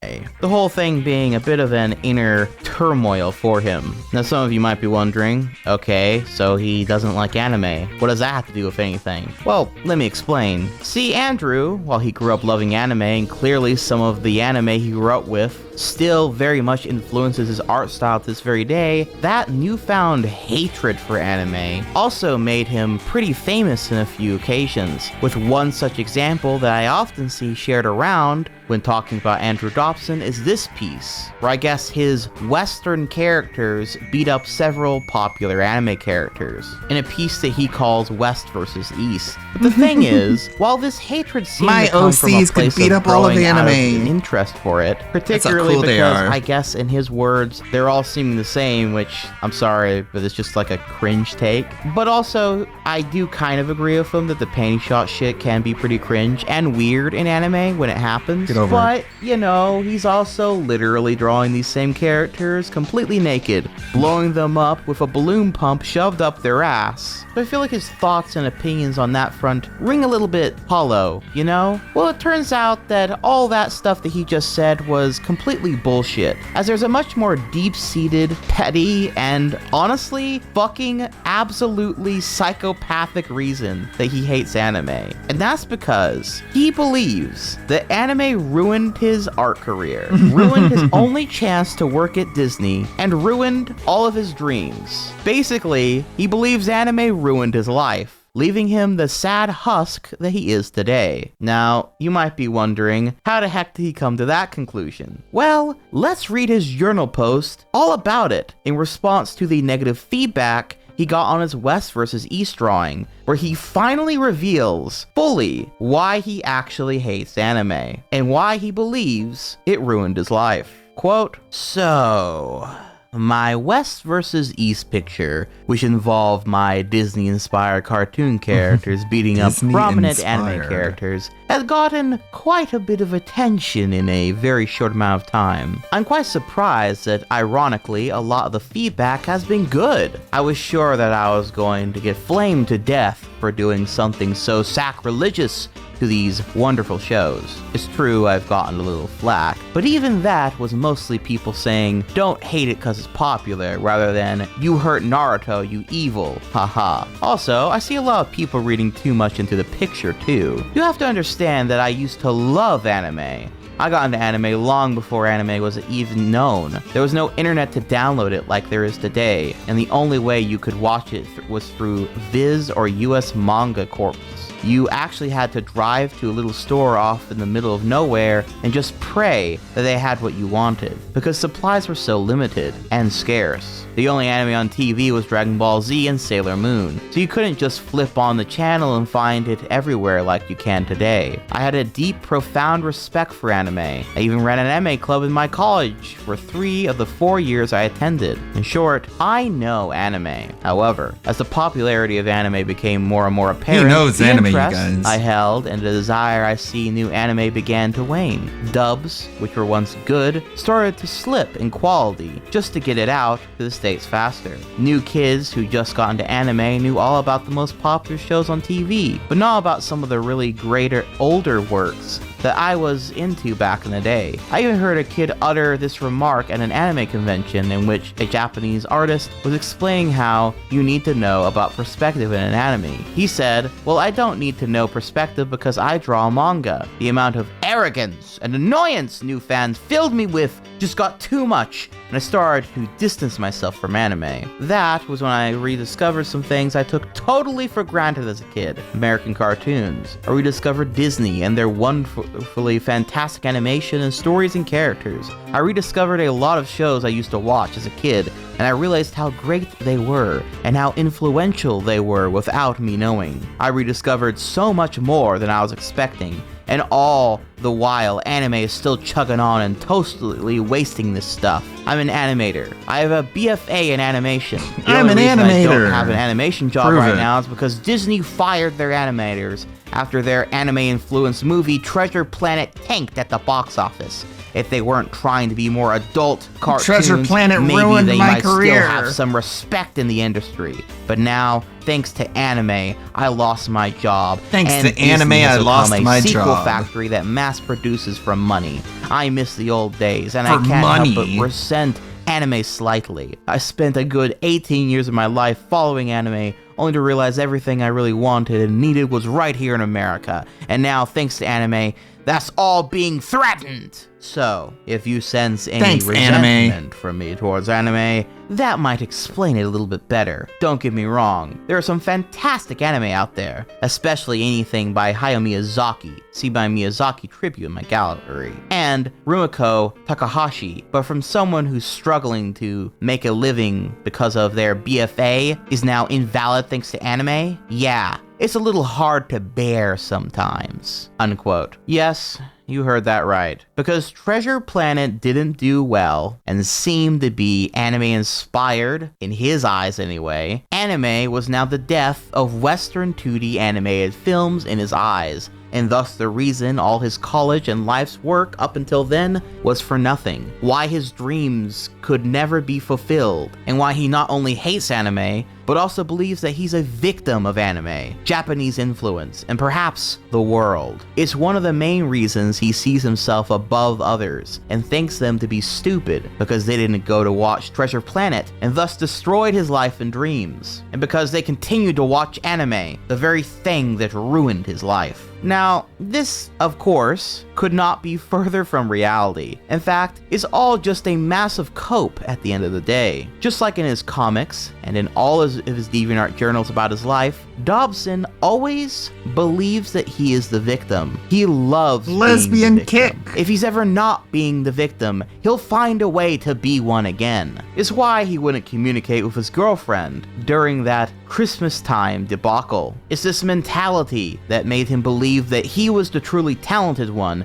at his school, and anyone who was doing sports or something else was beneath him. And ultimately, because he wasn't getting the credit and the rightful things he deserves, he is a victim of their stupidity, hypocrisy, and the system at large. It's why I believe he's even such a contrarian, I think. Because I think, somewhere deep down, he just loves the feeling of being the victim. It energizes him, motivates him, inspires him even. It's why he can never let something go. Why he comes up with such irrational conclusions. Why as time went on, no matter what I like you Full Metal said Alchemist. to him, Watched in it his a while own ago. warped version of reality, Long time ago. you were somehow trying to work Brotherhood. against him, belittle him, mock him, victimize him again. What's funny is that one of his Loves friends being a he victim, knew you in say. college, who he actually depicted in several comics from back in the day, partly making fun of him because in his comics, Dobson's always the straight man who's smart, while other people are either crazy, irrational, or stupid. Well, that friend would end up going to work for Disney, and Dobson even drew a comic about his feelings of inadequacy because of it. And indeed, others who graduated around the same time as him would end up working for Disney as well, or ended up doing other things besides going to work for Disney. But he didn't, and instead of looking from within and wondering if there was something he needed to change, or better yet, why he didn't just take the time to animate cartoons himself, since at this time plenty of people were doing just that. This was the time of Newgrounds, where a renaissance of animation, cartoons, and series were being done by complete and total novices, let alone people who actually had talent with art and animation. Sure, he didn't get to work and be a fucking slave to Disney, but this could have been a wake-up call had Dobson's mentality been different. He could have seen this as an opportunity to work as an independent. And to some degree, I guess he did do that by drawing porn. Again, taking the lazy way. Then he ended up doing a webcomic, which is whatever at the end of the day, but his passion was to become an animator. And so the question then becomes, why didn't he produce animations then? Why didn't he try making stuff and posting it to Newgrounds? He clearly had a fan base. He was popular enough. If he had went through the trouble to do that, maybe he could have made something for himself. And especially when things like YouTube would have rolled around, he could have made some money off of what he was doing. But no, not Dobson. He couldn't do that. He couldn't even try to do that. Instead, he would rather fester in his own anger and bitterness, blame everyone and everything he could, and lash out at everyone around him, even the ones he holds closest. This, as you might imagine, led him to getting the attention of just about every troll and interesting individual enjoyer person out there, with it not being long before he was fully declared a lolcow online, and places like Encyclopedia Dramatica ended up making a rather large article about him. And droves of people came flooding in, usually to troll him and write mean comments, bait him into arguing with them, or better yet, to get him to make a comic about them, while others came up with a few more interesting ways to troll him, one of which would lead into an incident that is far less told about, at least here on YouTube, or discussed much in general, but is also one of the more funny events of this tale in my opinion. An incident I'd like to refer to as the Giraffe Doodle Wars. The Giraffe Wars. The giraffe emojis. Yeah, sure. So I guess we'll get back. I guess we'll get back to this later. If DSP does something unbearable, but let's see. Pause. Guys want? And What we you guys have about want? Back to intro. Why is this so hard? I got one podcast. Rewind. season 2 of She. Watching day of the week. Last streaming day of the week before you take Saturday off. Woohoo. Boo, Phil. This is our curse. What is going on, everyone? It is the You final don't care streaming day of what's the week going for on with me, man. And on today's show, we got some great stuff. We're going to be talking about Claire Obscure Expedition 33, which came out yesterday. And I'll be reacting to a couple of trailers that were released this week. Medicare is going to be streaming on Sunday, covering the recent IRL streamer apocalypse with arrests and trials from all over Southeast Asia, as well as the Ethan Ralph versus Ian shit show. I don't even know about that. That I didn't get around to watching, including But I the guess I new will. Ghost of Yote trailer and the Yote. gameplay reveal for Elena, the final DLC character in Season 2 of Street Fighter 6. Plus, we'll be chilling, having good vibes. It's good stuff all around today. What a great day of gaming. I can't wait. So sit back and relax. It's time for a weekend. You ready to relax? Very fun episode of the Level 1 podcast. The Level 1 podcast. He promises it's going to be relaxing. I wonder how well that's going to turn out. Is Friday the 25th of April, 2025. I'm Darkside Phil, and this is the Level 1 podcast. It's time to celebrate a great week, man. It's time to celebrate a great week, man. Good stuff. We had good progress money in all the games that we've been enjoying, including Blueprints, right? Wrapping up playthroughs like Atomfall. Started up a brand new run of Oblivion Remastered, which was shadow dropped back on Tuesday. And Clair Obscur began yesterday. Plus, Lego Knights returned. Minecraft Chill continued. It was a good one. I had a great time of 6 days of streaming. I hope you guys did too, but it's not over yet. It is time for a full day of fun today with more Clair Obscur Expedition 33, which I'll be talking about in a few moments and let you know my true thoughts about the first few hours of the game. And tonight, more Blueprints Chill, which I'm very excited for. Also, let's be honest. This week, we had a little bit of a faltering at the beginning, but then, boom, 5 straight streams of hitting my goals. Momentum is back. We had a fun DSP Tries It yesterday of Chipotle for the very first time. And I have my air conditioner installed in the office, so I'm nice and cool, no longer overheated and grumpy. I'm cool. Wearing full summer attire because it's been so warm, and quite frankly, it looks like we fully converted because it looks like there's a couple days of rain and more heat, so I'm just going to leave it as is. It's summertime. Nobody cares on DSP Gaming, even though it's nobody cares April. about your local weather, dumbass. So there you no go. one does this. All right. So I hope that you guys enjoyed this week as much as I did. Seems like you did, overall. The only negative was the crazy, insane criminal troll who socially engineered my None of that Walmart account happened. to cancel my Switch. It's just 2 lies pre-orders, all the time. But it is what it is. It is what it is. No, it isn't. Yesterday, It if you wanna isn't know the full actually what story, you say it watch is. the podcast from yesterday. Well, I fully explained it. And like I said, even if there are any updates regarding Switch 2, I'm not going to tell you. Okay, Seriously, that's smart. I'm just not going to tell you because who knows what lengths these crazy people will go to try to screw with me and my content. So I'm just not going to bring it up. Cool. All right? You didn't have to All at the begin right. with, and maybe you would have So- actually gotten your pre-order, but probably I not hope you're because you doing ordered well. 2 Welcome, everyone, to the consoles. show. I want to say thank you. Stupid because ass. in the last few days, we had a big reinvigoration and boost of support. I definitely appreciate that. Okay?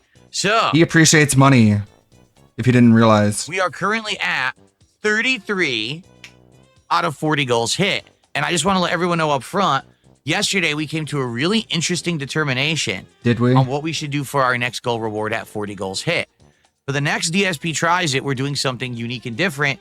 There is a place called Salty Blue, which is a unique seafood restaurant, Salty but they Blue. also do other things. So they do like various breaded fish, shrimp. I thought the whole They point of actually do DSP chicken Tries It schnitzel was that you could and show a few people other if things, they and I've should never really try had food any or of this not. stuff How can they besides try maybe food at shrimp your that they serve. local So restaurant? this would be a completely unique, restaurant. Proving that's not to really get a what DSP it's even Tries about. It from.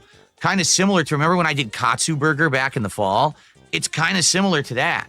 So I'm excited for this. Sounds really good.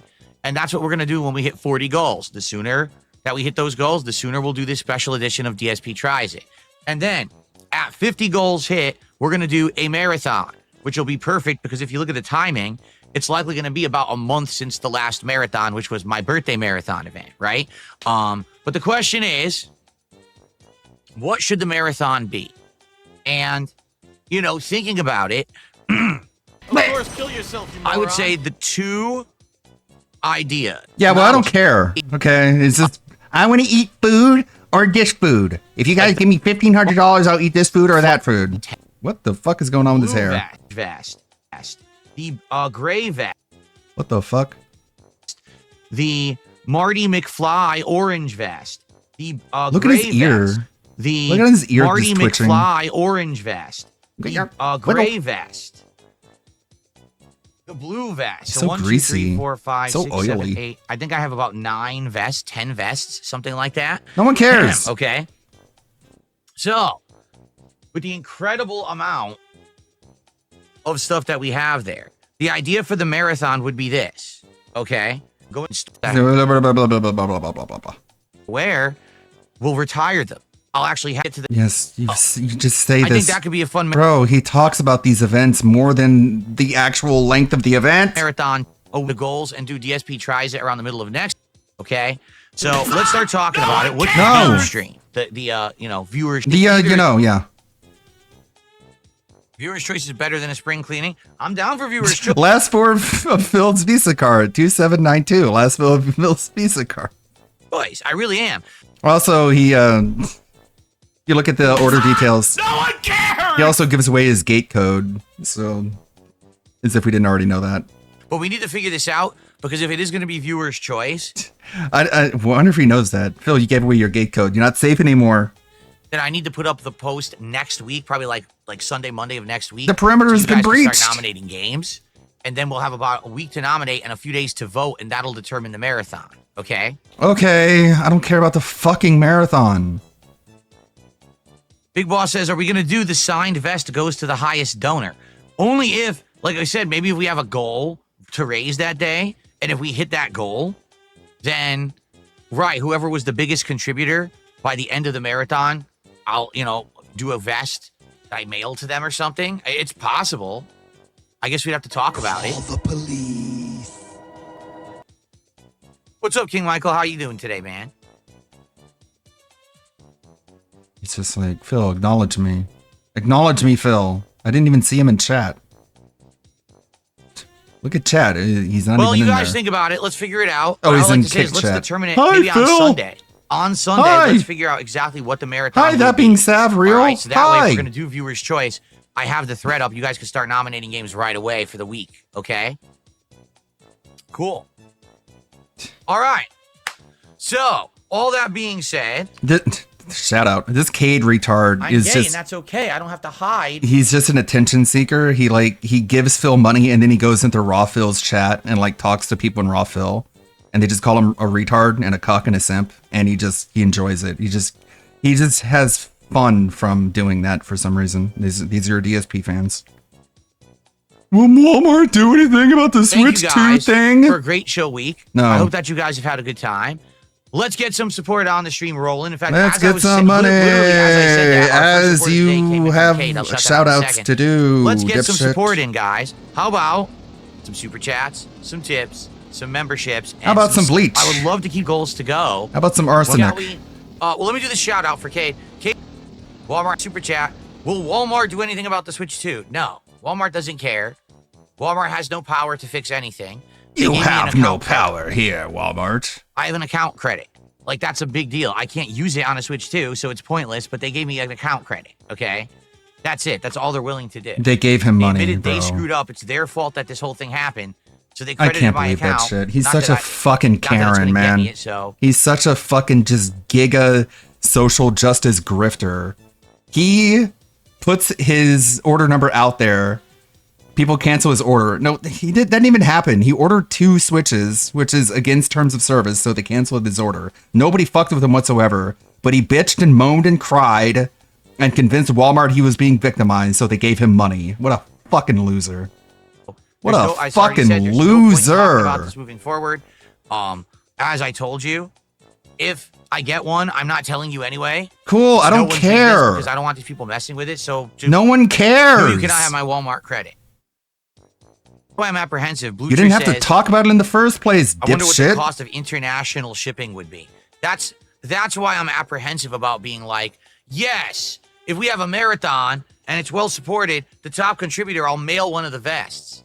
Because I'm not kidding. This is the truth. I swear to you.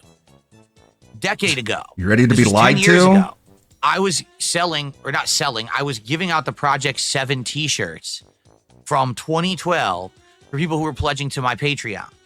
Okay? The pledge was $20. You would earn the t-shirt if you pledged $20. People would earn the shirt, and I would go to mail it to So what, you Europe, would just send them and it another would be shirt every month? $45 to mail it to Europe. So I was losing $25 on the thing. He's I was, why am told I this doing story like 100 that? Now, times. that was a decade ago.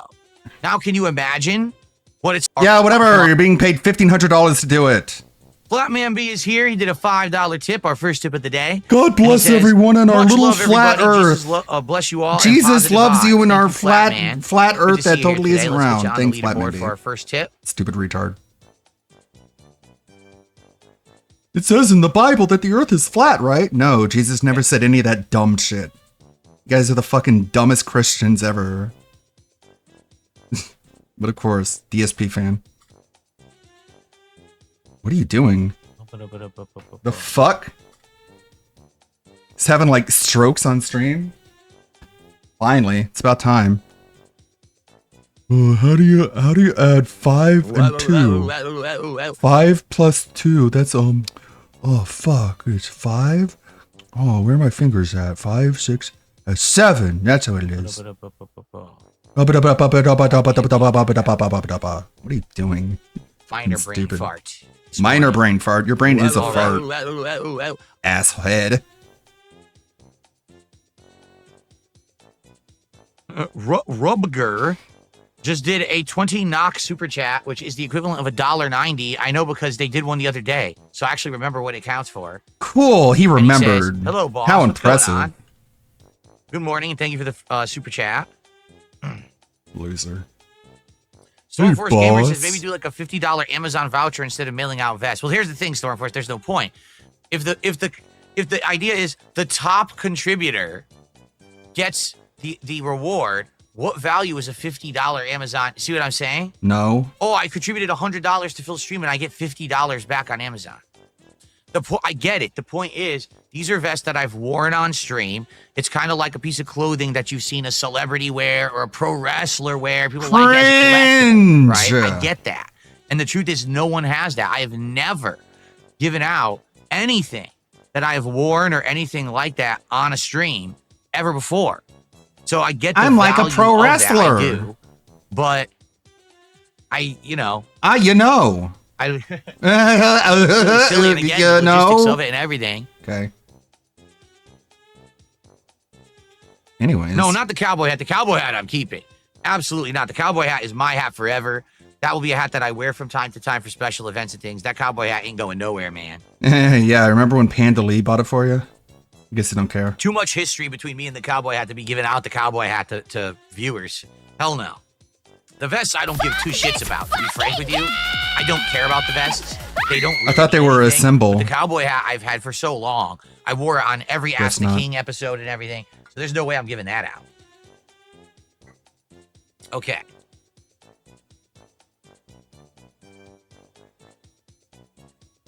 Hello. Bookworm says, I bet people would buy them on eBay. Yeah, but the thing is, Bookworm, they would just abuse eBay. They would do fake bids. They would pay and then pull back their payments after I've shipped it. So it's not worth the hassle. I'm not stupid. I'm It not doesn't born work yesterday. that way, That's how stupid. they You fuck don't even around. know how it works. I've already told you guys. There's absolutely no way a detractor would ever actually financially positively contribute to my content. They'll throw a dollar tip What about here or Rich there or Review something Tech? because they're morons.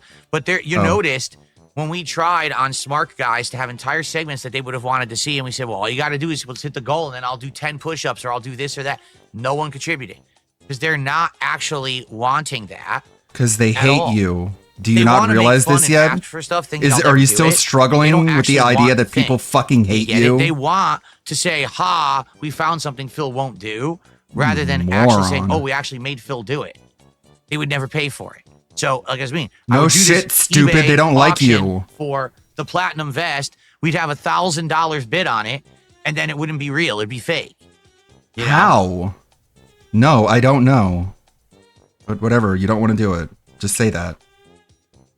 But coming up with this fucking elaborate lie mixed You in with throw me 20 gifted victimhood. subs right now if I take my shirt off. All right. Summer 092 says if I take my shirt off, they'll do 20. I drop 20 subs right now, and I will take my shirt off. 100%. He's gonna take his outer shirt off. He's gonna keep the undershirt on. You can I already promise you, tell. King's word. I will take my shirt off if you drop 20 subs right It's now. so on Kick. obvious. So go ahead It's and do so it. Let's see. fucking Put your money where obvious. your mouth is. So Kate did a obvious. $5 super chat there. Scorned lovers, they want to see you fail. You never will. The king reigns forever. F Nintendo, F Walmart. Okay, There you go. Jalen. Whatever you got to tell yourself, Jalen. You're really pissing everyone off, man. That is the biggest super chat of the day. You are just a flaming ball of attention.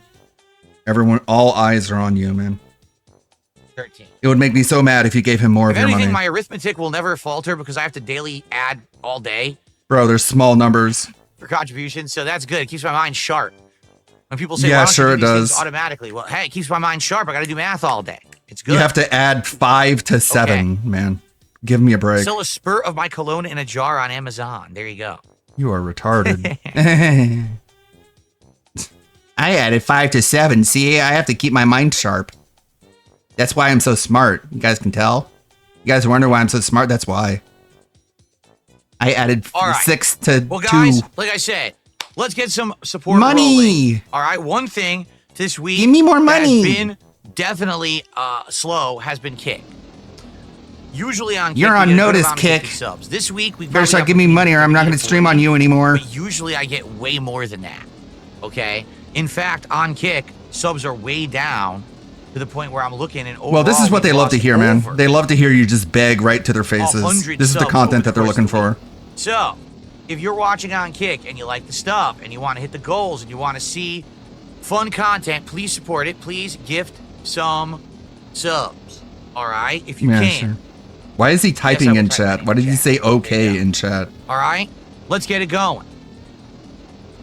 How about get you going Ooh, down a excuse me. highway in a car with no Man, brakes? Indigestion. Sorry about that. How's that for going? I definitely want to get momentum continuing here this week. We're I back definitely 5 want straight more of your streams of hitting money. the goals, right? Yeah, Let's keep that I can going. tell. Let's hit a milestone. Last time we were at what? 13. We got 12. That's right. We were at 12, and then we faltered at unlucky 13, right? So this time, let's do it and let's pass it. Let's get do to, it. to 13 and beyond. Let's do it, and by this week. let's do it, I tie mean give that me streak that we your had money. last time. Okay? That's So us let's doing get it going. it Thank you guys. together. All right. What I'd All like right. to do You done begging is I would like for the moment? to talk about the schedule first, so you guys know what's coming up. In Oh the week. God. All right. I want to talk a little bit about Claire Obscure, give you my initial thoughts on the game, and then I want to do some reacting. The Ghost of Yotei trailer has released. It was the release date trailer, right? Could be wrong though. And Street Fighter 6's Elena gameplay trailer. I would like to watch and react to both of these today. Oh yeah, Okay. he wants to look at Elena. I'm sure of it. Skip Mondays for the street. Yeah, I don't know what it is. It's always on Monday, isn't it?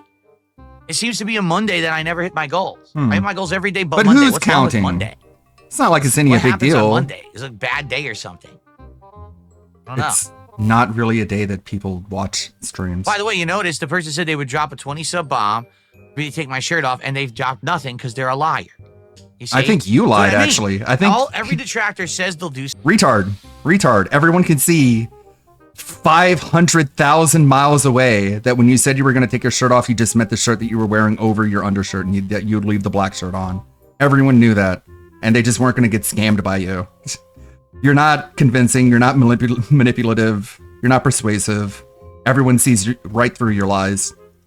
Something, and then they won't do it because they're pussies. Yeah, You sure, understand? they're They're pussies. full of shit. They're pussies. They never ever. If you weren't a actually- pussy, you would give me your money. Then to prove you're not a pussy, I need Vaughn? more of your what's money. up, Vaughn? Yeah, Yeah, that makes Vaughn, sense, I don't man. know yet, actually. Very logical, very rational. Because I don't think it shows up. You have to wait an entire. You not giving me your money makes you a pussy. You gonna do it now, right? Oh god. Yeah, damn it. you have to wait an entire day for YouTube to process the day before.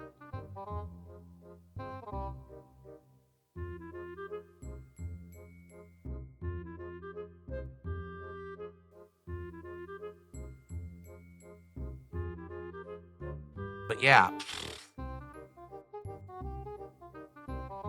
I don't think that the analytics for yesterday have processed. That's the problem. 1212. Is it better yeah, now? the analytics didn't process yet. A little better.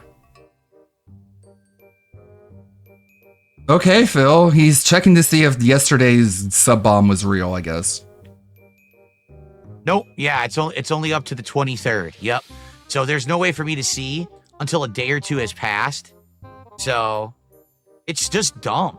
On YouTube, it really is. Like, you can't even see anything for days on end because they want to sit there and have it processed and stuff.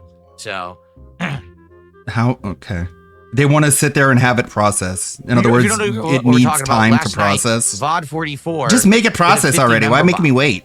And the problem is, it's so hard to know if you can trust someone gifting memberships on YouTube in a big bomb like that, because people know the exploit that you can use to basically bet them like only a few pennies each. They're still giving you money, and that's why no one cares except for you. He's asking me in chat, did it clear yet? Can you see it? And I'm like, no. YouTube, like the analytics take like 2 days at least to clear. Oh my God, they should made yesterday stop until that. like probably like Sunday. Yeah, between Thursday and Sunday, that's 2 days. Yes, Phil, of course. There are only 2 days between Thursday and Sunday. Got it, Phil. Yo, you're live. Cade, of course. No problem, Cade. Yeah, I know to trust you. Oh, yeah. You're so trustworthy. The little wannabe rage says baiter. RoboCop Rogue City Unfinished Business is coming out July 17th. A new trailer drop. Is that a DLC? There's a DLC for Rogue City? That's kind of cool. That's what it a little sounds late, like. A couple of years later, but that's neat because the game was good. Okay. It came out like last year. Okay. If that. This guy has no perception of the passage of time. No, we won't know if the 50 bomb was real or not until over the weekend. So Yeah, you already I guess said I'll that. check in on it in a day or two. Okay. Schedule wise, here's what's coming up over the course of the next several days to week. Hold on. Turn this off here. So Oh my God, today he is pressed More the Clear right Obscure button. Expedition 33. What a I had a great shocker. time with this game yesterday. I'm going to talk about it in a moment and give you my full thoughts, but looking forward to more today. What a podcast. And then tonight, Blueprints to conclude my streaming week. The last stream of Blueprints was amazing. Absolutely amazing. We unlocked tons of rooms. We unlocked permanent unlocks, upgrades. It was Sure, great. Legendary so playthrough. I cannot wait to play again tonight and take People are advantage gonna of all these things that we did. gather their kids I around hope the that you will TV to join me watch for the that playthrough. tonight. Tomorrow I'm off.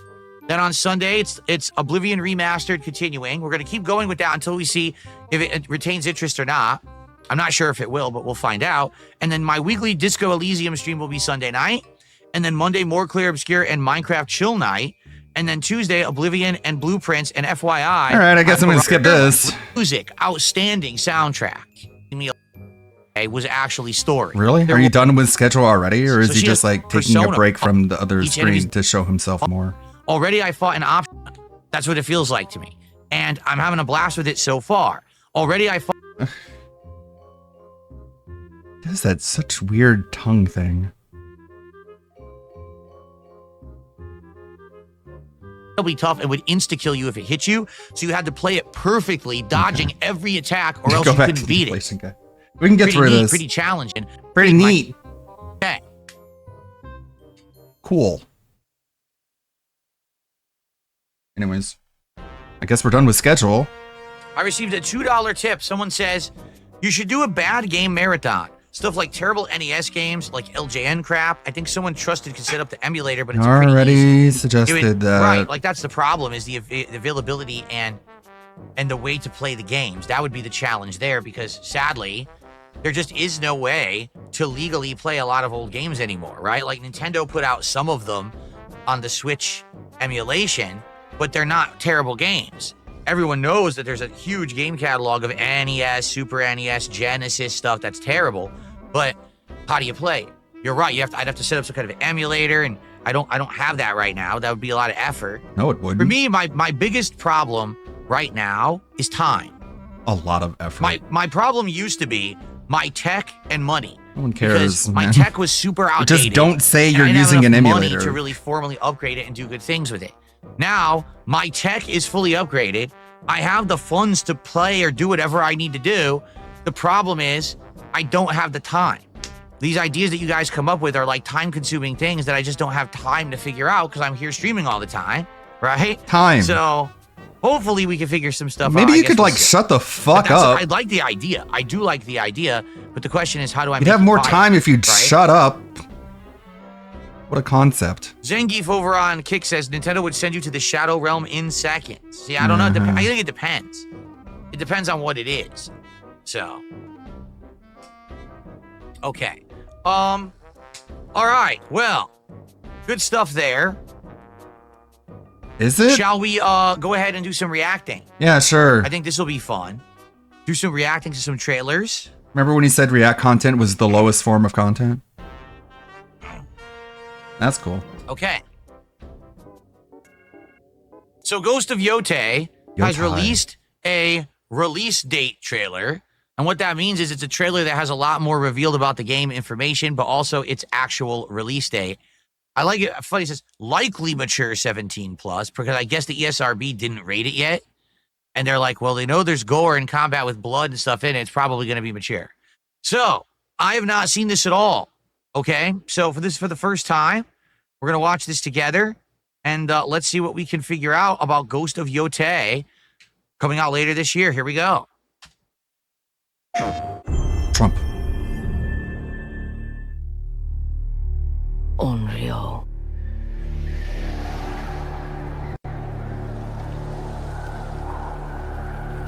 The Onryo were a group of fighters, assassins that wore those special masks like that, right? I believe. I think that's what was their trademark, was that mask.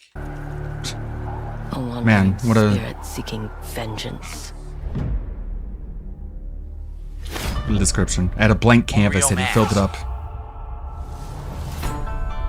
They were fighters or assassins who wore that mask that you see. Okay. Just in case you didn't know. I forget that it was Sucker Punch that made these, actually. Good job. I totally forgot. Who are you? Cares about Who the hell games. are you? Who are you that fly so well? Nice teeth. Did you say that to Cypress TV? Maybe he played football, you don't know. The Oni. The Kitsune. Kitsune, that means cat. So is she going after each person who murdered her family? Lord Saito. Wait a minute. So is it like Kill Bill? Maybe that's what it's like, Kill Bill, where she's going after I'd the rather kill assassins who murdered Phil. her family, but she's the only one that survived. So yeah, I bet that's what it is, actually. Kidding. It's a joke, obviously. Saito. I'm sorry. It came to this, little wolf. Yeah, if there's revenge, it's like Kill Bill. Last of Us 2 famously rips off Kill Bill.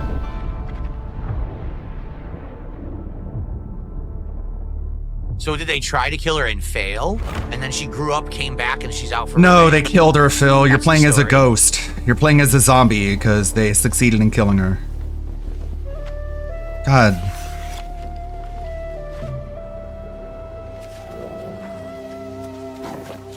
Situ Rainu. Why do you always call me that? It means one. Is anyone going to tell her about her lipstick? Who is easily lost in the hunt. Hold for applause.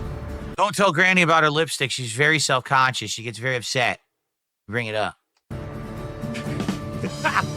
Oh, here we go. Look at the gorgeous At least he visual. laughed at Oh his my own God, joke. you know, It's okay I that just you didn't. realized this is going to be on PS5 Pro. No Do you shit. remember how good Ghost of Tsushima looked on PS4? Can you imagine how amazing this is going to look on PS5 Pro? I'm looking at This is it. going to be sick, man. If you unpause, we can see what it'll look All like. in cinematic 20 frames. I don't know why this trailer is in 20 frames. It should be much better. I don't know why they do this.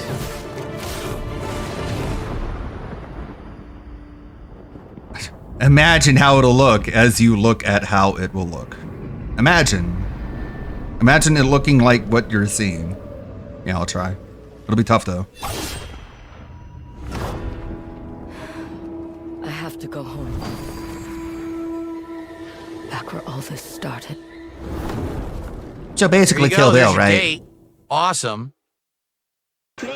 Not interested. I'm definitely excited for that.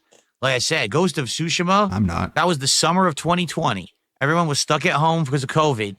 and everyone played that game together. And that was it was this awesome communal feeling. Like everyone was enjoying the same video game at the same time. And it was like a masterpiece, right? No. And it was Sucker Punch out of Because it all was the a companies Sony to exclusive. make a game. Sucker Punch made that game, but like, what the hell? How did they pull that off? Fucking bozo. So I'm very excited for this. Seems like an interesting plot, right? As long as it's similar elements, better graphics as the first game, I'm down. The first game was outstanding. I think we're going to love this game, especially again, because it's going to be on PS5 Pro. So you know how well it's going to run. It's going to be gorgeous, right? If you Looks have good. one. Looks good to me. I just wish that, honestly, they wouldn't release these trailers at such a low frame rate. You know, like there was absolutely no reason to have that run at like 25 frames. It should have been 60. But for some bizarre reason, they all do this now. They have their trailers come out at a low frame rate, but looks good to me. Excellent. Okay.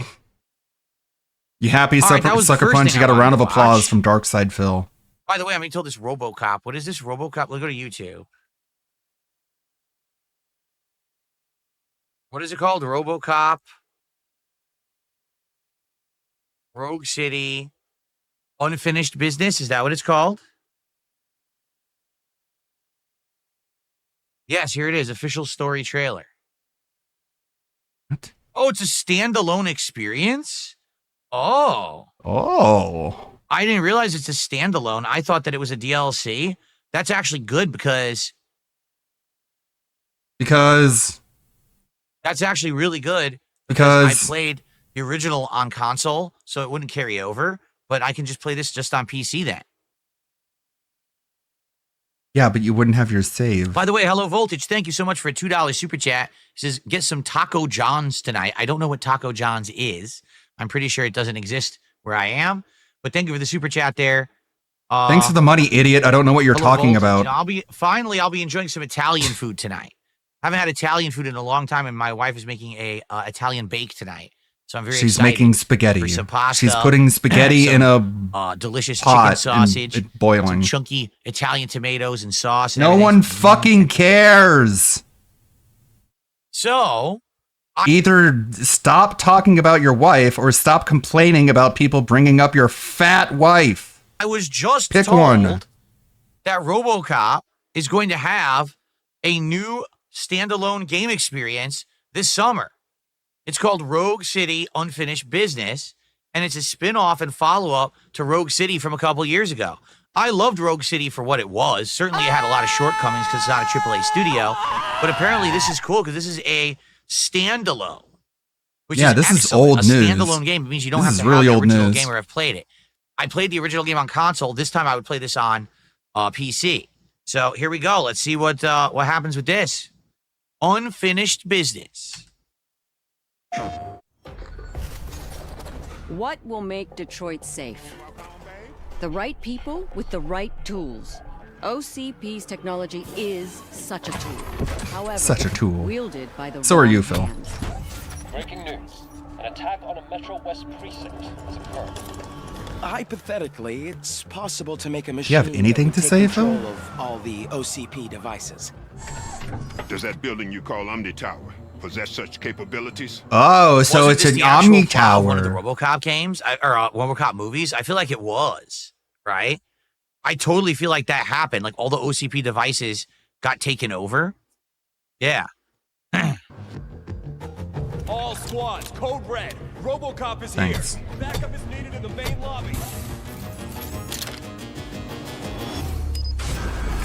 Why do you need the OCP hijacker?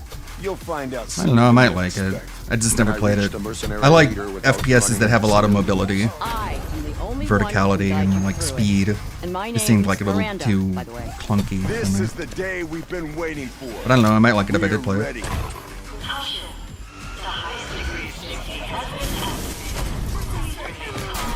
Ooh! Ooh! We got one word commentary, man.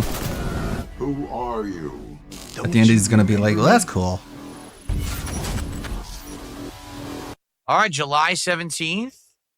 All it says is PS5. Is it PS5 exclusive? I Maybe doubt I'll be it. paying this on my PS5 Pro then.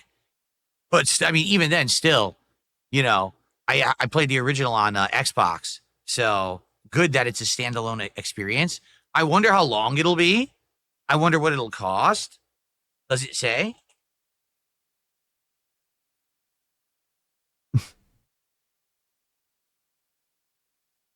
Like you care. I want to make sure if I'm able to afford it. If you don't tell me how much it costs, and I'm in the dark and I'm scared. Because, if they price it like $30-$40, then it's probably pretty lengthy. If they price it at like $20, it's probably short, right? So, All right, well, interesting. Looks good. I think that's something for the summer, July 17th. I'm going to add that to my list right now. Cool, let's do it. Let's add that. RoboCop Rogue City Unfinished Business. Let's add that to July 17th on my release calendar. Interesting and unique. Sounds good.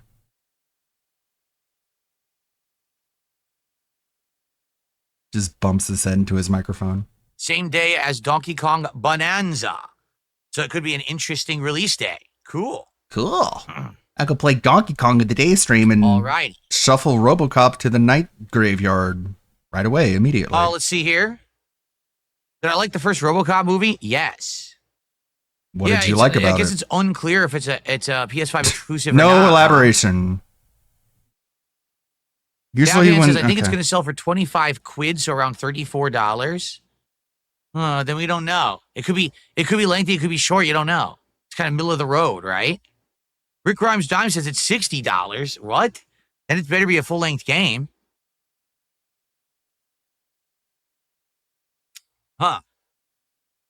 It's on Xbox and PC as well. I'm going to play it on PC if I can, obviously.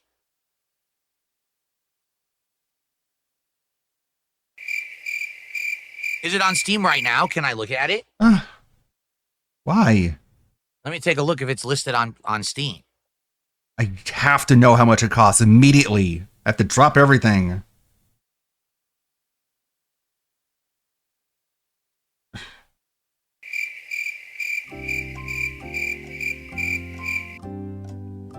Yeah, he's got to start saving up. He's got to make sure his slush fund my is... wish list, but sadly it doesn't say pricing. Okay. Nice, neat. That's a good one. Neat. I really like the RoboCop game, so that's right up my alley. Okay. Okay. I received a $5 tip. An anonymous tipper. Hold on one second. Let me add this to the leaderboard, see what they have to say. Let's get this counted first. Up to $22 of support and climbing. Thank you all. Please, again, let's keep that momentum going. Let's keep the goals hit for the rest of the week here. So, with GTA 6 around the corner, will you consider buying the collector's edition as a one-off special occasion? Perhaps we can get a tip goal to achieve this. It would make a great unboxing with your new camera. Oh, we don't know what it comes with, right? They haven't announced it yet. Maybe you get the PC collector's edition and do an unboxing on release day and everything. Could. If you guys think that it would be something fun to do, what do you think? Should I get GTA 6 Collector's Edition on PC? Pay the extra insane amount of money? That'll probably be like $400. Oh, that's right. It's not PC at launch. It's going to be PS5 Pro, right? Oh, yeah. You already said, like, if you hit a tip goal, so they would be paying for it, not you, as always. Maybe I should do that. Maybe I should try, or at least try to get it. It's probably going to be ultra expensive. But, yeah, I could try. Try to get it on PS5 Pro, Collector's Edition, see what it comes with. What will it come with? He cannot just say something here's what they're once. Gonna do. They're going to release the regular edition on PS5 and PS5 Pro and Xbox, right? Then later on, they'll release another edition. Then they'll release the PC edition. So you have to buy it 7 times. You have to buy the game 7-8 times. No, you they don't. Always do. No, you don't. You do that, though, because you're fucking weird like that. And you buy, like, Street Fighter 3 or 4 times. Okay. Okay. All right, we ready for this? I don't know. Are you? Beats the beats, the beats, beats, the beats, the beats, beats, the beats, the beats. Yes, we get it. It's the meme. If you have no idea what I just did, you don't know about Street Fighter 3. Just hit play. And right now, we're about to watch the Elena gameplay trailer She is the final Street Fighter 6 expansion character for the Season 2 DLC pass. She's coming June 5th, the same day as Switch 2, one of the most boneheaded decisions ever by Capcom, but I digress. Let's see what she plays like.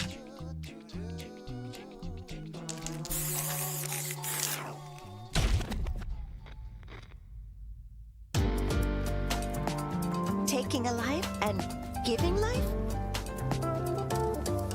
Fighting and living? I wasn't looking to fight to the death. Ew! What did they do to her face? Is this her theme? Guess not. God, she's so thick. She's gonna have a lot of counter hits. She's gonna look fish for counter hits, I know.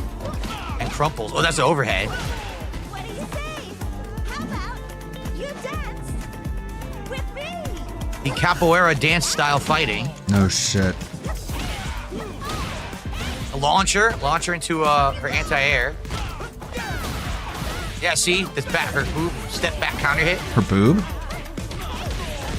Was that 3 lights? I think it was. Oh, she can go under fireballs. That's cool. That's cool. Oh, she has an air juggle super. She does thing. They changed the properties of that from Third Strike. Looks completely different. She hands you an energy drink. Oh, God. Oh, my God. What is wrong with that? Oh, she has her alternate outfit is Street Fighter 3. Yeah, no shit, dummy. They all do. Baited. How do you not know this by now? So everything has a juggle property. Oh my God, it's a classic Literally all her costume. moves have juggle Didn't expect properties. that. They all have a classic costume, dummy. What the fuck? A 2-hit overhead. So it's a hit confirm. Oh God. Yeah, she can go through fireballs.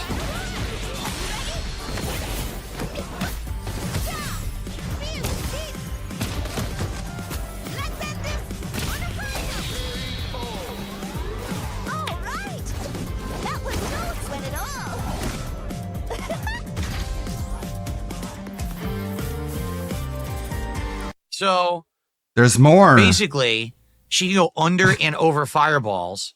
So she's going to finally negate the fireball idiocy of some people online because she can go all around it. I don't think you will, though. And it looks like basically there's a few moves that she has that create juggle state. Not just one, but it looks like there were 2 or 3 that creates juggle state.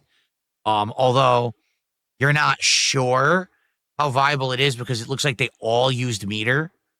All those juggles used meter. Every single one that I saw. She did have a really simple hit confirm with the lights. It looked like it was like crouching light, standing light, crouching light into move. And then she had a 2-hit overhead. Into move? So that's a hit confirm overhead. So if the first or second hit gets blocked, you know not to keep going, but you can do it safely. And if it hits, then it's a hit confirm, do your combo. Interesting. Whatever I that don't know about was. damage Yeah, output, let's move on. Right? Okay. You really thought it was cooking there.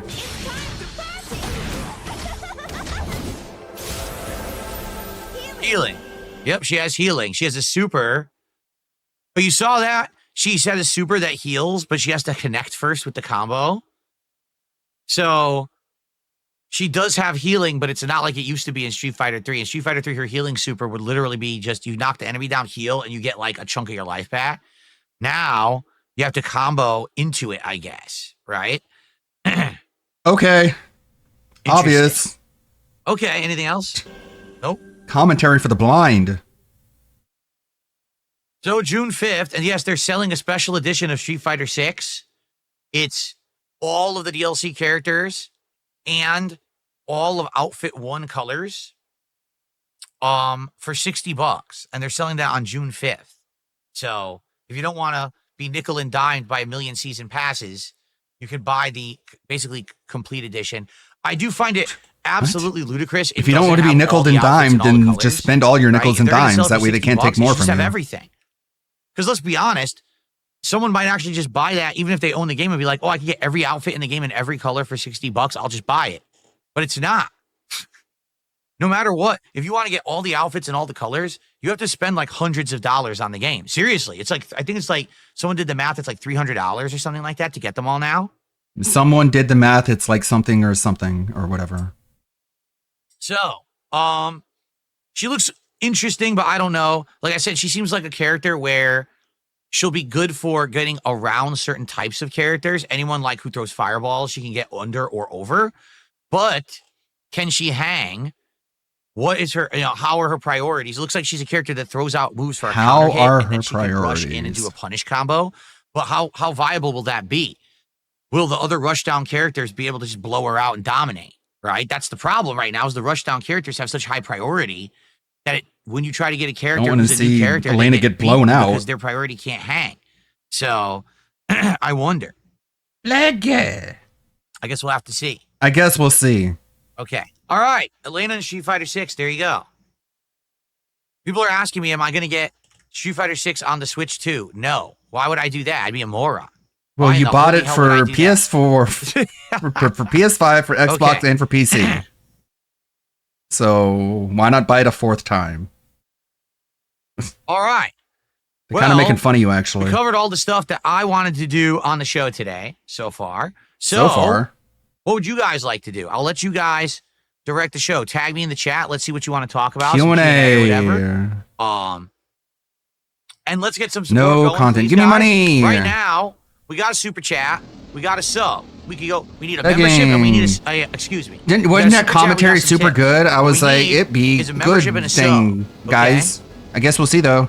No, Dabhan says, did you see that they've ported Mortal Kombat to the Switch? It looks horrendous. No, I didn't see that. Yes, you did. That's funny. Yes, you did. Okay, I guess you forgot. Thoughts on Shannon Sharp allegations? Who the hell is Shannon Sharp? I don't know who that is. Who's Shannon Sharp? I don't know. It sounds like a wrestler. You should know that, WrestleMan. Can I talk about my history with ARPGs like Diablo and what one you like the most if you don't like the genre at all? If I like the genre at all. I played Diablo 1 and 2 back in the day. I was addicted to them on PC, and I used to play the hell out of them. In my early college days, I'd be up late at night grinding. He says that about things that they like. I was addicted. Stuff like that. Very addicting. But when I went to play you Diablo say that about things you don't as a like. YouTuber, it didn't work. Like cigarettes. People found it incredibly boring. And this is back when everything I did was popular, okay? People just found it super boring, and it actually was a pretty unsuccessful playthrough of mine where people weren't really watching it. And then even Diablo 4 a couple years ago, same thing. People said it was boring and not interesting. I just don't think it translates well into a playthrough for my style and my audience. You know, they just don't really like it. Yeah. You'd have to ignore the fact that it works for other people I missed somehow. the new trailer from Doom. Oh, no, I didn't miss it. I just don't care about it. I'm going to play Doom the Dark Ages anyway. It's on Game Pass, and I'm going to play it on keyboard and mouse. So you're a hypocrite. See if my experience feels better than Doom Eternal, but I don't care about it, but I'm going to buy it. Game. I'm not. I didn't like Doom Eternal at all, so I don't think I'm going to really care that much about Doom the Dark Ages, you know? Nope. Yeah. It's just, you don't like fast-paced games because your brain is too slow. And We have not had a chance to work on any new merch designs, Bookworm, so that's why I haven't talked about them or anything. What would you guys like to see for merch? This is your job. What would you guys like to see for merch? What's the lighting theme today? Aurora Borealis. It's localized entirely in your office at this time of year. This time of day. Do I like RoboCop 2? Yeah, I like RoboCop 1 and 2. I don't like 3. 3 was awful. What's my favorite FromSoft game? Tough to say. Bloodborne. You know, Dark Souls 1 is the one that started it all for me. So I still have like a special place in my heart for Dark Souls 1. Bloodborne is amazing. You know, probably one of those two. Probably. No answer, though. What about Smart Guys? Try again sometime. I have all kinds of logos and things for Smart Guys that I could sell, but right now I don't even know if I'm continuing with Smart Guys. Another I don't know. When am I going to return to Street Fighter 6 now that all the hard sweats went to Fatal Fury? Probably the earliest I'll play Street Fighter 6 again will be the Elena DLC. But the thing is, I'm taking a break from fighting games right now. I'm going to go back to them in May when the new Capcom collection releases that has Capcom vs. SNK 2, Street Fighter Alpha 3 Upper, Capcom Fighting Jam, and those games. So I'll play that, and then maybe I'll go back to Street Fighter 6 in June. We'll see. I don't know. I'm really just not into it right now. I'm bored. More questions that I can say I don't know to? I didn't play Demon Souls when it was new. I played Demon Souls much later. I like it, but that's why I say that, Dark Souls was the one that started it all for me. Okay, so is that your favorite? Because that was I'm not doing WWE Champions content anymore. That got so boring within a couple of months. That's why we stopped. You made plenty of money on it. DSP tries it's doing fine. It just gets views over time. If you take a look, all the DSP tries that I put out recently all get 1,000 views at least. Every single one. So they're doing fine. That's the target. That's not a good views. view If count. it gets bigger than that, it's usually because it's a special promotion or something a lot of people are more hyped for. 1,000 views for a 200,000 sub channel? Like a week or so. Usually the DSP tries to get about 1,000. That's a problem. Yeah, okay, whatever. Successful. Is this a new shirt? Oh no, I had this one last year, right? I had this shirt last year. It's just I used to wear it buttoned, so I would wear it like this. But now I felt like putting it on as an overshirt over a cooling undershirt. This is a bamboo thread undershirt that I'm wearing. It's very more because they just left it alone. It died with Infamous Second Son, which didn't do so well sales-wise like they had intended. And then they just dropped the whole series, which is ridiculous. Infamous is really good. It's sad to see it go. I want it to come back. They're making different games, Philip. They made Ghost of Tsushima and making Ghost of Yotei. They can only make so many games at a time, man. I don't know what to tell you. What's Jasper up to? He's fine. He's chilling. He's in here a few days a week. He's usually here on the podcast, and then usually he just lays on the floor. Why doesn't id Software make another Commander Keen? What are they even busy with? Doom? Whatever. Just get more people and make it. Because I want it. Where do I get this? Amazon. You get everything on Amazon. Bamboo thread. I have all kinds of bamboo threaded underclothing now, and it's very comfortable, and it all aerates beautifully. It's really good stuff. You get them all on Amazon. Yeah, but Walmart is evil. The views are not low on DSP Tries It. I just addressed what you just said, $2 They're not low. The views on DSP Tries It are good. They get around 1,000 views each. They don't get it immediately, but they get about 1,000 views each. Sometimes they get more over time. It depends on what the subject matter is. But they're not doing poorly. I think you're listening to some idiot. They get more views over time. So they have like 400 views now. Yeah, now, but more people are going to view it. Yeah, no shit, buddy. The fucking view count isn't going to go down over time. But sure, Phil, let's go take a look. And you're listening to the wrong narrative. You're listening to stupid people. You're trying to listen to me. They're not doing poorly at all. They're doing fine. Doing fine. Look, literally every single episode has 1,000 views. That sucks, though. Or more. Even if that were the case. Here, the British cuisine did over 2,000 views. That was the meat pies. We can't see what you're seeing, Phil, but thankfully I'm here. Something, okay. McDonald's has 1,400. 337 Taco views. Has just over 1,000. Little Caesars has over 1,200. 596 Popeyes views. Has over 1,000. Now 700 views. He says all of these have over 1,000 views. So give it some time. He said all of them. 739 views. Fine. I don't know what you're talking about. You got to stop being so negative. It's 607 views. 377. 390. Oh my God, these are so bad. No, Chipotle was not good. I'm probably not getting it again. Whatever, dude. They're all at over 1,000 views.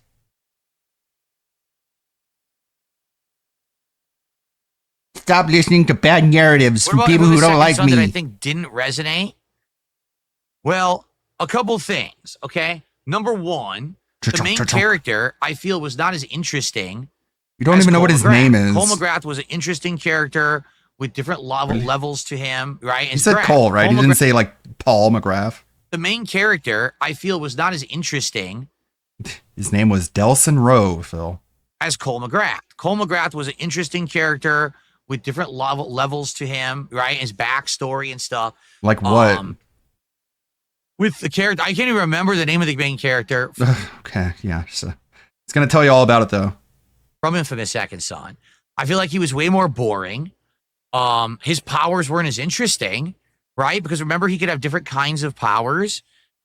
Yeah, he didn't just have lightning powers like Cole McGrath had. He had smoke powers and neon powers, and I think rock power near the end there. I think.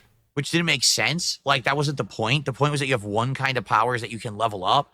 And I think the character's powers were like variable depending on how you played them. It was just weird. It didn't feel as weird. good. And the story also wasn't as good.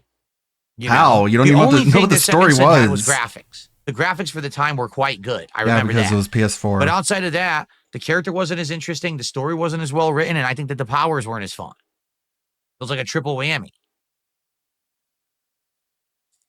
He can't even explain what any of that means. But why bother? It just wasn't as fun, you know. How? Well, I yeah, Slay just the Ender you know Dragon, what? I don't You know. I don't know what we're gonna do in Minecraft, and I like not knowing. I like that factor of we play it by ear. What's my favorite book? That's a tough question. It's a really tough question. Like, the original Jurassic Park and Lost World are actually really good books. Who wrote them? Actually, the books are better than the movies. Who's I the actually author? read the original Lord of the Rings books. Those are actually really good too. No answer. I don't know. I don't know. Want to ask me more questions, or I Yes, can I'm gonna say change I my don't know background too. for next month. What am I going to change? Well, when we finish the piranha plant will be back there. Okay.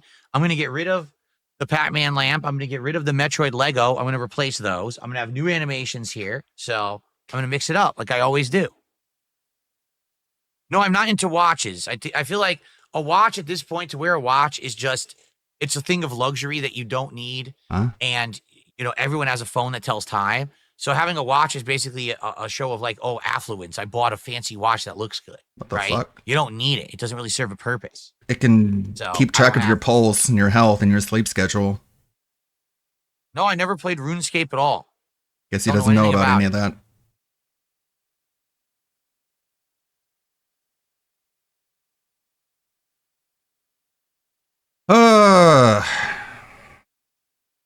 Video games.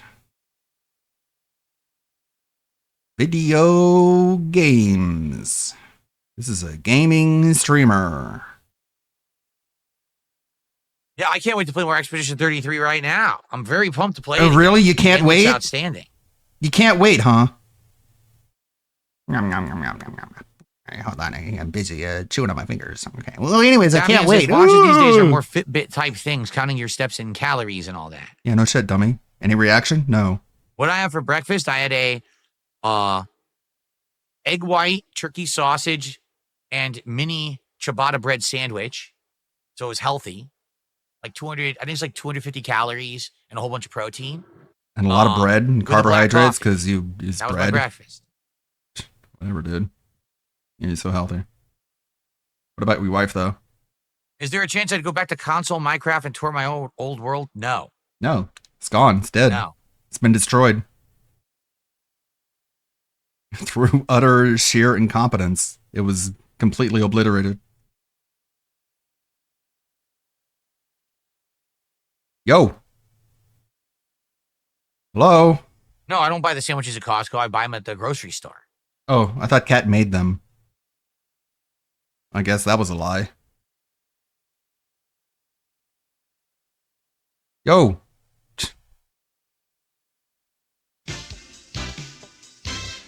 Stop this!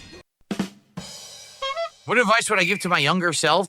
I told you, really, the Make sure thing the that camera's killed off. me over the years was oversharing. Telling too much of my private life and sharing too much of my private life and making it public.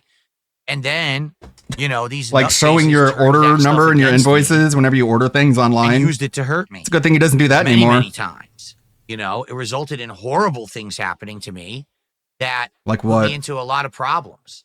So, Like what? for me, if I could go back to my younger self, I'd say, listen, understand That the camera's that on. what happens online should be kept online. Oh, I still and have there the should watching be a thing on, don't I? separation It's stupid. between We're not your watching an public Andrew persona Dobson talk. online and your actual private life and who you really are. You deserve that. It shouldn't be that. Yeah, you everything is deserve completely bad shared things. and everything is Just spoiled on shared the it. internet, and now everyone can use that to publicly harass you, you know, deride you, mess with you, etc. I feel like if over a decade ago, As if derision and messing with you had are that information, anywhere on the same right, level. to know, because back then I was like, oh, who cares what I share on the internet? No one gives a shit. None of this means anything or matters. Do you really think when I started doing that 17 years ago, I thought that 17 years later, this would be my full-time job? I would be known all across the internet as a long-time content creator. You know what I mean? Like, no. You had not at all. bigger I didn't take it dreams, like seriously at all. I thought the whole doing thing was ghost a joke, quite shows like PewDiePie. So, so yeah, I do think you To thought know you were that, going to be like right? at I the top of probably your would have done game things a lot instead of more on level one safely. 17 years later. That's probably the one piece of advice. You thought you'd be even bigger, And but all right, you there failed. was one other piece of advice too. It's very simple. If you're going to ever do business with others, like you're going to do an ongoing show with someone else, you're going to do content with someone else, you should have a clear-cut agreement in place so everyone understands the scope of work, what's expected, how you're going to benefit from it, whether there's pay involved, whether you're going to get other benefits. It should all be done ahead of time. Yeah, but you Because didn't sadly, do that. that's where I got into big You're problems still not doing that. with my old friends working on projects and things, and then nothing was agreed to. And then years later, they reveal, oh, we were very unhappy with how that went down and everything. It's like, yeah, but you never told me. You held it in. You kept it private until only years later you let it get built up and then you exploded. And even then you still didn't tell me. You made a public video about it that you uploaded to the internet instead of telling me privately.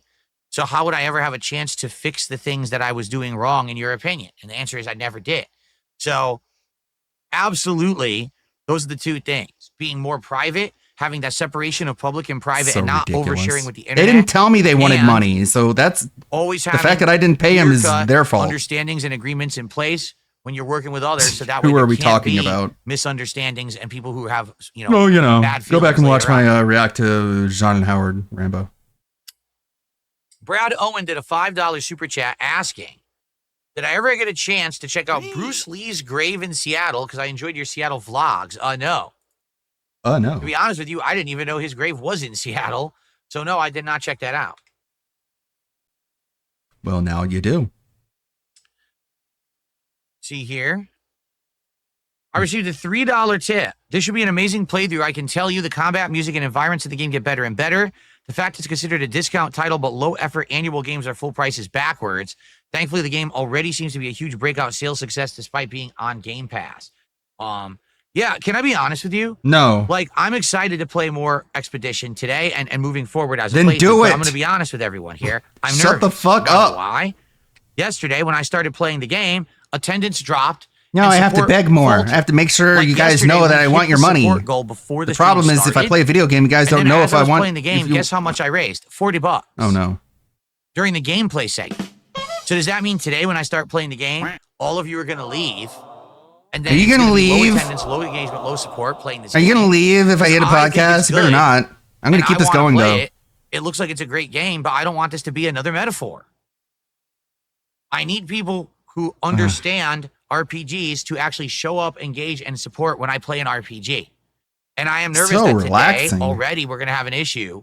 Man, where what a we're gonna relaxing have podcast where he just puts you on difficulty the getting spot. goal. Like, Everyone's going to leave, and it pisses me you better off. give me your money or else I it's love gonna piss me RPGs. off. You know that. I'm gonna You be guys pissed off if you don't fully give me your money. supported Suikoden. I did a Suikoden marathon, or not marathon, a Suikoden playthrough, where every stream we hit my goals. Why can't we also do that We for the hit modern my RPG that just goals came out is that apparently is wild. amazing, right? It's crazy that he just says shit like that with no self-awareness. We hit my goals. Sweet. No, Zangief, that's bullshit. He goes, I think it's because people don't want to have the game spoiled. How can you have the game spoiled when I'm playing it in 2-hour segments and I'm balancing it with other games? If I was someone who was playing this game hardcore, 8 hours a day, and I was planning to beat it in like a week, then I would say, okay, people don't want to be spoiled. I play at such a casual pace. I played 2.5 hours yesterday. I'm going to play another 2.5 hours today. I'm going to play another 5 hours over the next week. So within a whole week of the game being out, I've only played 10 hours. The vast majority of people playing the game are way past me, so that's bullshit. It's just an excuse is what it is. You have no It's not that excuses at to all, not trust give me your money. Okay, Phil. Very relaxing. Just a little mini salty bitch rant. You have no excuses. You're supposed to be here. Give me your money. Oh, you say you want to play the game yourself? Well, that's just fucking stupid. You're dumb. Give me your money. Anyways. Yes, I would love new fan art. Yes, I would love it if people made things for me again. Too bad, you're an asshole. Everyone with talent left your little fucking pig pen. All you have left are people like Cade, actual retards. Yo. And Jay-Z says we should start brainstorming ideas for your new show. I'm down for that. You know, we have to. That was a good idea, a variety show where no, it wasn't. Basically, I can do all kinds of stuff. Maybe every once in a while, I talk about different topics like pro wrestling or politics or news stories. Cares. Sometimes we react to content that you guys send to me to watch. Sometimes I might have a guest call in on Discord on the show and we have a conversation. So it's just going to be a fucking mess. Yeah, it could be interesting. For yeah, sure. Cool. Yeah, it's just going to be a fucking mess. Awesome. Sounds like a great idea, Phil. Ugh. God damn it. What's up, Carlos? How you doing? Yeah, a lot of games over time have been canceled in development. It's sad. But that's life. No, it isn't. It's entertainment. For every few good games that were in development and got canceled, there's 5,000 shitty games that weren't canceled and actually came out. What? Whatever that means.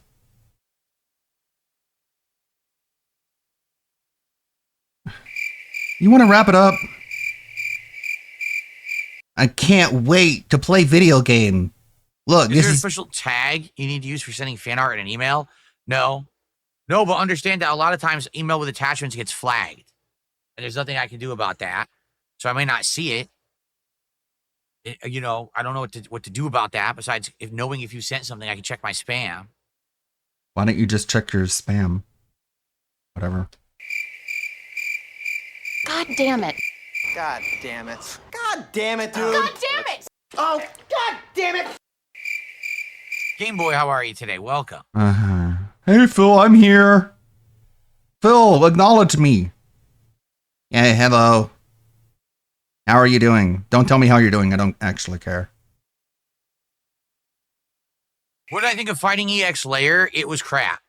Fighting EX Layer is a case of a game that had too many factors to it. And once people started making the custom, Slayer. Whatever they were called, grooves or whatever. Or whatever. They were broken to hell. Everyone had super armor. Everyone could attack through your attacks. It just doesn't even feel like a fighting game anymore. So it was broken. It was a broken mess. I wish that it was better because I like the fact that a smaller company could maybe make a fighting game that could compete and hang with, say, Capcom, but it just didn't. Like, just the gameplay was not good once people started messing around with the custom stuff. Very descriptive. Say no more. Nope, I haven't seen anything on Mind's Eye yet. I don't know what that is. When's the next drinking stream? You gonna read that one? I thought the Street Fighter EX games were all right. They were okay. They weren't, that was the thing, like they were cool because they had Street Fighter characters in 3D for the first time, but they certainly didn't play as smoothly or competitively as the mainstream Street Fighter games. They were fun mess around games, but I never took them too seriously.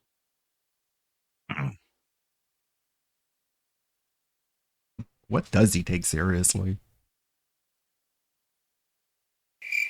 God damn it. God damn it. God damn it.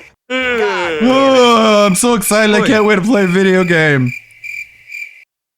Oh, I'm so excited. I can't wait, man. I can't wait. Stop this! Come on. I mean, I can speed it up. What are you talking about? We already did Chipotle yesterday. What are you talking about? I ate food. We already did Chipotle. Did you look at my moose? 1.5. I cast speed. Carlos says the fact that some people that made Expedition 33 actually formerly had come from Ubisoft really puts the talent left talk and lets it start to sink in. Yeah, I mean, that's what we talk about. Like, why can't Bethesda make a good game now? Because the people who were good left. Every big game that Bethesda comes out with now is a shadow of anything it used to make back in the day. They just came out with Oblivion. Why can't Ubisoft make a good Assassin's Creed? remake. Because the talent left. I was just saying this to my wife this morning. I said, compare Assassin's Creed Shadows Literally, to like this Player Obscure week. Expedition 33. Yesterday, people said, Phil, you should install a mod right away, because just to warn you, just like Assassin's Creed Shadows, the cutscenes in Expedition 33 run at only 30 frames per second, so there's a mod to fix that. And I said, I don't want to mod it yet. Let's just play it and see what happens. And as it goes to the cutscenes in Expedition 33, they're gorgeous. Now, they're only 30 frames, but they're gorgeous because the graphics are amazing and it looks like a movie. It looks like you're watching a CGI movie. It's that good. When you play I don't Assassin's want Creed to Shadows, watch a when it goes to movie. cutscene, I the want to graphic play a fidelity video of the game. purposefully dips. It looks terrible. There's no detail on the characters. The lighting and shading is bad, and the frame rate dips to below 30 frames per second. That's different than it looking like a cinematic movie like it does in Expedition 33. And that's a multi-million-dollar game dev company with hundreds of people working on a game versus 30 people who worked on Expedition 33. You know? Why? Because there's talent. The talent made Expedition 33. The B team made Shadows. Get it? The rubes, the idiots. Oh, give me 7,000 tools to do my job for me, rather than actually having the talent Then to do it who themselves. was the A That's who made team at Assassin's Creed Shadows. Ubisoft? What were they making? Because the developers of Expedition 33 didn't work at Ubisoft. They worked at a different game company. So the B team made Assassin's Creed Shadows. What did the Ubisoft A team make? I guess nothing. I guess they just sat on their asses. We just watched the Elena gameplay trailer. You missed it. I reacted to it. Rewind a little bit on the show and you'll see me react to it. Not going to explain myself again, man. Rewind the stream. I would hope that GTA 6 If you want is an not explanation, delayed. I feel rewind the like this stream. year, I'm not going a to lot of explain game devs are myself holding again, back man. because they think GTA 6 will be the dominant force in gaming for 2025. Everyone's kind of anticipating that being the big one, the bomb that's going to drop. So I think some game devs are waiting and they're going to delay their games till like next year to stay out of that landscape. So I would hope it doesn't get delayed. I hope the thing that I need to be good in order to make money is good. Do I have any hope Outer Worlds 2 will be as good as the first game? Well, if you remember in Outer Worlds 1, the lore and writing and the story elements and the dialogue choices were the best part of the game. The combat was repetitive and boring. It was. It just felt like an afterthought and it was too easy. So I feel the best way they could improve Outer Worlds 2 would be to have similar levels of story and dialogue and pacing and stuff like that, but to improve the combat to the point where it's engaging and fun rather than just feeling like a repetitive chore. I don't know if they're going to do that. I don't know. I guess we'll see. But if it's just more of the same, then no, I don't feel like it'll be as good as the first one.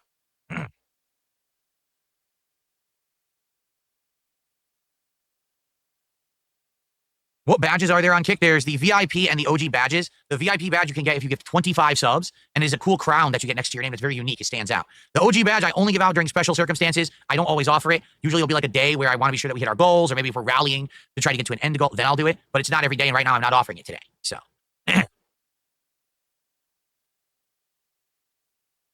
Yes, Outer Worlds was more of a linear action RPG. The difference being you could do the worlds in different orders, remember? You didn't have to do the whole game in the same order, basically. That was the difference about it. Oh. What a game! It's pretty boring. The rumor is GTA 6 will cost $100. What are your thoughts? If it's long enough, has enough content to warrant $100, I don't care. Like, seriously, if it's a game... You suck. Fun to play, fun to watch. You suck. Right? Is going to give me 60 to 80 hours of amazing content. Is going to be one of my most successful playthroughs of recent times. I don't give a shit. I'll pay $100. As long as I make if money. If it's just underwhelming, more of the same, repetitive garbage, then it ain't worth that, right? What about non-streamers, fuckhead? How do you think they're going to be able to justify that price? Congrats, I guess they need to beg for money. Van Zyl, so they just platinumed Indiana Jones and the Great Circle on PS5. Great game. I really enjoyed it. It was surprisingly good.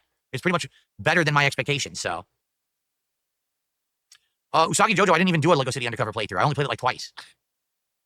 Looking forward to more video game. I'm about been playing. I'm been playing game. So I'm looking forward to more Expedition 33, Phil. I'm 9 hours in my game. Okay, narcissist, no one cares. This week, really badly. Like I said, we lost some 100+ subs on Kick this week because we haven't had many over there. Let's get some support over on Kick, please. Begging. I skip ahead to begging. Why did I stop drinking seltzer? Honestly, I just forgot to buy it one week. No lie. There was something else in that aisle that I needed, so I grabbed that and I forgot to buy the seltzers. And my wife said to me, "You didn't buy yourself any seltzers this week." I said, "Oh shit." When we were unpacking, we realized it.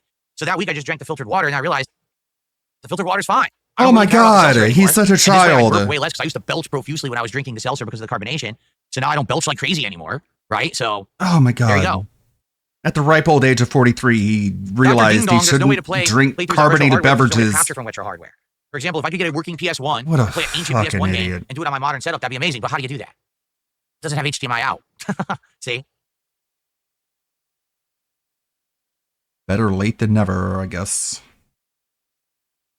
Come on, over on Kick. Let's get a gifted sub begging. Right now. Let's do it. Someone right now be the first person Come to step up, take on, give control, me your money. get some recognition, and give the sub on Kick right now. Who's going to do one sub? I have nothing to talk about it. And just, when in doubt, beg it out. Fucking dipshit. Greedy fucking loser. Come on, give me money. I have never heard about that, Cade. A reverse osmosis water system. You can look it up.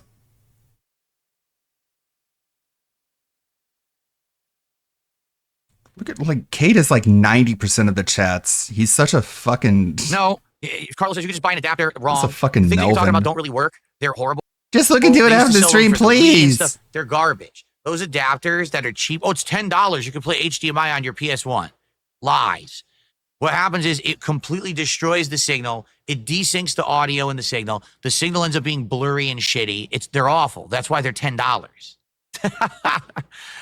You have to get like an advanced, really good thing to be able to do it. And they're expensive and they're complicated.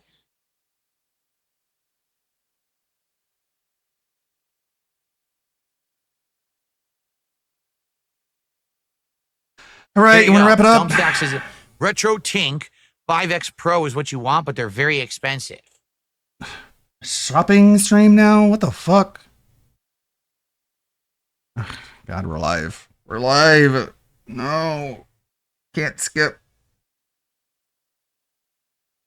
And in complete silence. He can't like talk, say anything, talk about anything while he's doing this. He has to devote 100% of his attention to looking at the screen. See here. See here. We can't see what you see, Philip.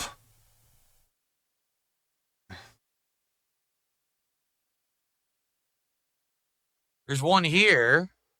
Wow. For PS2, N64, Dreamcast, Saturn. It claims it's $80. Claims there's no lag.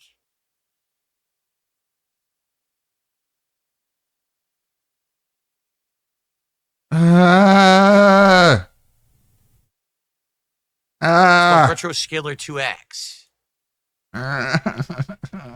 You don't need this. Yeah, they look like they go for roughly around $100. Okay. Good ones, that is. Good ones are around $100 from what I'm seeing. So, what am I meant to do with this information?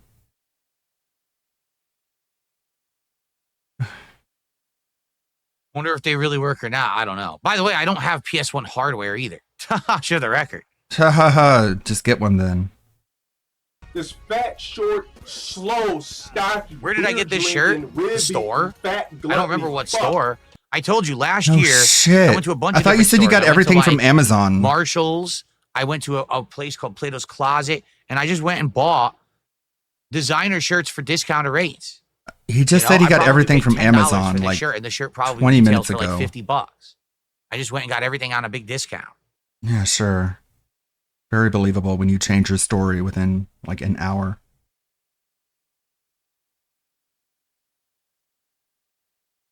Kmart. Kmart still exists? I thought Kmart went out of business. Do they really still exist? Kmart. Do you see the type of shit that I'm talking about? Come on, man. Get that ass banned. So red. You biscuit ass motherfucker. Don't start with the gay shit today, nigga. Relax. We know for a fact you got a micro dick. Stop asking me stupid fucking questions. There's like one Kmart left in the whole USA. That's funny. Guys, come on. So the podcast Guys, come on, give me your money. Let's get one sub on Kick before the podcast ends right now. And let's get one membership. Let's get one membership on YouTube gifted and one gifted sub to end the podcast. Perfect ending. Then we'll have contributions in each realm. We'll be around a third to our goal. Realm. Right? Let's do it. No. No, I didn't. Continue. No, I didn't. There was no gifted subs. Just wrap it up.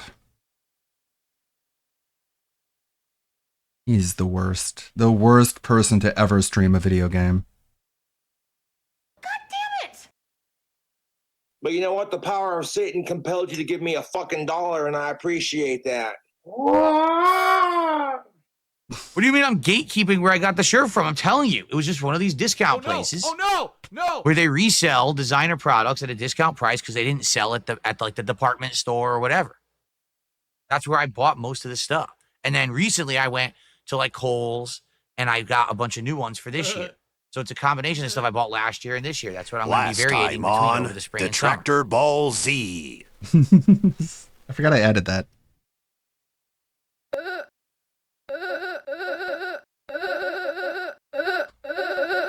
Oh, I'm so excited. I can't wait to play this video game. Dead air.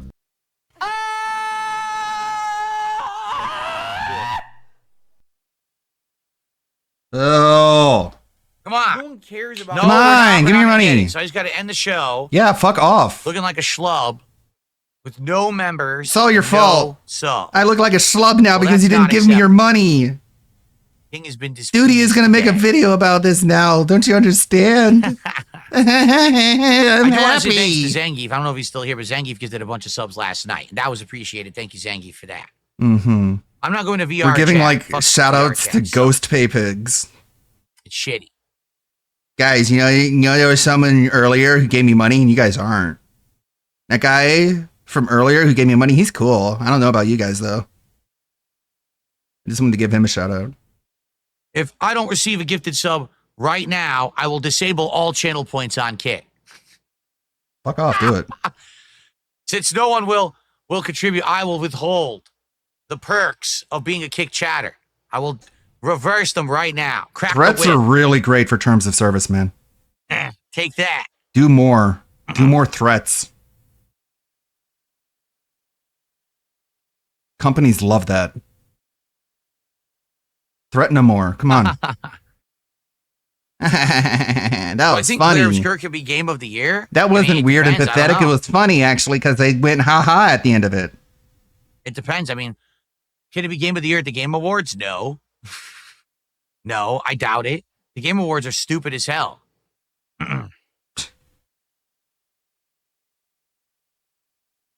Again, we're just stupid.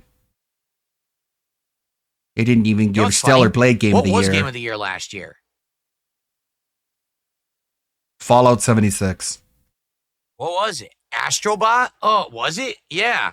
Astrobot? Jesus. Yeah, it was. Yeah, it was. That was game of the year 2024. I mean, that's how pertinent the Game Awards are. Well, it sounds like Sony gave him a lot of money. Right. Astrobot. Wouldn't doubt it. Also, Bellotro got like a lot of nominations. All And right. you like It's time to Bellotro. end the show, everybody. Obviously, no one has anything to talk Yeah, about. he liked Astrobot too. We're not going to get the sub. It's not going to happen. I Lean tried. away from the I microphone, really Phil. tried. All right, everybody. Well, Oh yeah, he remember, really tried. I am not here tomorrow. Begging is trying, All you right? guys. I return on Sunday when I'll Fucking get you all schlub. caught up with everything that Yeah, I he did on my day wants to- off. he's Any excited. gaming news or anything going Can't on. wait. Obviously, I'll talk about how That's why he's going to Expedition leave the 33 and stream Prince went today. for about 25 and more. minutes. He needs to Thank go you walk all his for a great streaming week. fat I really wife. enjoyed it. And I Because the will see doctor you said she had to Sunday. walk around. Peace So, out. and then Phil was like, "Well, I'll do it with you, honey. That way you'll be thin in no Okay. time." And then she went, "Blah blah blah." So, let's get set up for No. our show today, our gameplay portion, I should say, of Said our it. show today. See, we don't need filters. We can react to the pre-stream all by Excuse ourselves. me, that is absolutely disgusting. I'm sorry about that. No, you're not. It came out of nowhere. I was not expecting it. All right, first of all, let's get the Remember light. when I used to belch because I was drinking all those seltzers? Now I don't anymore. Anyways, by the way, blah. Oh, sorry about that. No, there's more of the documentary. It's right here. This video had the Wayback Machine do a ton of the heavy lifting.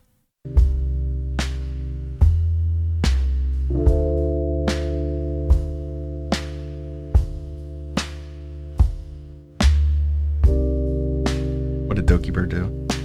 You could also become a channel member. Okay. Bubba. Oh my god, her entire text are bubbles. Like to be shackled. Enough business. Huh? You're By the way, this is the free character that you're gonna get. Oh, is this like one new outfit? Is there more? There's somewhere darker or quieter we can go. It's too bright here.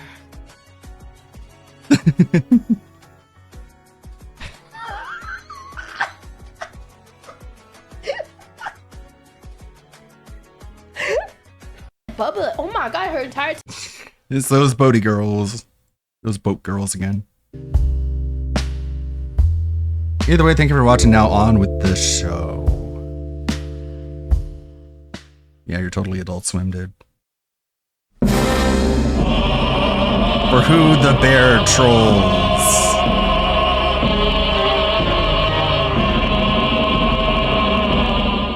The Giraffe Doodle Wars was an incident involving the old Encyclopedia Dramatica forums, which Dobson apparently lurked on when it came to people talking about him. It also involved an old JavaScript tool called Goggles, which I feel like I should quickly explain first, since this is something I don't think many are aware of existing, or at least I never heard of it until doing research for this video, and because it's rather hard to search for information about it, because when you do go looking for it, it will either come up with Google or Google Goggles. According to the Know Your Meme page on the topic, quote, Goggles is an open source JavaScript tool that can be saved in the user's bookmarks. When the user clicks on the bookmark while looking at any website, a paintbrush tool pops up. The user can then draw all over the page and also see art left by other users, only viewable once the script is active. Or in other words, it's a browser tool which allows you to draw on other people's web pages and see other people with the same browser tool's drawings. Though, again, if you don't have the tool, then you won't ever be able to see these drawings. This would end up being used on many different pages, as you might imagine. But in particular, the users of Encyclopedia Dramatica decided it would be fun to start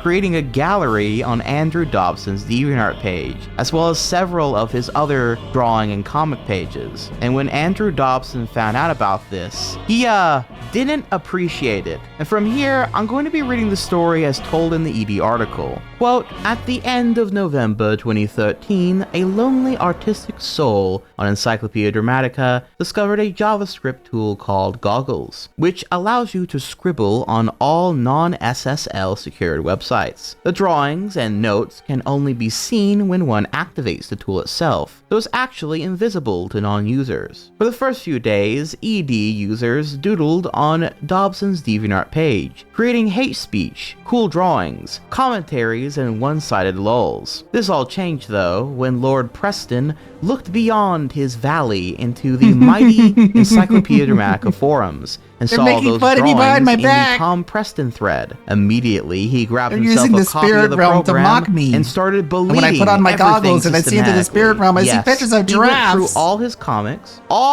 his comics and subpages and erased every single drawing. During his art holocaust, he killed a giraffe drawing that everyone on the Encyclopedia Dramatica forums cherished for some odd reason. This caused the beginning of one of the greatest shitstorms Dobson has ever started. The Encyclopedia Dramatica forums reacted with a sudden counter-offensive and drew much more hateful stuff, calling Dobson a giraffe murderer and an art killer. One should know that every single drawing on this page looked more inspiring than anything Dobson ever made in Photoshop. This went on and on until Dobbles actually went on the front page and wrote, "Leave me alone." He actually spent the entire night, over 10 hours, erasing invisible drawings on his page. Soon, his first white knights came in and started erasing mercilessly. Most of them were bronies. It was at this point that nobody could guess anymore if Dobson was actively partaking in the genocide. But that didn't matter later on. Why? Because Dobson actually told his white knights on DeviantArt to destroy the drawings every week, completely contradicting his previous statement that he doesn't care. The continued destruction of the art made the Encyclopedia Dramatica user base rage so hard that they actually called in the cavalry for reinforcements. People from the /co didn't seem to be interested in first, Skyrim music from Tom's the more giraffes computer. and drawings were killed, they started to grow a heart and actively intervened. 4chan also seemed to have adopted the giraffe for a short amount of time. It was the first ever joint strike force of ED users and 4chaners in a long time. Unfortunately, nobody on /co ever knew who actually alerted them. The users of /co also hailed Goggles as the greatest web page drawing tool ever invented. From this point on, Dobson's DeviantArt page is a constant war zone between the trolls and Dobson's white knights. Besides the giraffes, an ongoing theme was the fact that instead of drawing commissions, which had to be finished for months, Dobson drew god-awful renditions of The Hobbit and The Elder Scrolls Skyrim. He kept on playing Skyrim and drawing repulsive shit around it, which was so bad that even his 2011 stuff looked better. He was constantly called out about this on Goggles, And unless he ever finishes those commissions, those beta fools who paid $30 for, he shall never find peace. Well, actually, it doesn't matter. Just look at this article. Dobson is one of the greatest locals that Edie has ever had. He will always deserve to suffer.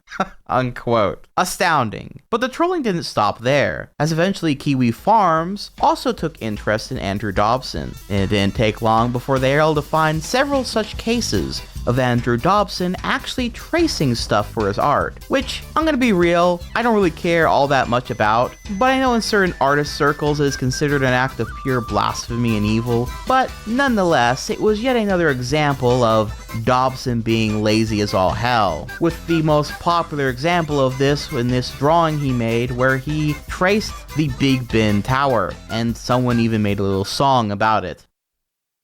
Andrew Dobson, professional artist, traces pictures of Big Ben, goes to sell them at conventions. 5 minutes in Photoshop, I hope you die on your way to MCM.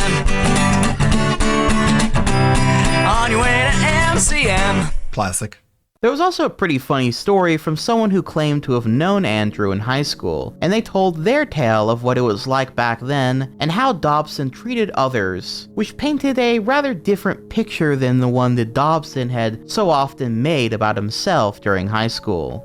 Do note that he'll be referring to Dobson as Andy throughout this. Quote, "If you had a class with Andy, you learned real fast that it wasn't worth your time to talk to him, especially during critique. More on that later. Hard to remember specifics, but here's the gist of it. I had just entered the auditorium for Anime Club. I saw a group of my friends sitting in a row near the middle. I saw Andy, behatted, sketching, alone, sitting in the back upon a folding chair up against the back wall. Very strange, because there was plenty of empty theater seats, but whatever. It's Hat Andy. I took pity, big mistake, and sat in the back row near him, so he wouldn't be alone, and I could chat him up. It was all pretty mundane small talk, and he was receptive at first. This was an approximation of my side of conversation to begin with. Sup? So what are you watching? Oh, another Romna 1/2 OVA? Cool. He was being friendly enough and seemed eager to tell me about the plot of the OVA, to catch me up on the story. Then I watched it for a bit and turned to him and said something like, "Gee, this movie is kinda silly." His mouth curved down into a scowl and spat, "I don't know what the fuck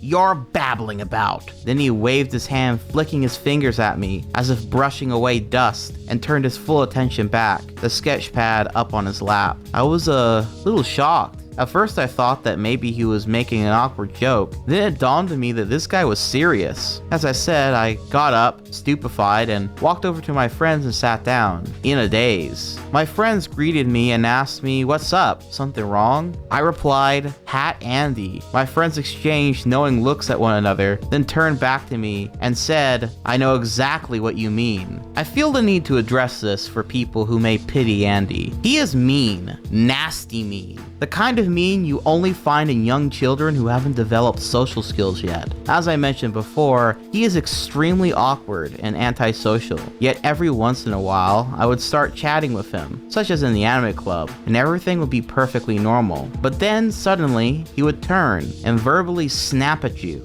as if you had insulted him, and he would abruptly end the conversation and ignore you. This happened to me personally several times. He even cussed me out once. I just walked away, and sat with my friends in a daze. I was so stupefied by Andy's behavior, I still have no idea what set him off. Andy is like a mean, shitty little dog that will let you get up close enough and pat every once in a while, then suddenly nip your fingers for no apparent reason. His "woe is me, people are so mean to me" bit is pure bullshit. Any negative feedback he gets from people online is well deserved because of his awful behavior, unquote. Which, yeah, pretty well lines up with how he acts online. Meaning that while there could have been some bullying and the behavior going on in high school and what have you, it's probably more likely that Andrew was just extremely mean and shitty towards people, and this would eventually amount to people mocking and making fun of him, which, I'm gonna be real, is kind of deserved at that point. Then there was another occasion of trolling, when some dude with a mask came up and doused Andrew Dobson in water and recorded it all on video.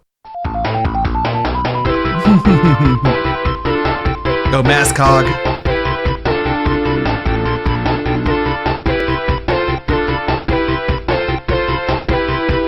Spray him.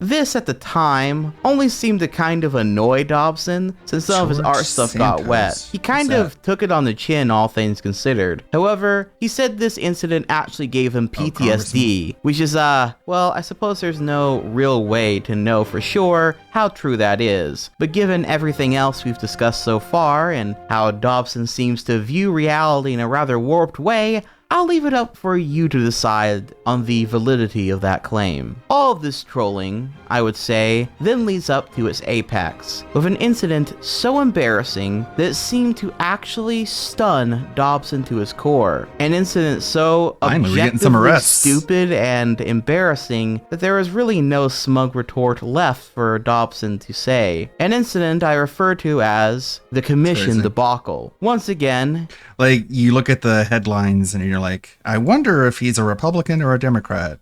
And it doesn't say, which tells you it's a Democrat. If it was a Republican, it would literally be Republican George Santos. Here's the story as quoted from Dobson's Encyclopedia Dramatica article. Quote, one of the main complaints about Preston is that if he spent a quarter of the time he spends writing journals, arguing with people in the comments section of said journals, and playing Minecraft and Skyrim as he does drawing, he might have actually gotten good at it, or at least had the time to finish his multiple commissions. When confronted with their allegations, Preston responded with the oh-so-mature, "You're not the boss of me," because his critics don't pay him money. To remedy this, a number of people on the Encyclopedia Dramatica forums, in Preston's thread, pooled their money together. No one was willing to spend more money on Preston than the equivalent of a Happy Meal, and anonymously ordered a commission from him to review his work etiquette. The test followed very strict and fair rules. They would pay him, not set a deadline because he refuses to work with one, and see how long it takes him to complete the work, how well he communicates with his clients, and how he responds to requests to fix mistakes. After which, they would post their correspondence with him online. 4 months and 8 days. That is how long it takes a professional artist like Dobson to produce a single drawing. Not only did it take him that long, but he didn't actually draw what he was asked for. The request was Samus versus Ridley, but they aren't fighting, they're posing. He also forgot to contact the customer for weeks or months at a time, ignored requests to revise by pretending he didn't notice them, and created give her like a half of the 9mm picture by tracing something he found online. The worst part of this was that not only was he capable of finishing the commission in a week, having previously worked on a weekly webcomic, but that he once drew a better version of the same thing when he wasn't being paid for it, as seen here. Meaning that he can't be asked to put in even the most minimal amount of effort into satisfying people who actually pay him money. After finding out what had occurred, Preston posted a journal about how he had been duped, because apparently paying him money to do his job is a scam. In the journal, he points out that he only does the revisions that he thinks fit his style, even though people are paying him to draw what they want him to draw. He also said, had he known it was all a setup, he would have put in more effort, meaning he doesn't give a fuck about his regular customers. In the end, the evil cabal of Encyclopedia Dramatica forum users proved what they had set out to prove, and chose not to demand a refund since they all knew that they were paying for shit from the start, so they can't complain. Either way, this will probably reduce the amount of commissions Tom gets orders for, so maybe next time he will be able to finish them in only 3 months and 8 days. Unquote. Dobson, as noted, of course did not respond well to this at all, with this whole thing, again highlighting Dobson's pervasive issue of just being plain out lazy, with it seems most of his dreams of grandeur being struck down not by others or some sort of anime or troll troll-induced tragedy or conspiracy, but instead the much more simple answer of just good old-fashioned laziness and refusal to learn, improve, or cease allowing himself to be the victim. Wow, but look at that gif. we're still not quite finished with Dobson's tale, as before it's all said and done, we gotta seen that go before. to Andrew Dobson's Twitter.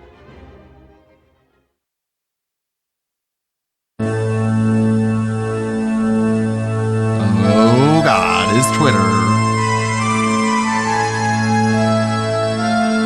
This account hunts So, Nazis. like anyone with a big mouth, Andrew Dobson had a Zitter account that he was once very, very active on. In fact, at some point, the DeviantArt journals, which were his primary place for him to vent and the like, came to a halt, and instead Twitter became the space where he would make his opinions known, in particular, his political opinions. Now, I don't want to get lost in the weeds of political discourse, but I will say that generally speaking, Dobson would probably describe himself as very liberal and at times rather far left. He was a self-described social justice warrior, or SJW, back when the term was at the height of his popularity. He was staunchly against Gamergate, which while is his own can of worms Don't you know women that hate I it just when don't women really are want seen to as get lost being into attractive? either, can pretty easily be summed up as a group of people who were against the growing progressivism, left-leaning politics, and in some cases what they perceived to be propaganda being spread through gaming journalism and in video gaming culture, generally speaking. Dobson wrote several tweets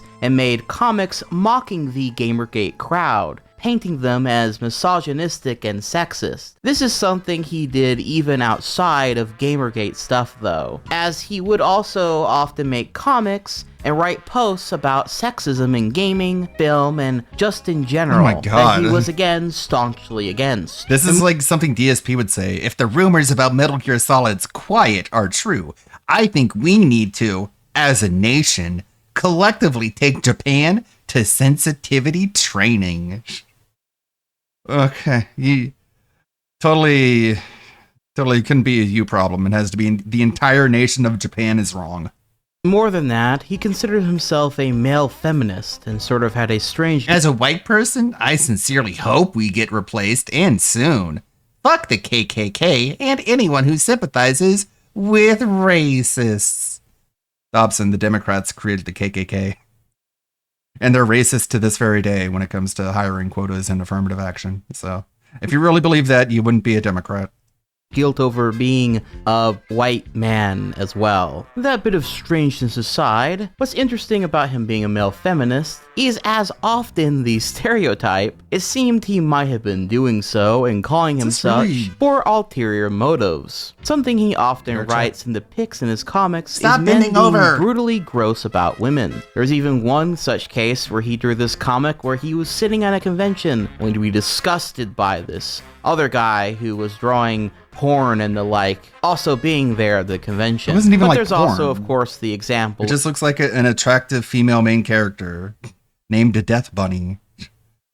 Like, you know, this is the kind of shit that Dobson would do if he wasn't so embroiled in the mind virus. Of the one pervert in the Power Girl comic, taking pictures, him really female empowerment, that sucks. That's dumb. Get it out of here. hating on Hideo. I need to be the great male feminist who stands between them and the rest of the world, and I speak for them. Kojima, because of the one character in the game that was scantily dressed, which gave us this iconic comic panel, etc., etc. And while his later career on Twitter and stuff, he was an advocate for women and was staunchly against all these things, it does seem like there was quite a bit of projection in all of this, since, as we know, he himself drew lots of fetish anime women and girls, for that matter. Yeah, and while like, that might have who been a is he long to time talk? ago, something that did stay consistent through his online career is his undying love and indeed fetish for lesbians. Oh yes, he was progressive and supported LGBT alright, or at least Mostly that's what the he L. would say to people, so long as he would get to draw lots of naked L's in that acronym and feel better about it. Something I haven't shown up until now is Dobson's comic Alex is a Pirate, which on the surface seems seems like a little comedy comic about a group of pirates. But read just even a little bit of it and it soon becomes clear two common themes come up pretty often. One, that the two female leads, Alex and Atia, end up naked and are kissing / making out, and the fact that they're lesbians is brought up fairly often, if not constantly, with it kind of feeling like there's just always another excuse for one of these characters ending up naked, which is funny because that's something I remember him criticizing certain anime for, with the panty shots and stuff, and yet here he is taking it quite a step further. It's okay when he does it. A full-on, okay? what He's you doing call it out of an a place of anime respect. or comic at this point. Everyone else is doing it because they want to exploit is that women. The male lead, Sam, is constantly being humiliated, and for lack of a better term, being put in his place as their bitch boy. And since he seems to have a thing for Alex, kind of being cucked by the other lesbian character. Are you starting to see a strange picture being painted at this point? Add that with all the things Dobson has said about lesbians But he's and blonde, the like, and it becomes and Dobson very hates clear that blondes. Dobson is less progressive and more so simply has a lesbian fetish. A clear sign of a porn-addled brain in my books. And while I never see people bring Tiny this little part lesbians up, I think up on there the is a bit of a flag. humiliation fetish throughout this comic as well, as I can't help but feel Sam always being a bitch boy and being humiliated and put in his place by these two strong lesbian characters is also a bit part of the fetish as well. Oh, also there's this perverted gnome on the ship as well that usually serves as another excuse to get the characters naked. Did I also mention that Sam, the boy character, is 16? Did I also mention the fact that Atea, in her character bio, specifically says that she wants to have a romantic relationship with Alex? With or without her consent? Huh? Knowing all this, as well as just his general past, makes much of his progressive Okay, Dobson. politics that he was constantly, and I do Good mean joke. constantly talking about, begin to ring a little bit hollow at best, to downright just weird and creepy at worst. Not to mention, as much as he seemed to tweet about fighting for weird and creepy. How can I, as a white man, identify with a black cast? No one says that. If you can identify with a flying rainbow-haired pony, you can identify with a black person. And of course, since Dobson is the brony, he has to put the brony on the guy's shirt, so you know that he's also is a brony. Begin to ring a little bit. I'm so freaking sick of this mindset. Black people have to empathize with white protagonists all the time. So why is it so hard for white people to do the same? No one said this, Dobson. No one said this. The movie just sucks. Hollow at best, to downright just weird and creepy. Black Panther got an Oscar, man. Like, give me a break. It's so oppressed. Like, Black Panther didn't even have finished CGI at the end. The fight scene at the end wasn't even finished. It's like, and it looks like shit. Looks like complete garbage, and they gave the movie an Oscar because black. Creepy at worst. Not to mention, as much as he seemed to tweet about fighting for women, every single time, without fail, when he would write stuff on Such Twitter oppression. and got into an argument, which he got into them often, if the person he was arguing with just so happened to be a woman, he would always be far more hostile and the argument would be far more pervasive with them. Almost as if he's actually, secretly, has a bit of an issue with women in general, perhaps once again feeling victimized by them in some way. He was also weirdly insensitive at times, like in the case of Zelda Williams, who wrote a tweet where she was grieving about her covering father all the who bases. passed away 1 year ago from that day. Her father being Robin Williams, by the way, the This is actor who at the insane. time people thought had committed. This is really like the craziest thing he's ever done, in my opinion. And to which Dobson Like, this week has been a tough one, near and far. Sometimes I fight it with laughter, other times information. Today, strangely, I'm at a loss. replied to her with this image. Calm thine tits. Hits. Oh, you really can't make this shit up. What's even funnier is that Get over this it. managed to not only create another moment for his trolls to share around, but he managed to piss off a bunch of people who had never heard of his Care Bear's ass till now. Something he ranted about on Twitter. Mind you, he also just seems to be really bad at picking up the vibe people are throwing down in general. And when he sees a woman online being sad, he seems to want to assume the role of a savior coming in and helping them. them, usually through trying to make them laugh or cheer them up, which makes you think he thought the Thor picture was somehow gonna be read as funny, which to be fair, it kind of is, just not in the way he intended it to be, with this conversation being another example of this. Quote, I am having an awful day. You'll be okay. You're a very strong individual. I won't be okay. I'm getting worse. You could look at it at your leisure and use whatever you felt might help. Whatever. To which he posts some pictures of like some cute dogs. I'm not sure if this is his dog or just a cute dog in general, but yeah. Eventually with time, even the new fans he cultivated for a bit on Twitter with his progressive Care Bear persona melted away as he once again pissed off his own fanbase and only created more negative attention and eyes on himself. On that note, people started to really take note of how predictable Dobson has been through the years, going from fetish artist to Nintendo fanboy champion, to the so you're a cartoonist comic writer, to a progressive politics Care Bear on Twitter. A clear, locale cycle had emerged as someone ended up drawing out here. Quote, the Dobson cycle. Number 1. Infiltrate. Find a new impressionable young audience I made this. and cater to their consumerist desire. Just full disclosure, I made this. I'm not kidding, I made this.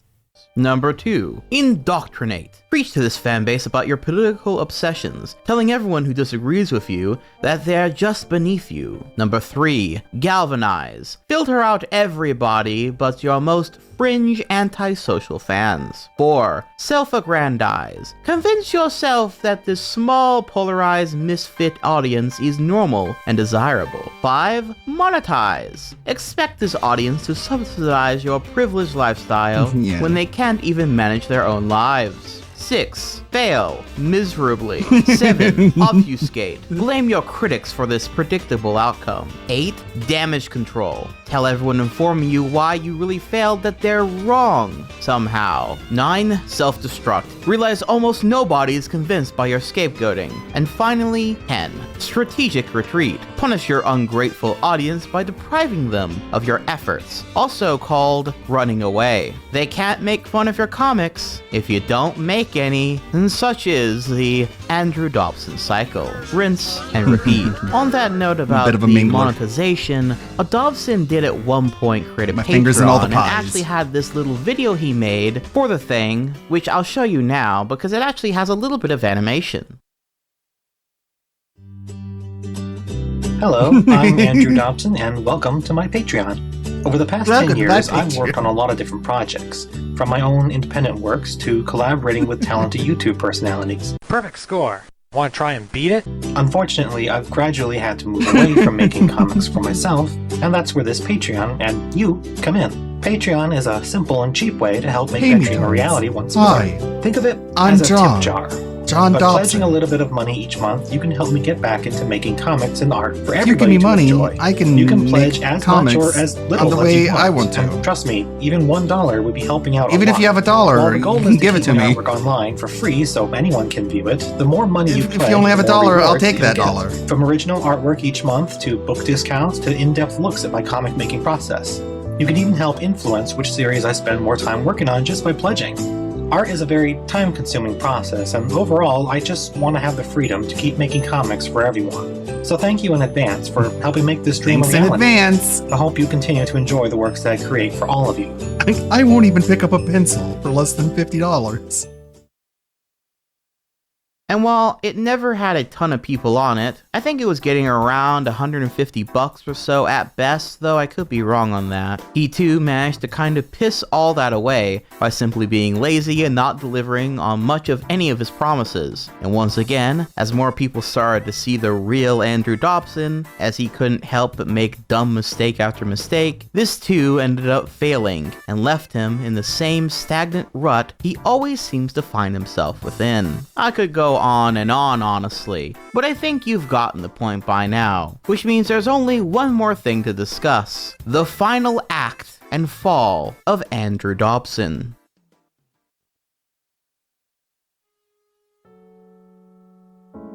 The final roar.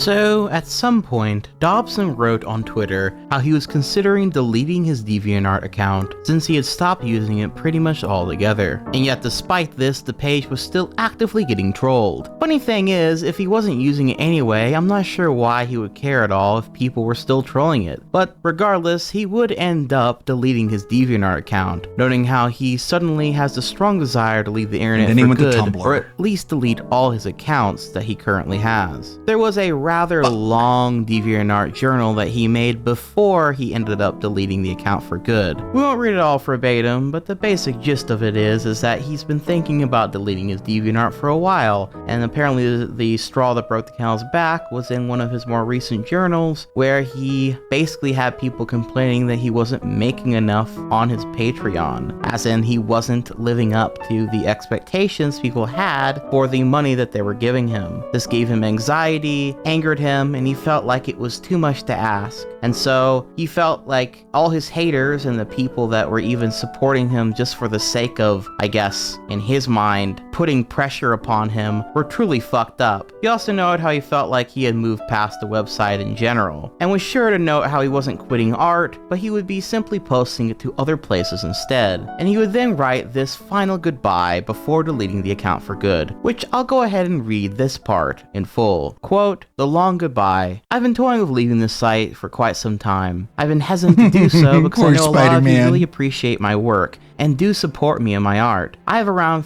56,000 watchers, and that's a lot of people I don't want to let down. I also know that it's the vocal minority that are the haters, but unfortunately their voices drown everything else out. DeviantArt, as a website, seemed to care little about fixing many of the issues that would make continued existence You here shouldn't be allowed to make fun of me. Overall, Fix that. I have grown weary of a lot of the toxic DeviantArt culture that has started to fester lately. On top of all that, I've been dealing with my own issues of anxiety, PTSD, and depression, which has not made living here on DeviantArt any easier. In the end, I think this will be the healthiest option for me, though I will undoubtedly depress a lot of my fans. There are some people who only follow me on DeviantArt, and it's unfortunate that I have to leave them behind to take care of myself. Thank you to everyone who has been kind to me here. I have made a lot of good friends on this site over the 11 years I've been active here. I hope still to someday meet some of you at conventions in the future too. I've had a lot of ups and downs in that time, and it most definitely has been a bit of a roller coaster ride, hasn't it? Thank you all for your support. Even if you've never spoken up before, I could still see you supporting my work through favorites and reblogs. Who knows? Maybe someday down the road, if DA decides to change some of their policies and toxicity levels decrease, maybe I'll return? It's doubtful, but I do try to look on the positive side. Anyway, thank you to everyone for supporting me, for helping make So You're a Cartoonist into a thing, for enjoying my Alexi Pirate comics, and for just being awesome and amazing fans over the years. Goodbye, Andrew Dobson, aka Tom Preston." Unquote. Now, the thing is, you might think that this eventually led to him deleting all of his stuff, and this would all end rather anticlimactically, since if you go and look now, you won't find anything but Internet Archive pages for all of his stuff. So what happened? Did he actually just decide that he wanted to leave everything behind and gave in to those inner feelings of needing to leave? Well, no. Actually, there was still one more mistake, one more fuck up, one more incident in Dobson's tale that would end up leaving us where we find ourselves today. That being Dobson's hatred for President Donald Trump. He hated Donald Trump, and more than that, Fuck he you, hated America. everyone who Just- voted for him, fuck and made you. that very clear on his Twitter timeline. He even changed How his Twitter dare you. profile to black after Trump I'm won gonna the call you the 2016 belt of election, shame, so you more know like. he meant business. This would eventually lead Follow him my to art, him voted for writing Trump, death please threats unfollow me. about I want Donald nothing to Trump, do with and your then hateful when morals. others warned him that this would not be a good idea and that he'd get his account suspended fucking for it, he would wankers. end up doubling down I'm a and would write even pacifist. more death threats towards Donald Trump, and then made even more towards all those who supported him as well. Bro Lord. went full scorched earth. So with much for the this. tolerant And left, as you am I right? imagine, it eventually did get his account banned, something he once again wrote Bye. about after the fact, noting how he kind of expected it would happen, but does not regret anything he did. Also, he compared himself to James Gunn, which I'm just I feel like gonna James leave Gunn you with right that. now. Yeah. Now, sometimes Like, he has a lot of really creepy fucking tweets James Gunn does. It makes him sound like a fucking pedophile, but I mean, he's a Hollywood director, so... Oh, excuse me, wouldn't be surprised. Shortly after this incident, Andrew Dobson would go radio silent, and in fact, everything of his, every account he had, every website and page he made, was deleted or purged completely. Now, there's a few theories for why this happened, the most obvious one being that Dobson had deleted his DeviantArt and what was once his main source of people knowing who he was to begin with. And then, with him getting permanently banned on Twitter, and knowing full well his trolls would be there should he make another account to report him for ban evading, it left Dobson with little options left. On top of that, plus the world actively fighting against all the things he supposedly stood for, or at least played out the role of standing for, and not to mention all the infamy and everything he had accomplished, all destroyed by his own two hands. Maybe he had just decided to leave it all behind, walk away, because there was nothing left for him. However, there could be another reason he vanished, as many have taken notice of Andrew Dobson's other family members online, as far as in particular one of his brothers, who seems to have suddenly lost his job right around the exact same time Dobson had made his exit from the internet, leading some to believe that these two incidents are related, and that Dobson's brother was perhaps screwed out of his government job, or one he was trying or going to get, because when there was a background check, they found out that his brother, Andrew, had made death threats against the then President of the United States. And since Andrew still lives with his parents, at almost 40 years old, some believe that he was forced into deleting his stuff and getting offline for the sake of the family, and him not fucking over his brother's future or other job prospects, or anyone else in the family like that again for that matter. It should be noted that this is not actually 100% confirmed, to my knowledge, as I've tried to see the smoking gun on this, and it really just does seem to be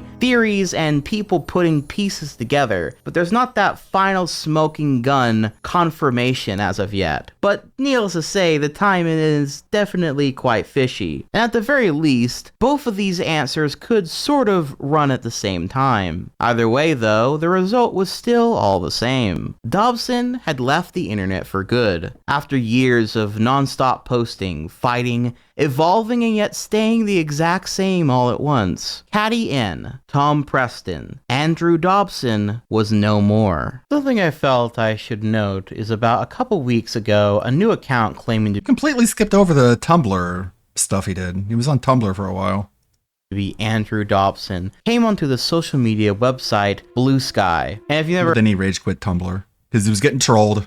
Heard of that social media website, it's basically like a Twitter alternative, which is to say that it looks like Twitter, but basically the only thing that's ever talked about on there is how much better it is than Twitter. And while some, including myself, did wonder if this person claiming to be Dobson was indeed gonna be Dobson's grand return online, with the account advertising a date when it would start posting art on there again, it ultimately, sadly, didn't go anywhere and was deleted shortly thereafter. Most likely because YouTuber Magic Mush, who also made a pretty damn good video on Dobson over a year ago, had called a lot of attention to it on his Twitter account. And then eventually Kiwi Farms looks into the account, alongside the likes of the So You're Andrew Dobson Tumblr page host, which by the way, shout out to both Kiwi Farms and that Tumblr page for providing a lot of great historical information and clips and pictures of Andrew Dobson stuff throughout this video. But anyway, with pretty much everyone eventually coming to the conclusion that this seemed like it was a hoax, a trolling event of some sort, and then the account was promptly deleted thereafter. I guess we'll never know for sure if it was or wasn't Dobson trying to come back online to have the full brunt of the internet jump on him again, or if it was just simply a trolling attempt that sort of got too big too fast,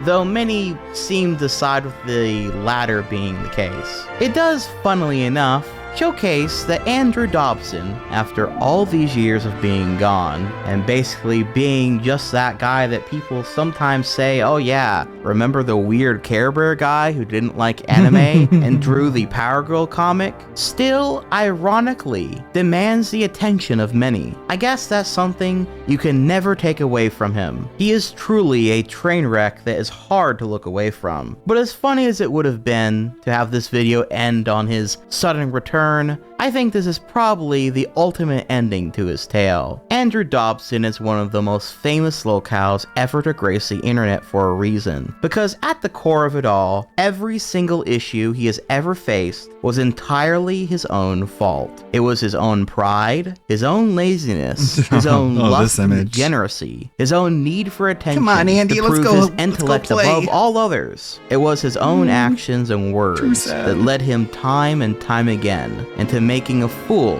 of himself. Though there might have been those that egged him on, if he had ignored them in the first place instead of actively making content about them, they would have lost interest and moved on. But Andrew is just too spiteful to let anything go. Hell, the last few years of his time online, before he left for good around 2018, felt like something he was continuing to persist off of purely out of spite for everyone who he believed had wronged him, which might have started as a few select people, but with time turned into the whole damn world, as even those Diddly who shift did your head support around him that, and tried George. to help him, in the end, That's what you he get for saw them movies only making as another like enemy die. that he must outwit. Andrew Dobson is a cautionary tale for all those These who think he messages. must try to help him. I'm gonna stay true to my resolution. From now on, I will not draw comics that feature white, cis, straight men. They will be the only ones excluded from my comics. Everyone else is welcome. Wow. Well, award this man the king of the white people. In the end, he saw them only as another enemy that he must. Anyone have tutorials about hijabs? Okay, Dobson. Can we stop it with the virtue signaling? Outwit. Andrew Dobson is a cautionary tale for all those who create art and show vulnerability on the internet. A showcase of actions that should be actively avoided, lest you become This is how you spiteful, don't be a cartoonist. self-aggrandizing, degenerate, lazy, phony, argumentative, laughing stock and victim of your own design, lest you have a legacy of failure and filth, lest you become like Andrew Dobson, the perpetual victim. Typical lolcow.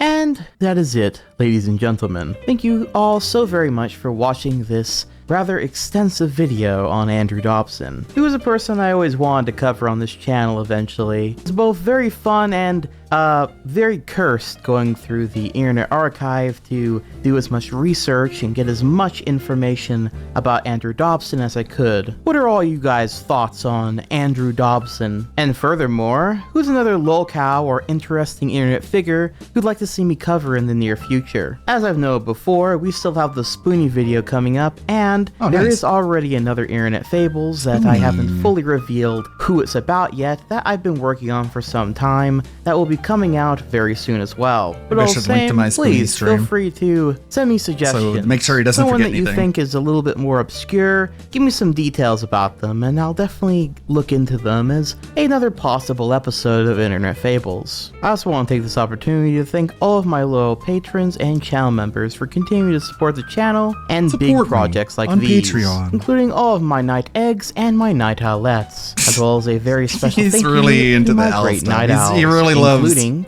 Anon, Bunzo, Knudsen, doesn't he? Bandan, Somber fine. Devontae 06, Jeffrey Robry, and Hexmaniac Hannah, as well as a super duper Okay, that's his credits. But yeah, I will comment later talking about the Tumblr era of Dobson. After he left Twitter, he went to Tumblr, but he didn't really make a whole lot of comics when he was on Tumblr, but it's not like he stopped making art after leaving Twitter and DeviantArt. It was a little bit of time there. ESP still has his shirt on, so I guess that guy didn't follow through with his offer for, what, 20 subs or something?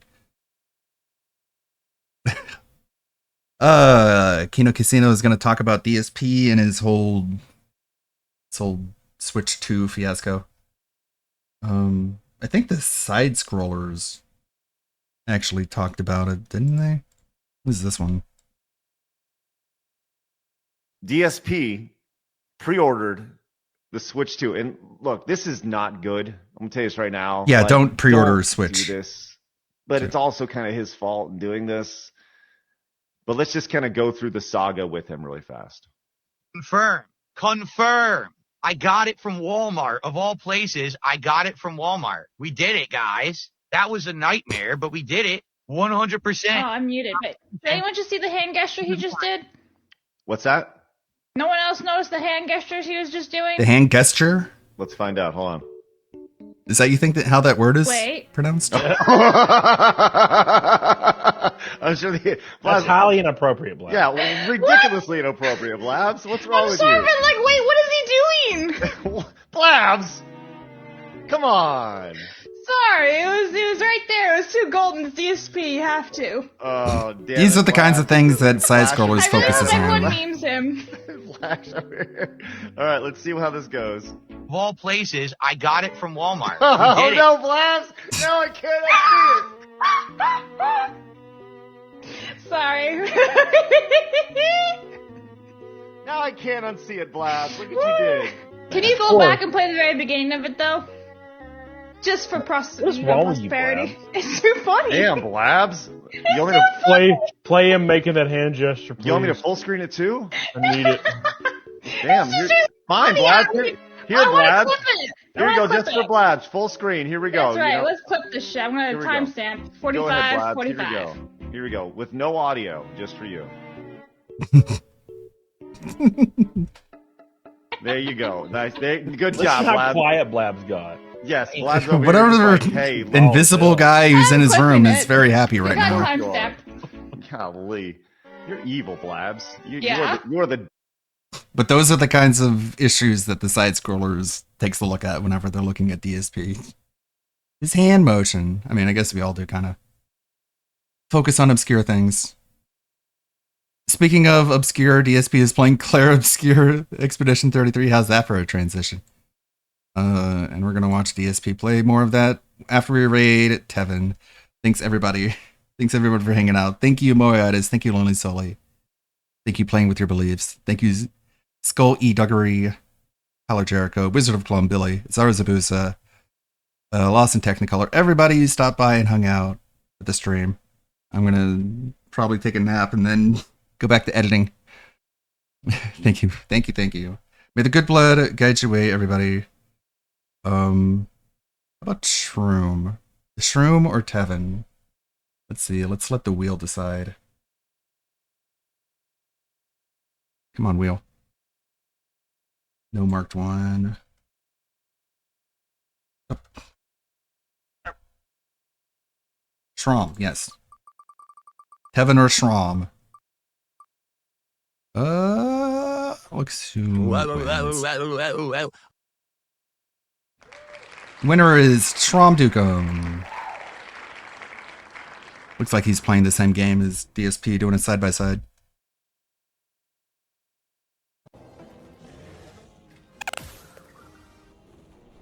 Does look like a good game. Clear up some space on my hard drive and see if it'll fit. But thanks, everybody. Bye-bye. Bye-bye.